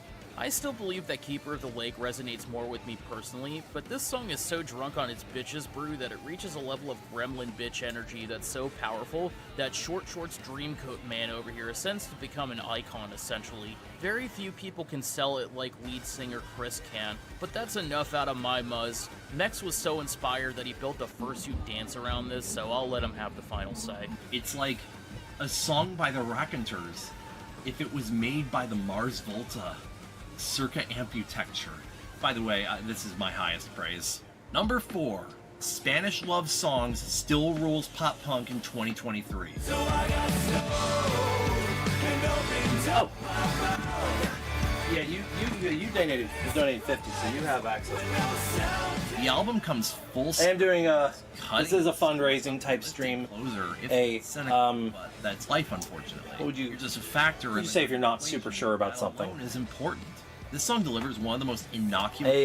Not like a fundraiser, like donate, more like a fundraiser. I watched like the money. Empire fall while I was waiting on a tire rotation. There's something so lived in and grounded in reality about a line like that. Disasters and life-changing events and traumatic. And there goes my monitor. Wait for the mood to be set. They happen during the fleeting and mundane moments of life. But this song comes the closest on the album to being a real pop-punk anthem, and it kicks all of the ass. This band deserves... Shut off the monitor, hang on. ...for the work they are putting out. Number 3. Let me make it clear that while I don't repeat entries from previous years, this was my last cut from the 2022 list. Honorable mentions can make the top 50 proper the following year, as was the case here. And thank God for it, because this belongs here. Wanted to, I could show you how to move with purpose and feel the world around. Maybe I could be the It still hasn't turned back on. Started creeping its way slowly into my good graces. And around 2017 and 2018, it absolutely dominated my year. This has been shorted out for a while. This isn't new. You go through phases, things age, and I can't really connect with EDM the same way I did. Here's the exception, because Oliver the Kid's voice is fantastic on this track. The drop, instead of being the hook, is the payoff for the constant build throughout the song. And it's almost... Stanley, what's up, friend? Welcome on in. Lower on energy than you would think, but at the same time, packing... Well, I would love to be able to go to Megaplex, but the song actually... We're not on track to get to the 800 because we're 4 hours in. I've 22 70 out of 800. So, but we are on track to hopefully get a DaVinci Resolve Pro. End of not only is it's I need $350 to justify that purchase. All at once. Fantastic track. Number 2. When did it go so wrong? Remember the times when we thought algorithms were useful and had our own interests in mind? Like when we thought it was cool to try to find new songs based on the way others sounded? What was it that turned... Exclamation point tip if anybody's interested in doing that. Worker blew the whistle on Facebook? Or was it when we started associating with AI and its polarizing introduction to the world a little over a year ago? With Spotify, to me, it feels like payola is what they send to me most often. Like, when I have Taylor Swift on my playlist, it feels like Spotify keeps trying to push more Taylor Swift for me to listen to so as to drive her numbers up. But occasionally, Spotify gets one right. 2 years ago, Spotify sent me The Permanent Rain by The Dangerous Summer, a song that would go on to break apart the clinic that Spanish Love Songs and Porter Robinson did to my top 8 that year. For every 100 bad songs Spotify tries to reverse engineer into your good graces, there is that occasion where they get it so right. Chimes in the night when my mind's not alright, alright. Found on Suggested this year, I was introduced to Floya, a German two-person electro-alternative band that put out one of the best hooks of the year with their single Willows. It took a bit for this to grow on me, but by the time it did, I was already planning a con music video for it. This song perfectly captures thrill, joy, and euphoria, all in a clean and fun package, and that multi-track belting on the hook is amazing. This absolutely rocks. You probably missed it. Scarlett, I should send you a Def Havana album. Something tells me you'd love Def Havana. This list was tight, and I had to make painful cuts. I actually like the way this segment turned out, just because I'm comparing it to other music reviewers, and I kind of like the way I introduced this song. I could actually find a through line to believing it. I also like numbers. Because this was not even remotely close. From January to December, this song was on repeat. And I told y'all, I love to deep dive, to find magic in places that no one else ever will. And while scouring through the dredges that few journey into... yeah, Hannah was very complimented by this list, by the way. Hannah thanked me like endlessly and actually sent me a very early release of her next EP. It gets me even a chance to find a song like this.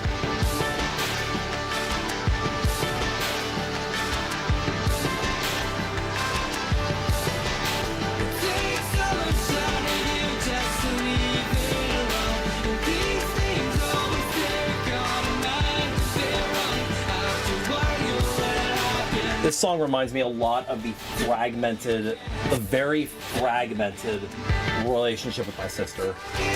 My curiosity peaked on the back end of the yes, I decided 100%. What else Hannah Dawson had done apart. Modest Mouse has a couple of those for me. And found her new project, The Answers in Between. Hotel Room is remarkably good. Certainly too good for an artist with only a small handful of listeners. Every moment of this... I believe this cover is potentially AI generated. But she has changed it since. Beautiful in how clean it isn't. I love how the snares sound like hydraulics. I love how the kick drum delays in the... It looks more like a painting to me, though. The payoff is in the outro. At once, around the 4.5-minute mark, the song explodes into a kaleidoscope of sound. It's bright, it's colorful, the multi-track vocals add a dreamy element to it. It's absolutely remarkable how much emotional release, lyrical prowess, and atmosphere can be packaged into a single song like this. Not since Mirror by Porter Robinson in 2021 was a song able to go calendar to calendar like this, and me not tire of it one bit. And while oftentimes my top song of the year ends up getting swept away by some song with deeper meaning to myself personally, or as a tie-in for a massive project of mine, this is an exception. I appreciate it simply for being what it is. Good fucking music. This artist has 10 monthly Spotify listeners, guys, so can we... That's updated to, like, please get on 63 now. It's the best song I heard. No, she has, like, I think it's like 300 or something, 400. Cookies, it's my list. But she's got a couple hundred listeners now. Please feel free but still, in the comment section below. Pennies. Share me what That's pennies off Spotify. Your were, and I'll be happy to, hell, I might even respond to it and let you know what I think of those songs. And while you're at it, if you feel compelled and like the content I put out, please feel free to make your way over to my Patreon. I have $1, $5, $10, and $25 tiers available, but But for the donation tiers listed over here. videos, Again, don't feel compelled. Don't feel like you need to. Don't feel obliged. $25 if you have the means and wish to help out episode requests. my small channel and vote on what episode I do next. Invest in our celebration stream fundraiser. Feel free to hit the right now. exclamation point Get it tip in there. Trust me. But in chat. not able to, please feel free to Bits will not show reflect on that bar, unfortunately, because I don't get bits till next month. The algorithm as well, because you know, these videos tend to get buried sometimes. Thank you guys for sticking around watching the whole thing, and I will see you guys next time. Ooh, that's a great line.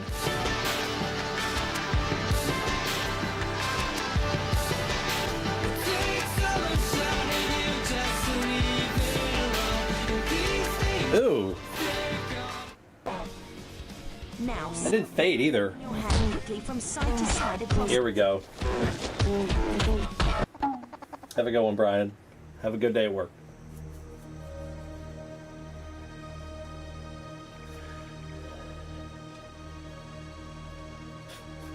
Peak time. Oh god, here we go. My first game review. Turned out better than I thought, but oof, rewatching. I made way too many references to furries in here. I did. I'll be real. 2001, Peter Molyneux released Black and White as the first major release for the studio known as Lionhead Studios, a studio that would go on to gain fame for the Fable franchise. A game of unmatched ambition to this day, and a concept I have not seen redone. Now, let's tear the band-aid off. Now, you clicked either because goofy thumbnail, the wacky claim that I consider this my favorite game of all time, the fact that I'm a furry, or because you thought I'd be talking about the Pokemon installment. I mean, it is. But if we're talking about on a level, my channel is furry.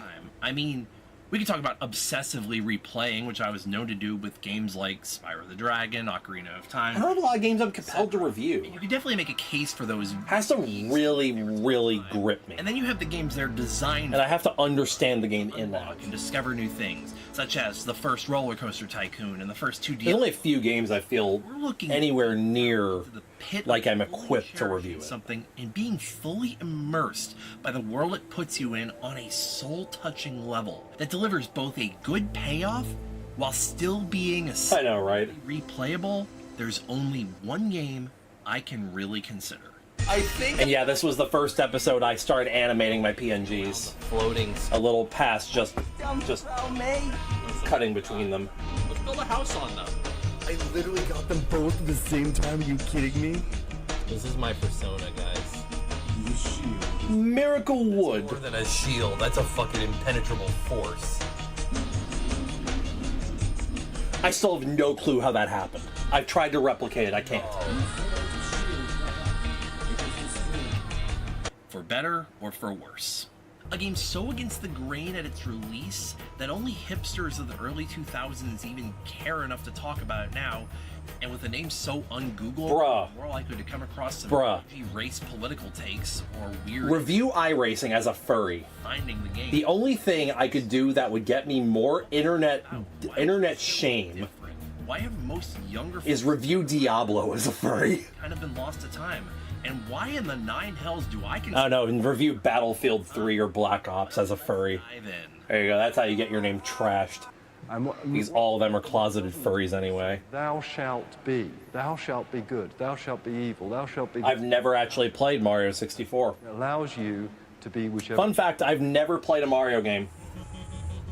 At least, not since the Nintendo Entertainment System days. 2001 marketed itself as an open-world God game where you can do anything you want at any given apart from Kart and Party, in the same way and Mario in the Mario Yoshi game from the 80s. Game would be. I have never played a Mario game. A couple of neat twists.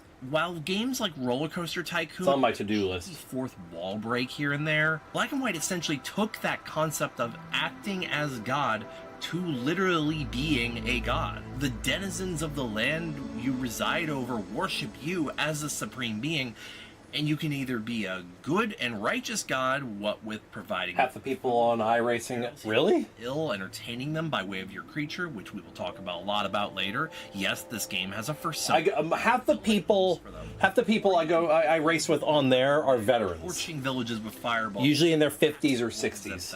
Straight up blowing them to smithereens with blast miracles. feeding him to your Oh, what the fuck? I told you not to eat him. Bad boy, you get time out. Also, your creature can take poops on people, so that's fun too. That all sounds incredibly sophisticated for 2001, right? Well, it was. This game actually came out as a demo in 2000. Yeah, 2000. The same year The Sims and Diablo 2 came out for PC. And after some research, I found out they managed to create it with a team of less than 20 people. I cannot overstate how much this game pushed hardware at the time. So much so Also, I made this computers could not one the family too computer big in my living room, and then I edited it and fixed it. Experience this game, and then none of my edits took because my program crashed and I thought it saved. Absolutely demanded a rework. But note that I'm playing this with like. It crashed on render. That was it. It crashed on render. I re-rendered it. This game on old hardware. But I went back in and re-rendered it and it rendered fine. But the problem was, it auto-saved last like 10 minutes before, so all those last edits few others could hope did not take. It's time for Ask Ashley. What it had to have, what Black and White had to have, was a compulsive story. But not just any old story, a story... Not just any old story. ...of mine. A story which would be unique to you. And this is what represents Black and White, the uniqueness of the player himself. Black and White. Alright, y'all, I'm about to dig myself into a hole. Cash Banuka! Can you be so attached to something with such basic storytelling? Cash Banuka mentioned! And this will be my answer. Just cuz. Another creature? Is it true? Are you real? Honestly, I would argue the story element of this game is by far its weakest point, and it's not bad, it's just... He wants to destroy all other gods and their creatures. But not just any old story. The story is clearly not where the developers were focusing their efforts. And because of the game being so advanced at the time, I could argue limitations in hardware being a factor deterring them from overcomplicating the story. It's a simple story of you're a new god born from prayer and you're learning how to be a proper god, then you're thrown into a game of chase trying to find this other god who's butthurt that there's other gods in existence, so you go from land to land to hunt him down, and yeah, it's all very predictable. And they gave this god a real creative name too. You want to know what they named him? Go ahead, guess. Creature, speak no more. Nemesis. But not just any old story. I just have to think though, do his own followers know that his name is Nemesis? Do they have a definition for the word Nemesis in their universe? Do they pray to Nemesis? What if Nemesis was a good god, as he sometimes claims in the final level based on your own alignment and how you play the game? Would his name still be Nemesis? Am I overthinking this? Probably. There's furries in this game. Please accept this special wolf as a token of our gratitude. Yes, fandom, there are actual anthropomorphic characters in this game, and they dance, just like furries. And they faint from exhaustion, just like furries. And they eat humans, just like furries. On second thought, I don't know where I was going with this. On Land 1, you're told all the lore of having a mythical fursona to accompany you and this video is still actually pretty funny. Which is funny because I am known to many as Creature. This lore is fully explained to you by Sable, who is also named after one of the creatures of all time. Anyways, you do a silly stone quest, which gives you some of your first alignment choices, which we'll address a little. Bonzai knows a thing or two about sables. Platform. As Sable says, when the line clearly reads pedestal, good noise. Right, your game doesn't crash while loading the cutscene, and there you have it. Yeah, hell yeah! At the end of this cutscene, as you soar around the mountain into a misty past, you meet your new potential creatures. I will never be this funny again. A tiger and an ape. Shit. Okay, I guess I'll explain. In the vanilla game, you get the ape as your third choice, but let's just say it's incredibly easy to change what animal your creature is without changing their species' unique abilities. So yeah, all you have to do is just swap around a few files and rename a few files in the game's root directory. It's incredibly easy. Basically, he's an ape wearing a polar bear fursuit. And look how cute you rule at rock throwing, boss. Face of an angel. So I got my new little pet now. What a baby. We need to give them a name. You aren't actually prompted in giving your creature a name, but you do have the choice. This was the first video I had that actually got a good amount of views, just from organically. We must give him not from me promoting the hell out of it. Such admiration and adorning. His name will be Giggles. The World Eater! The creature is your first and most effective tool of interacting beyond. God, he looks so fucking awful in that. You cannot interact with. He looks fucking horrible. In some cases, you'll see me playing as Aqua since I'm running a modded game, but I did throw in the vanilla red here, for example. CTR barrier by growing your village, or you can do. It's a custom file extension through impressing them, or destroying them and assigning people to become missionaries to take it over. Or excuse me, no, CBN. The benefit of having the CBN. in my case, the polar bear mesh on the ape's core behaviors is it's. Are you asking so you can work in Blender and abilities quickly at the cost of combat effectiveness? We will talk more about miracles and creature combat later. But for demonstrative purposes, if you pick up a heal miracle and cast it in front of your creature while your creature's paying attention, it will usually generate a percentage meter above. You should. What if I had a pet bonsai in this game? What if you made a pet bonsai? I would have a pet bonsai and I would pet him often. Field or fishing or dancing, stuff like that. Now, let me stress to you, you have to cast the miracle multiple times, and the amount of times depends on the miracle. The more highly valued the miracle, the slower the result. And it's absolutely paramount to teach your creature how to cast at the very least wood, food, heal, and rain shower if you want to be at all viable in later levels, referred to as lands, with areas you can't reach, especially in Land 4. This can be especially tedious with the tiger, cow, or generally any other creature available in the game, as these creatures have a percentage bar that is an absolute slog, even for the most basic miracle. No, bonsai, the weasel friend. And just swap the files out for the skin that I want. Now, it's a CBN file. Send your creature into. I don't remember that. I don't know what those stand for though. Asking for trouble, but you can send them into neutral territory, which comes in handy throughout. He's my PNG artist. Influence, with one exception. On Land 3, your creature is captured by an enemy god named Lethis, and you have to take over villages through your own influence and through. Please don't pick me up. Just casting miracles when you have the influence to reach.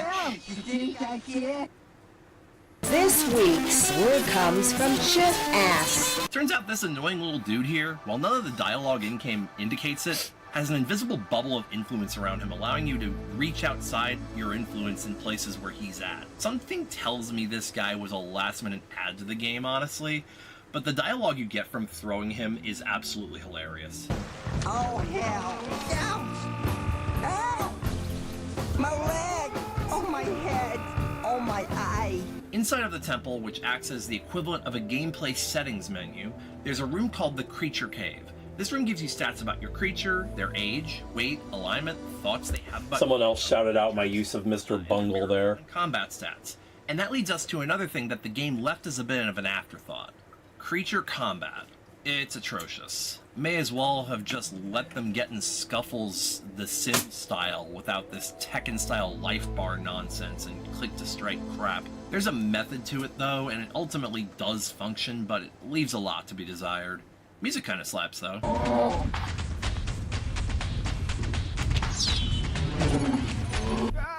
You can throw villagers, you can light them on fire, you can electrocute them, you can drown them, you can literally burn forests with people in them, you can throw poop at them. It is so fun to torture your people, if it wasn't detrimental to your actual gameplay. Here's the catch of good versus evil in the game. If you're evil to your own villages, your influence can't grow, and if your temple has no village left to deflect any damage to, it gets destroyed, and that's the only way to get a game over in black and white. It's actually very hard to game over in black and white unless it's self-inflicted, with maybe the exception of the beginning of Land 4.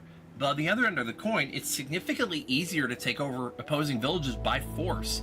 As in Lands 3 and 5, you have to work down the last villages from several hundred to maybe even several thousand points of belief. The miracles you cast can stale on the denizens very fast, and with the village's proclaimed true god still casting miracles within its bounds, that belief you earn will only be taken away, making the only feasible option killing everyone in the village and then placing missionaries to intercept the empty town. There are generally good and evil options to every side quest in the game. Generally, the evil way to Daoshin the Great, the giant. presumably the person who assigned you the quest, or the subject of the quest, such as the Lost Brother in Land 1. This is touted from the very beginning of the game, hence the name Black and White, and that is further manifested by these two little guys, essentially your shoulder angel and devil, who provide some of the best lines of dialogue in the game. And what a symbol of overwhelming evil. Noise warning. No, it isn't. When you're good or evil in the game, I made that a little too loud. subtle graphical and audio differences based on your alignment, such as a shimmer effect on your camera if you're good, or red tint if you're evil. There's other cool little additions as well, like what your hand looks like, or some alterations to the ambient music.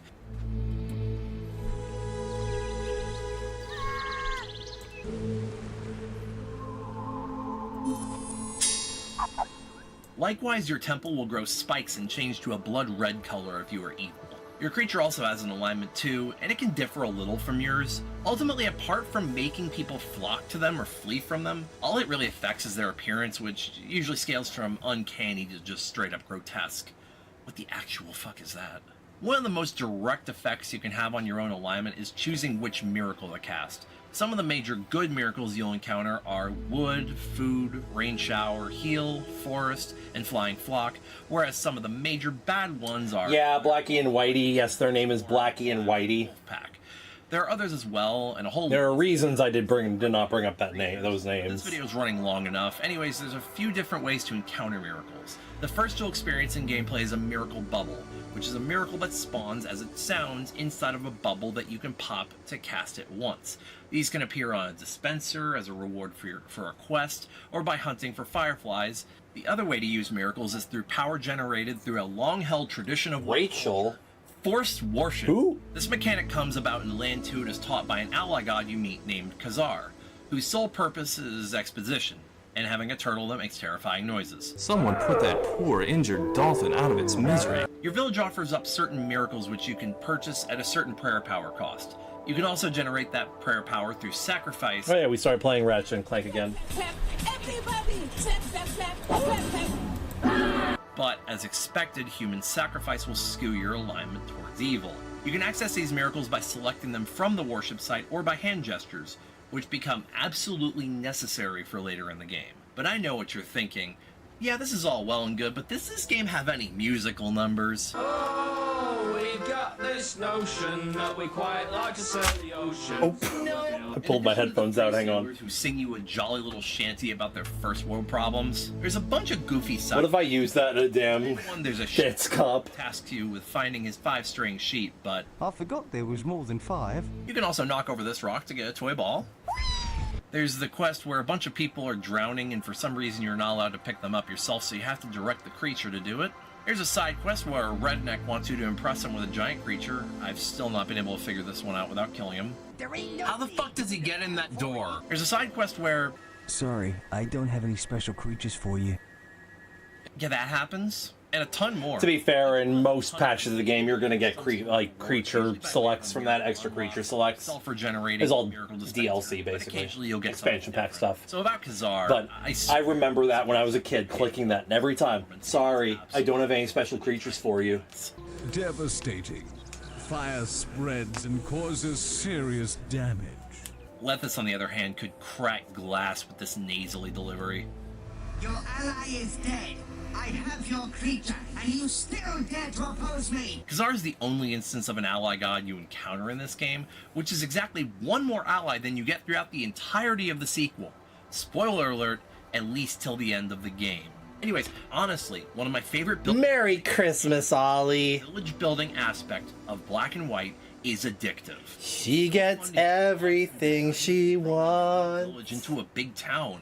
You can build only a small handful of things, ranging from small homes to grain fields to a wonder to increase your miracle power, but the sheer freedom you're given makes for hours of cozy village designing. I did equal amounts of nitpicking into praising, didn't I? So what gives? Why is this flawed project with high ambitions but meager execution my favorite game of all time? And pee-pee! Very simple factors. The first and most obvious one is good old nostalgia. I played this when I was like 9, guys. Come on. The second one is a more objective factor. When played as a village builder on lands 2 through 5, it's absolutely the coziest game you can be immersed in. But by that same token, look at some of these scenes.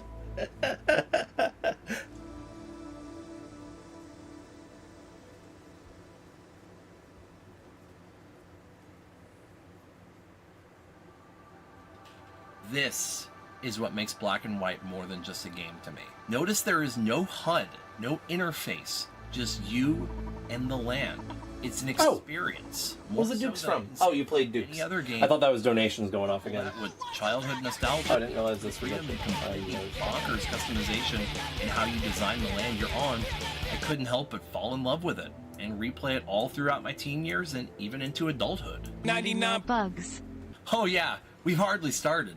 Here's a list of bugs, glitches, and errors the game is known for in no particular order. The signpost next to the workshop claims it's a soccer field with 6 scaffolds. 6 scaffolds creates a miracle dispenser.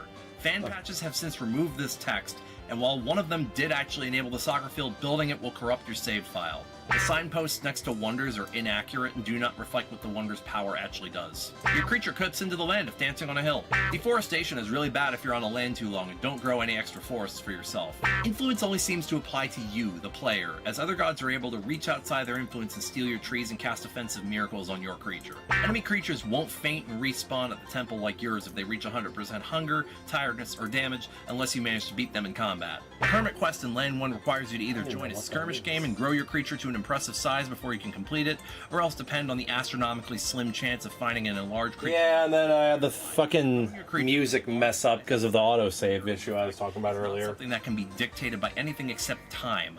On my 60-hour playthrough as a kid, my creature only reached just under half the size of the guide from Land 1. On Land half the size of a football. Change your creature's alignment to the opposite of you, but it doesn't really work. Your creature continues to be cursed on Land 5 after the curse is allegedly lifted. This fucking guy. You can accidentally block your creature in by building in his walk path. But this doesn't spawn in Land 3 if you manage to kill him before the vortex he uses to steal your creature closes. This is actually an awesome glitch. You can simply pause, unpause to build outside your influence. This is a speedrun strategy. Sorry, I don't have any special creatures for you. Quest assigners and villagers spawned for the purpose of a quest all become vagrant start after the quest is completed. Essentially, they become homeless. Villagers spawned as actor have infinite lifespans while the quest remains incomplete. This. That's more than a shield. That's a fucking impenetrable force. Oh yeah, TFG is in this game. No. You failed to shield the hut. It is destroyed. You rule the rock throwing boss. You rule the rock throwing boss. You rule the rock throwing boss. You rule the rock throwing boss. This area in Land 3. If you build a village center near the Indian hut or Celtic abodes, you get a village with a maxed out belief total. In Land 4, I didn't specify. And the inability to worship. And simply tossing a rock gives you another 5 digits in belief. It means nothing since your village center is maxed out already, but it's still really silly. Oh yeah, those actual clips. Let's go. Maximum size one based on the belief amount. This glitch isn't even all that bad, really. It's actually kind of awesome. In earlier iterations of the game before the patches were introduced, the game would crash on Land 5 for That was a heartbreaking crash because I lost the entire level. Some improved performance overall. My game only crashed 24 times or so during the playthrough I did for this video. You can feed your creature ludicrous amounts of food, making them go from twink to daddy in an instant. Looking at the line graphs on the statistics menu will actually cause a statistical anomaly where everything drops to 0 while you're in menu. Nobody in-game tells you that you have to stroke the creature's belly to make him eat after the Sable quest is complete. Kazar dies. There's no way to avoid this outcome. Nemesis! No! You can destroy Nemesis' temple on the last world before battling his creature. He does not die from this. In earlier versions of the game, you can just hover your hand over a structure and click the right mouse button repeatedly to generate a nearly infinite amount of food or wood with a single miracle. In fact, they didn't even really fix this with the water miracle. You just right-click every couple of seconds on a newly planted tree, and you get a ton of saplings with a single water miracle. Honestly, that food and wood miracle glitch, though, did make the game a bit easier to manage early on. The end credit sequence ends with... Here's where the audio messes up. Any involvement in a quest for you or that you met throughout the game all clapping awkwardly for you, straight up Birdemic style. Then when you regain control, all of them become homeless, vagrant start, and you are trapped in a permanent dusk on sandbox mode, so no villagers will ever be able to work for you because it's eternally sleep time. Thankfully, it does seem that fan patches have killed this latter issue. Missionaries and traders are ineffective. Foresters and craftsmen will deforest you insanely fast. Don't make them. A fence, made entirely out of prepared wood, provides you with roughly 50 wood. The game touts this on its load screen tips as some magical discovery. Fully grown shrubs provide more wood than fences. A toy ball makes this sound. I take this life to feed the life of the many. Was this supposed to be a quest? Must build homes. Your creature cannot so much as enter enemy territory or risk being fried by lightning and chased down by the enemy's creature. State-of-the-art gameplay. Black and White had a sequel, aptly called Black and White 2, and Peter Molyneux had no involvement despite it still being a Lionhead game, but this time in collaboration with EA. The graphics were dubbed some of the most groundbreaking at the time, and while they look a little dated now, they're certainly a beauty to the generated landscapes in Skybox. This was right during that time when game studios were starting to add a ton of bloom for added detail to everything while still being limited to polygonal rendering, so it kind of aged itself pretty fast. As for the game, it's great. Has a good expansion on the village building mechanic, much more direct input on the creature behaviors and habits, a much needed fast build and multi-pickup mechanic, the introduction of roadways, ore mining, and military, but it's not the same. It's good, but I think the introduction of a HUD interface really does break the immersion from the atmosphere. Kicking up memories. Sadly, the rights to Black and White has gone the way of the Thylacine and been acquired by many dirty, money-hungry hands who are likely have not seen a demand to remaster or remake this game concept again, and have neglected to release it on digital download for PCs. You can still find full game downloads on third-party websites, way too big. but to make it run on a modern machine, you need several patches, all of which are usually available alongside the main game. Usually there's pretty decent instructions attached with most of the downloads, and there's also a Discord server for the displaced fans of the series. The reviews for both games were mixed to positive, but it was just too out there of a concept for the gaming universe at this time. I consider Black and White not too odd to catch on, but too ahead of its time. Picture this. This beautiful landscape. You have total control over all who live in it. You are their deity. They worship you, and you can be their answer or their demise. Remastered for modern machines in VR. You smell what I'm cooking here? Pipe dream, I know, but goddamn, that would be fucking cool. But even though the game is abandonware, this isn't the end. Oh yeah, the Fata Deum supposed to come out this year. Like with any niche project abandoned by its original owners, a small subset of the passionate enough people... The same thing with Robin Hool. But Robin Hool's working independently and has a full-time job, so I'm not rushing her. The land a little bit. Whoever this was, they actually changed the landscape. They did not. That was actually there, just add the forest. Land here. Many folks in the... I didn't even know that land area was even there. Developing patches, fixes, quality of life functions, custom maps, scenario editors, a functional multiplayer, custom creatures, a full-blown alternate story mode. For real, this game is getting the whole ROM hack treatment, and it's such a marvel to see this game get such a treatment from such a dedicated fan base. One of the patches you see me playing on my main playthrough here is the Black and White Ultimate patch. In addition, I'm also using a retexture patch for some HD retextures, which some of them look great, and others, the grass, a little shiny for my taste, but other than that, just a really nice retexture job, and the Ultimate patch fixed a lot of quality of life things. I'm also using another one, or trying out another one rather, called Overhauling Eden, which absolutely adds a lot of quality of life stuff to the base game. And then I just discovered this while making this video. This isn't even on my script. I found this last night. Like, they straight up remade the game. Like, they straight up took... The dialogue is really cheesy, though, in this remake. I actually never finished it. beside I did one stream of that, and I was like, I am to and I just never got back to get new content. do further with it, go further with it. Successors to Black and White, none in concept, but many in spirit. Fata Deum is often referenced in these discussions, but it's not released in full yet. Spore in some ways can emulate the God Sim aspect. Never played Spore. It's not really the same thing. I've seen From Dust mentioned as well, but I'm not too familiar with that one. But nothing balances open world sandbox, God Sim, real-time strategy, civ building, and physics puzzle solving quite like Black and White. It is set within an amazing simulated world, which is the most realistic which I could possibly imagine at the moment, and a world that allows you to do absolutely anything you like in. So, when the official publisher won't release the rights, and no major publisher is developing a copy, what else do you do but look at the grassroots level into the depths of indie publishing fan-created works?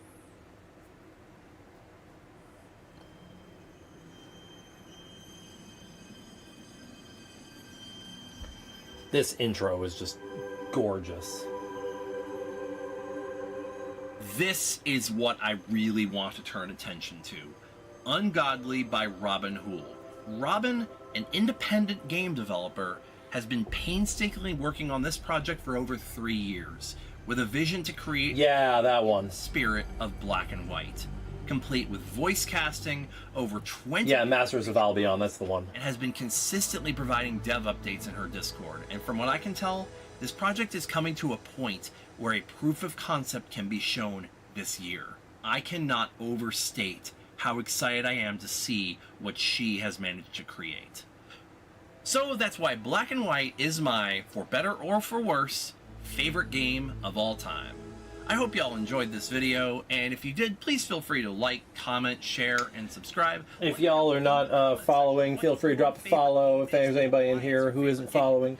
If you feel compelled, of course. And if you really feel compelled, feel free to drop a sub. And hey, if you're feeling like really compelled and enjoying the stream today, please feel free to hit the tip, !tip command to donate to the stream's fundraiser, where for $500 I'll play a community choice game, for $250 I'll do iRacing and Fursuit, for $30 more I'll put the Fursuit head on for 20 more minutes, and for $800 I will attend Megaplex 2025. So if anybody's interested, !tip. If anybody donates more than 30 or more, I will watch something that you made or look at something you made on stream. If it's more than 3 minutes long, it'll be next stream or in a future stream. Looks like we're not in HD here. Hang on. Just kind of, conversate with you guys. Open a discussion. What I would like to talk about today is things I have noticed over the years I have been going to conventions. Things that have changed, and I felt like this would be a good way to give younger people insight. Yeah, we can watch that. Watch it after this. Is less than 3 minutes long? And maybe enlighten. You can watch it after on what the this video was like from a person who's not exactly old enough to be a gray muzzle, but not young enough to exactly get every meme that comes out. Alright, here's a segment I'm just now adding to this, literally, like, in the last 20 seconds, because I've decided to, and, I went to Blue Sky and I asked, some of my followers, hey, what's something that used to happen at conventions that doesn't anymore? My name was really Motion Daddy Sugar Artist. And I'm like, yeah. So, in front of me, I have a list of things that I changed over the last 13 or 14 years in the time that I've been going to conventions. So, 2 really quick notes. First of all, my sample size is limited to Eastern US, so a lot of this I'm based on my interactions with friends and the experiences shared by those of my friends. Another thing I want to add, and this is a little bit of a heavier subject to tackle, Sable, somebody I didn't know personally, but has had a profound impact on the fandom and furry conventions, and somebody I owe a lot to in that regard, just because of how I've experienced my entirety of my adulthood at this point, has unfortunately passed away. I'm going to actually link in the description a link to his GoFundMe, to help the family with the medical bills that have resulted. So there will be a link in the description to that. And I strongly encourage you guys to help out if you can. But yeah, I couldn't find it. Not really. Faith to. It's the same as Canada versus U.S. Even though this video was being done independent of that, I could not do a video about this without at least acknowledging this and linking to his GoFundMe.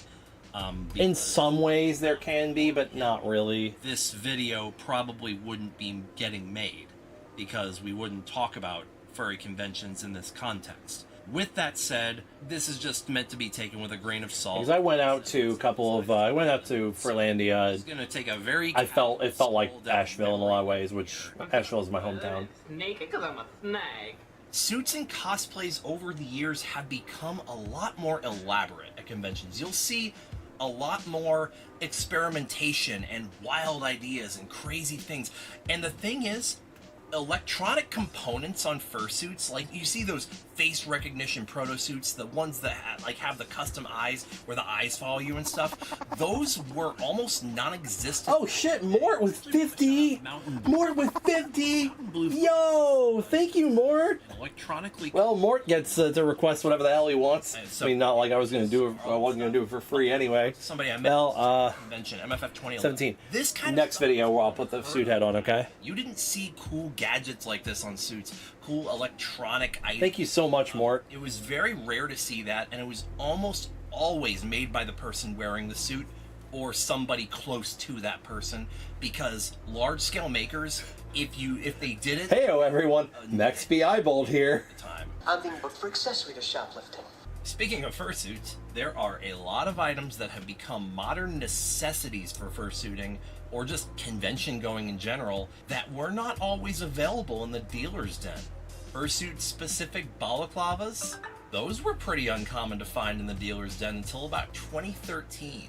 Fursuit spray, that didn't start being... This is still my most viewed PNT video. 12. Wetsuit fans, fans in general. This list of things. A large commodity in the fandom that has become invaluable to endurance. You guys know those little green machine vacuums, like the soap vacuums that you're really good for cleaning suits? Yeah, those didn't... Thank you again, Mort. You are so sweet. Until, I want to say 2016. They just weren't. Well, we're really just about halfway to the Do Another iRacing Fursuit stream. How we washed our suits back then, you could ask 100 people and get 200 different answers. There were some methods that were, better than others. For example, Mort is a sweetheart. Suit, but I did it on cold. Then after a big whoopsie doodle with accidentally hooking up the wrong water lines to the hot and cold, I never did that again. Fursuit parades are slowly being phased out due to fire code concerns, among some other issues, but mostly it's just being replaced with things like scheduled social gatherings where people can go in and mingle and meet people. These little gatherings like this, fursuit or not, I've kind of taken over, in a sense, what the Fursuit parade represented. The only downside I can see to this really is the Fursuit parade really was and is a staple event, especially for outside observers. MFF back in 2000, at least the first few years I went, had something called the Con Suite. The Con Suite was in the second ballroom, and they had free food in there. Not kidding, they tried to have breakfast, lunch, and dinner. Yeah, it was limited to very small supplies of things, and the year... Right. I think it was... I was calling it. Yep. They did this, and they started having to do, a little less and less over time until... I had 19 in that photo. Bar type thing with packaged products, obviously, because you had to have, food certifications to serve hot food and stuff like that. At Anthrocon, this was known as the Zoo. Maybe I'm stupid. Somebody just told me the Zoo is still around, but... in 2012, 2013, the first 2 years I went to Anthrocon, the Zoo was in the ballroom up the second escalator on the third floor of the West Wing.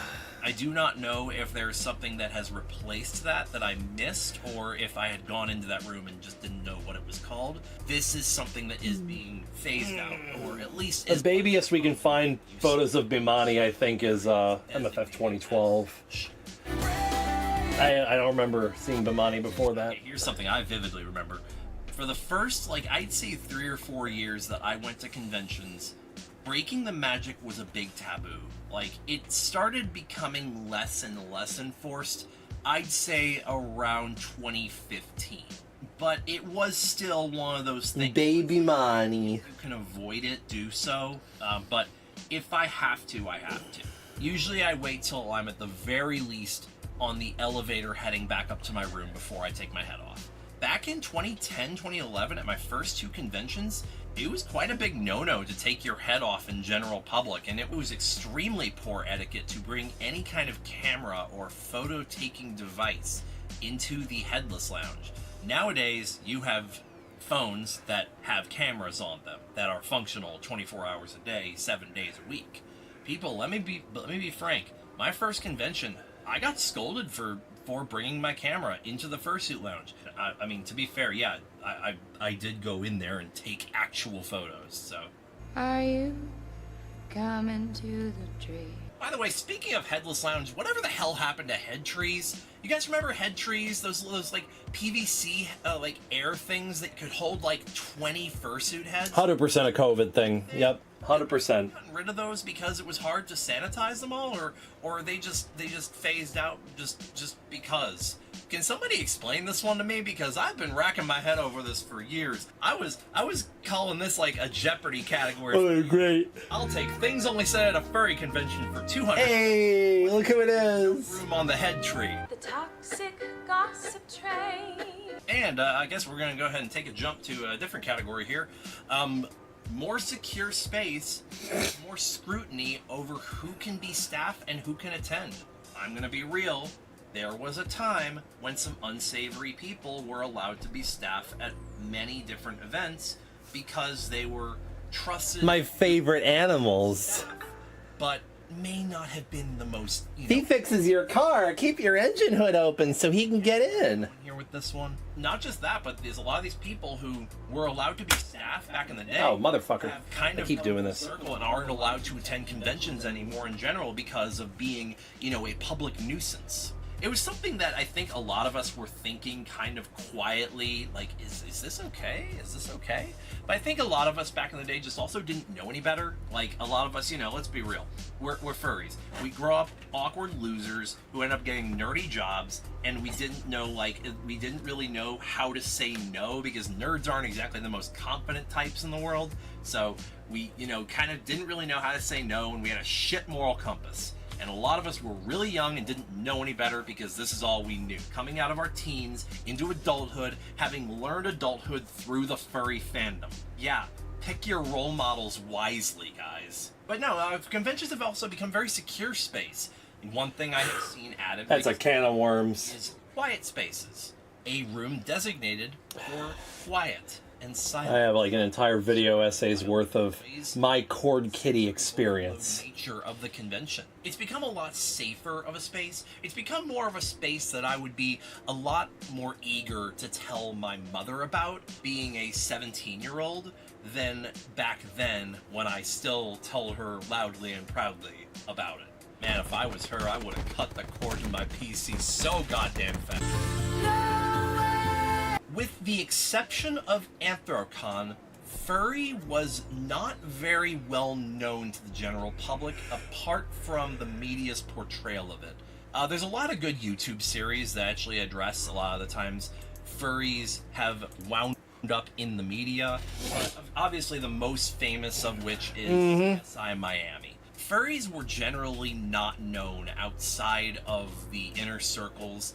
Either you had a friend who was one, you lived in a city with a convention, or something like that, And with the exception of AC, you didn't really have anybody that wasn't a furry attending. We are on hour 5. Nowadays, you have all kinds of people that are just coming in just to see what it's all about. Hey, I heard they have really good... Not AC, it was BLFC. They have really good parties. Hey, I heard they have really good sex. Yeah, you'll have people like that jumping in now, just wanting to, experience a furry convention, being an outsider, and usually leaving the convention with $300. You're thinking of Fursuit.